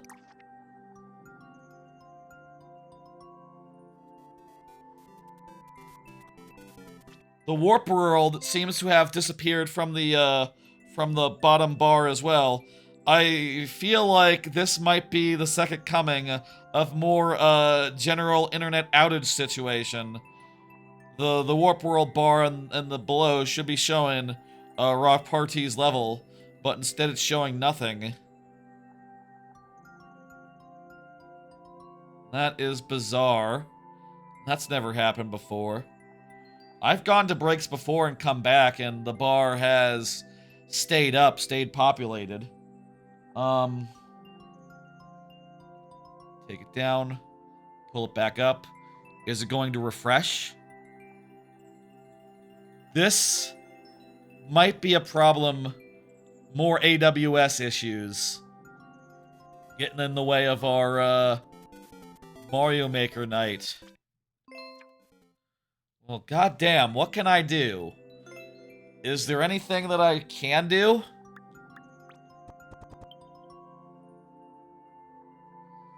I think right now, how it stands is that the, I think we're having some major outages. I think that... Yeah, look at that. The thumbnails aren't loading even if the course list is, etc. Stages are starting to load. Maybe it's coming back. Maybe it's coming back. Okay, hey, the thumbnail's loaded. Okay. Let's give this a shot. It looks like it's starting to load. I think we might be fine.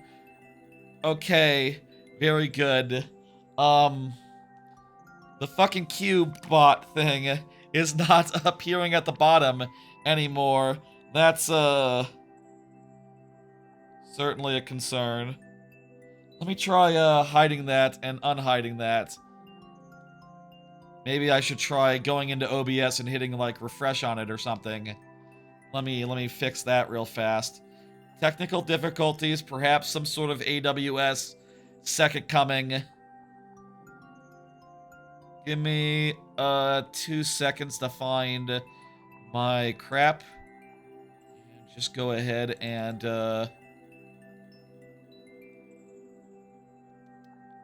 shut down source, refresh browser when seen because active.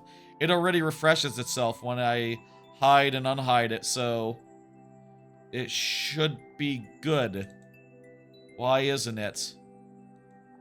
I think Warp World's just on the fritz. We're just going to have to go on without it. But fortunately, I do know, I do have the codes in front of me.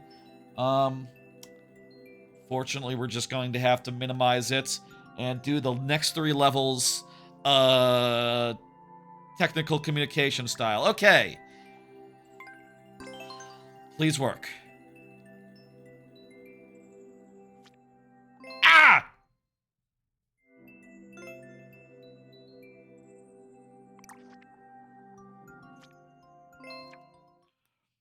Okay, I think shit's fucked. The best I could do is do a break and come back later and do it. I think more realistically, we gotta do a I owe you one.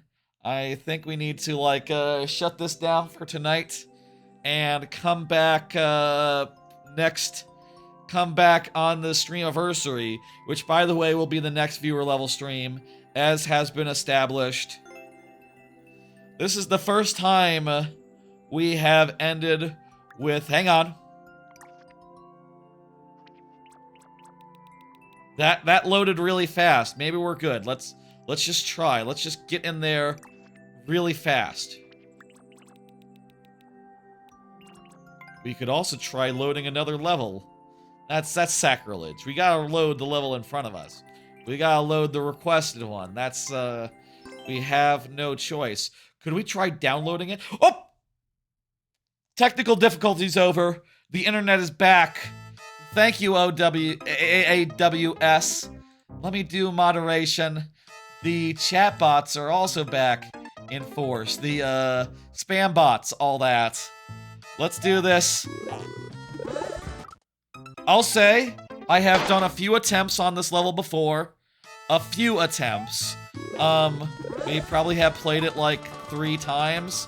But this is the start of its, saga, I guess. This is the start of us really learning it and, getting down its jumps 1 jump at a time. We will become very good at it to the point where people will say, what the fuck, what's this level called again? Hisses and Honey again? We did that last week. Assuming that Rock Party continues to submit and continues to ask for Hisses and Honey, you're welcome to submit and ask for whatever you like, Rock Party. So, you know, if you want to hiss, you will hiss. What the fuck? There's a... What? I think we almost beat that first segment for the first time, but I also think there was a invisible block in front of that pipe, so instead we died. This was a less glorious first crack at Hisses and Honey, but it does give me hope that, you know, we'll get this down, and with it before too long, we'll be getting through the first segments on, within the lightning round, within the 7 tries, etc., etc. Thank you, Rock Party. Pretend I hit dismiss on the thing. Pretend I hit dismiss. And pretend I put up the next level, which is by Roxio. I wonder if the chat commands are working right now. I wonder if my OBS, my Stream Deck is working.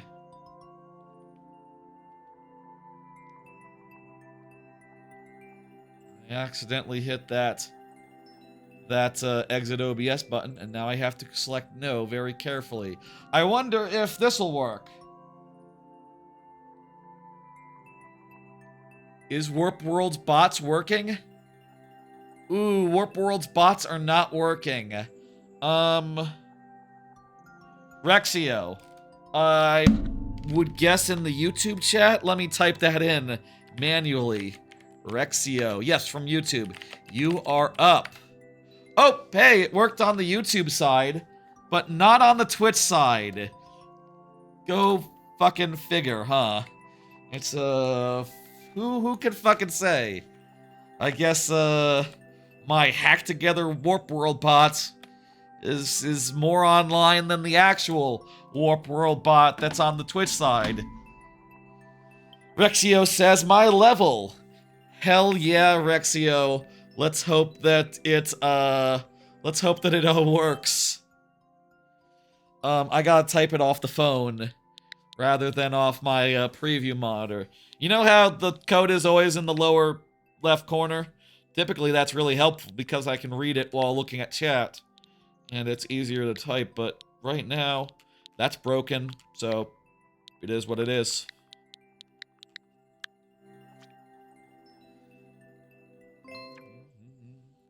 What did I type wrong? MPCRF. It's an M. I typed an M. With the B. Oh, GMM. GMMM? Wow, that's a lot of M's in a row.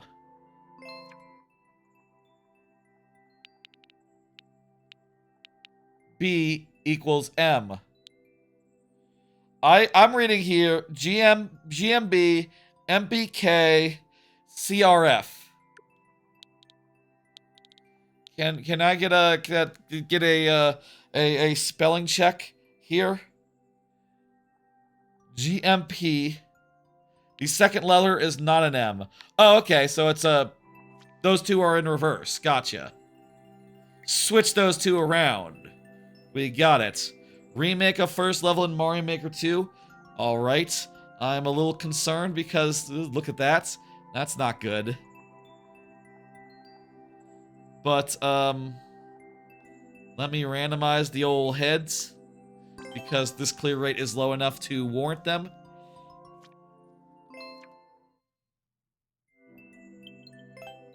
Try again, try again. Perfect time to talk about the last card. I need to go see the Chainsaw Man movie. That's in theaters right now. I have no idea when I'm seeing it. Thanks for putting that in chat. I really appreciate it, by the way. That's very helpful.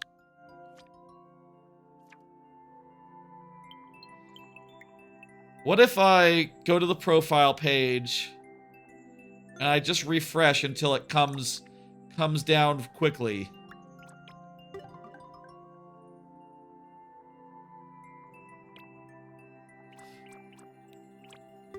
I'm gonna refresh again, and if that's quick. Yes, okay, which one was it? Yes, okay, there we go. That's the ticket. That's the secret. That's how you tell when the internet is working right. Okay, so this is a, each of these pipes has a different scenario in it.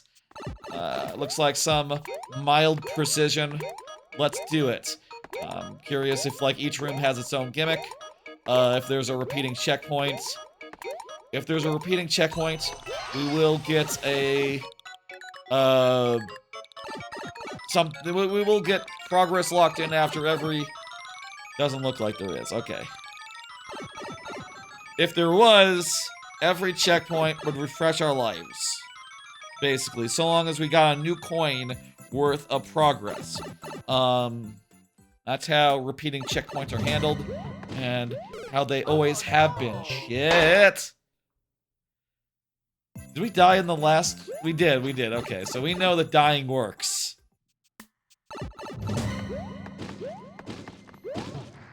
Oh no! This one seems hard, so I want to start with this one. I mean, the P-Switch business is no sunshine, hard 2. Yeah, okay. But at the very least, we can get that one out of the way and be sure that hopefully the others are less hard. Oh my god. Oh my god. Oh my god. Here I was hoping that the other ones would be less hard. No, I think actually this is the hard one. Okay, I found the hard one. Oh no! I found the hard one here.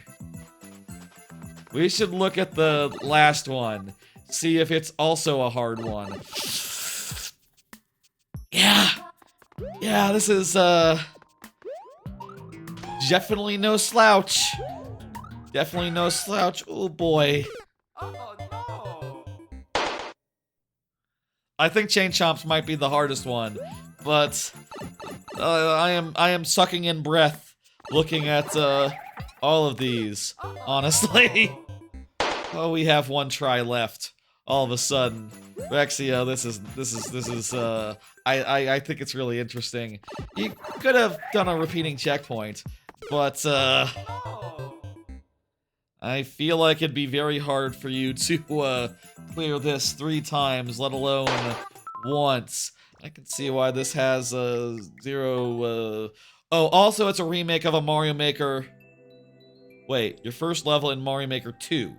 Okay, well, I was about to say, if it's your remake of a first level in Mario Maker 1, earliest levels in Mario Maker 1 didn't have checkpoints because they were introduced in a patch after, like, months, a couple months, I think.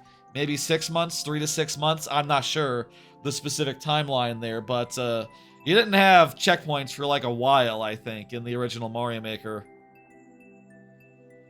But yeah, okay, that was certainly something. No? Yeah, it's from Mario Maker 2. It says so right there. Go ahead and hit dismiss. It's your first level in this game. Yeah, I mean, like, but why would you have to remake it if it's already made in this game? I guess it's like a better version, like you improved it. 06i is up. 06i has been here for the whole connection fiasco. You're good, 06i. Let's go ahead and send this baby home. I would like to finish this stream with no levels unplayed. With no levels unplayed. That is my preference. That's how I've always done it.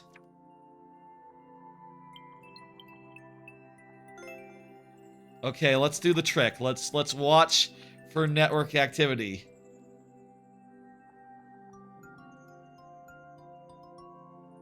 Oh.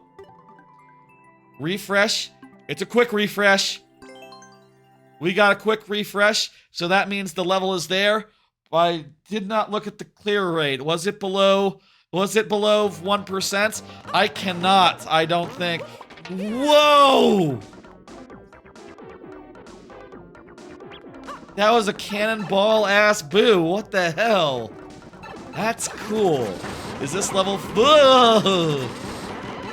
full of these guys? It's also spooky, which, hey, appropriate. This is the spooky time. Oh, jeez. Oh, jeez.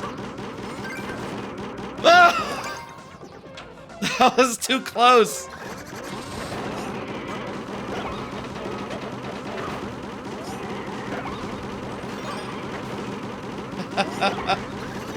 This is amazing. I am so glad. I'm so glad that you submitted and I was able to play it. And that the internet worked long enough for us to do those things. Something's wrong with the internet right now. It's AWS again. I bet. It's gotta be. It's gotta be. Thank you. That was great. Hell of a level.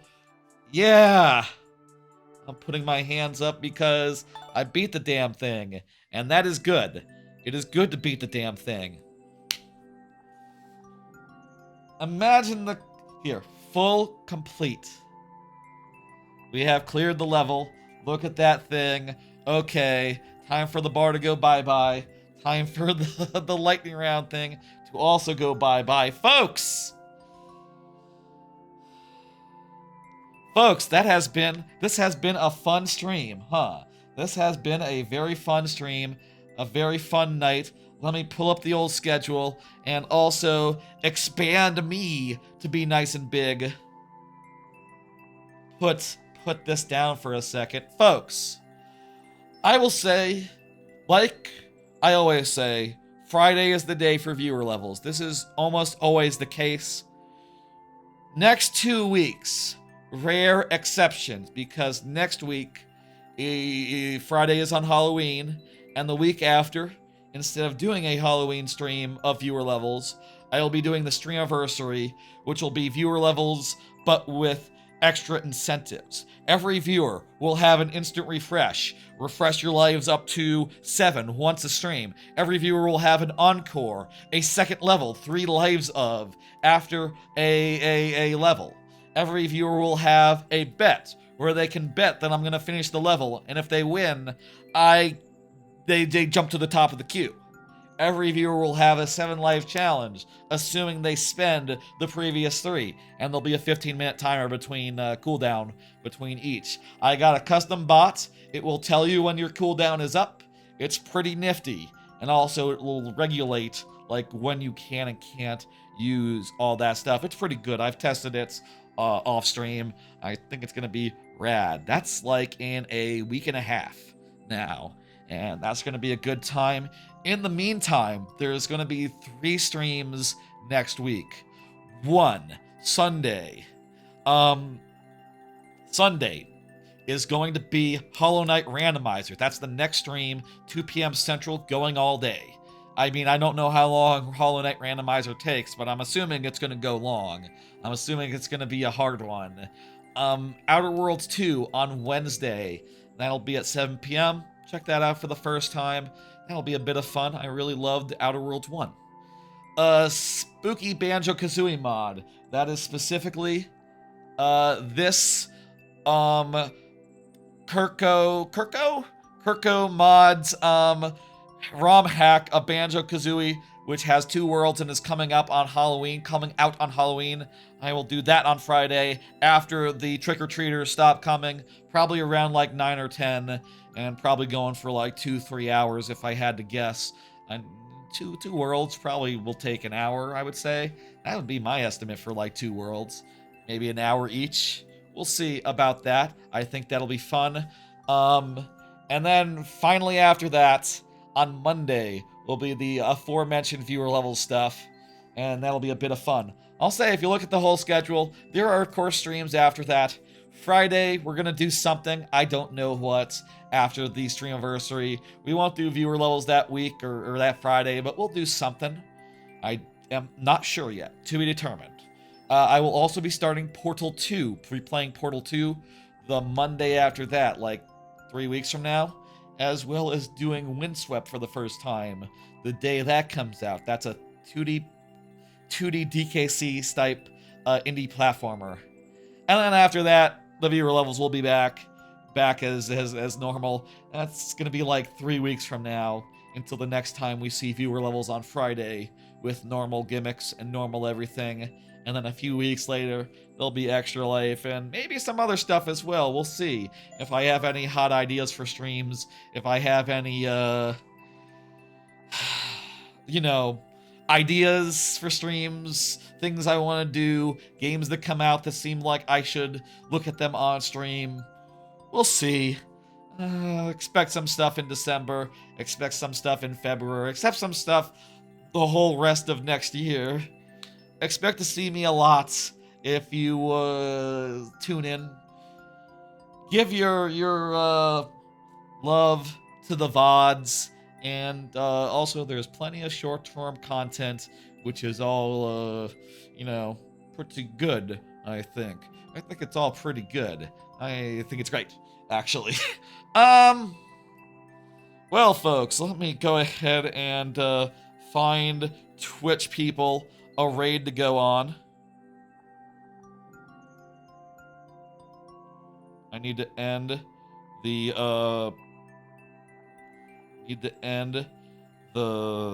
mirroring, go into Stream Manager, and send y'all out on a raid.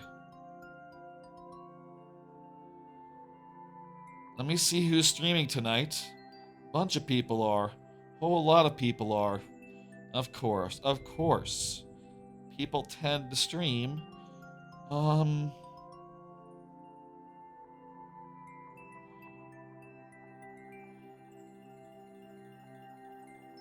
me see something real fast. Okay. Okay, I'm looking. What do we got? I'm not seeing anyone who's jumping out at me. Anyone who I haven't raided too recently or playing a game that, like, I, for one, care about. Ryan Ford is doing speedruns of DKC2. Some sort of de-rusting for some sort of event. I'll send you there. DKC2 is one of my favorite games of all time. That sounds good. Okay, folks, that'll do it for tonight. I had a good stream. I had fun. I talked about a bunch of shit that hopefully y'all found interesting. Peeks behind the curtain, and also criticisms of the curtain maker. That's, God, criticisms of the curtain maker. Criticisms of the Curtain Maker is pretty funny for a VOD name. Actually, criticisms of the Curtain Maker. Too bad. It's gotta be the glory related one, right? Because of the level that I finished after the first time after 10 months of attempts. Goddamn, we did it! I'm gonna bask in that for a second longer, and then I'm gonna send you off. I'll see you on Sunday for Hollow Knight Randomizer, Outer Worlds 2 Wednesday, Banjo-Kazooie mod on next Friday, and the Streamiversary will be the Monday after that. Look forward to all that. Look forward to future stuff in the future. I'll see you on Sunday, folks. Y'all, take it fucking easy. Good night.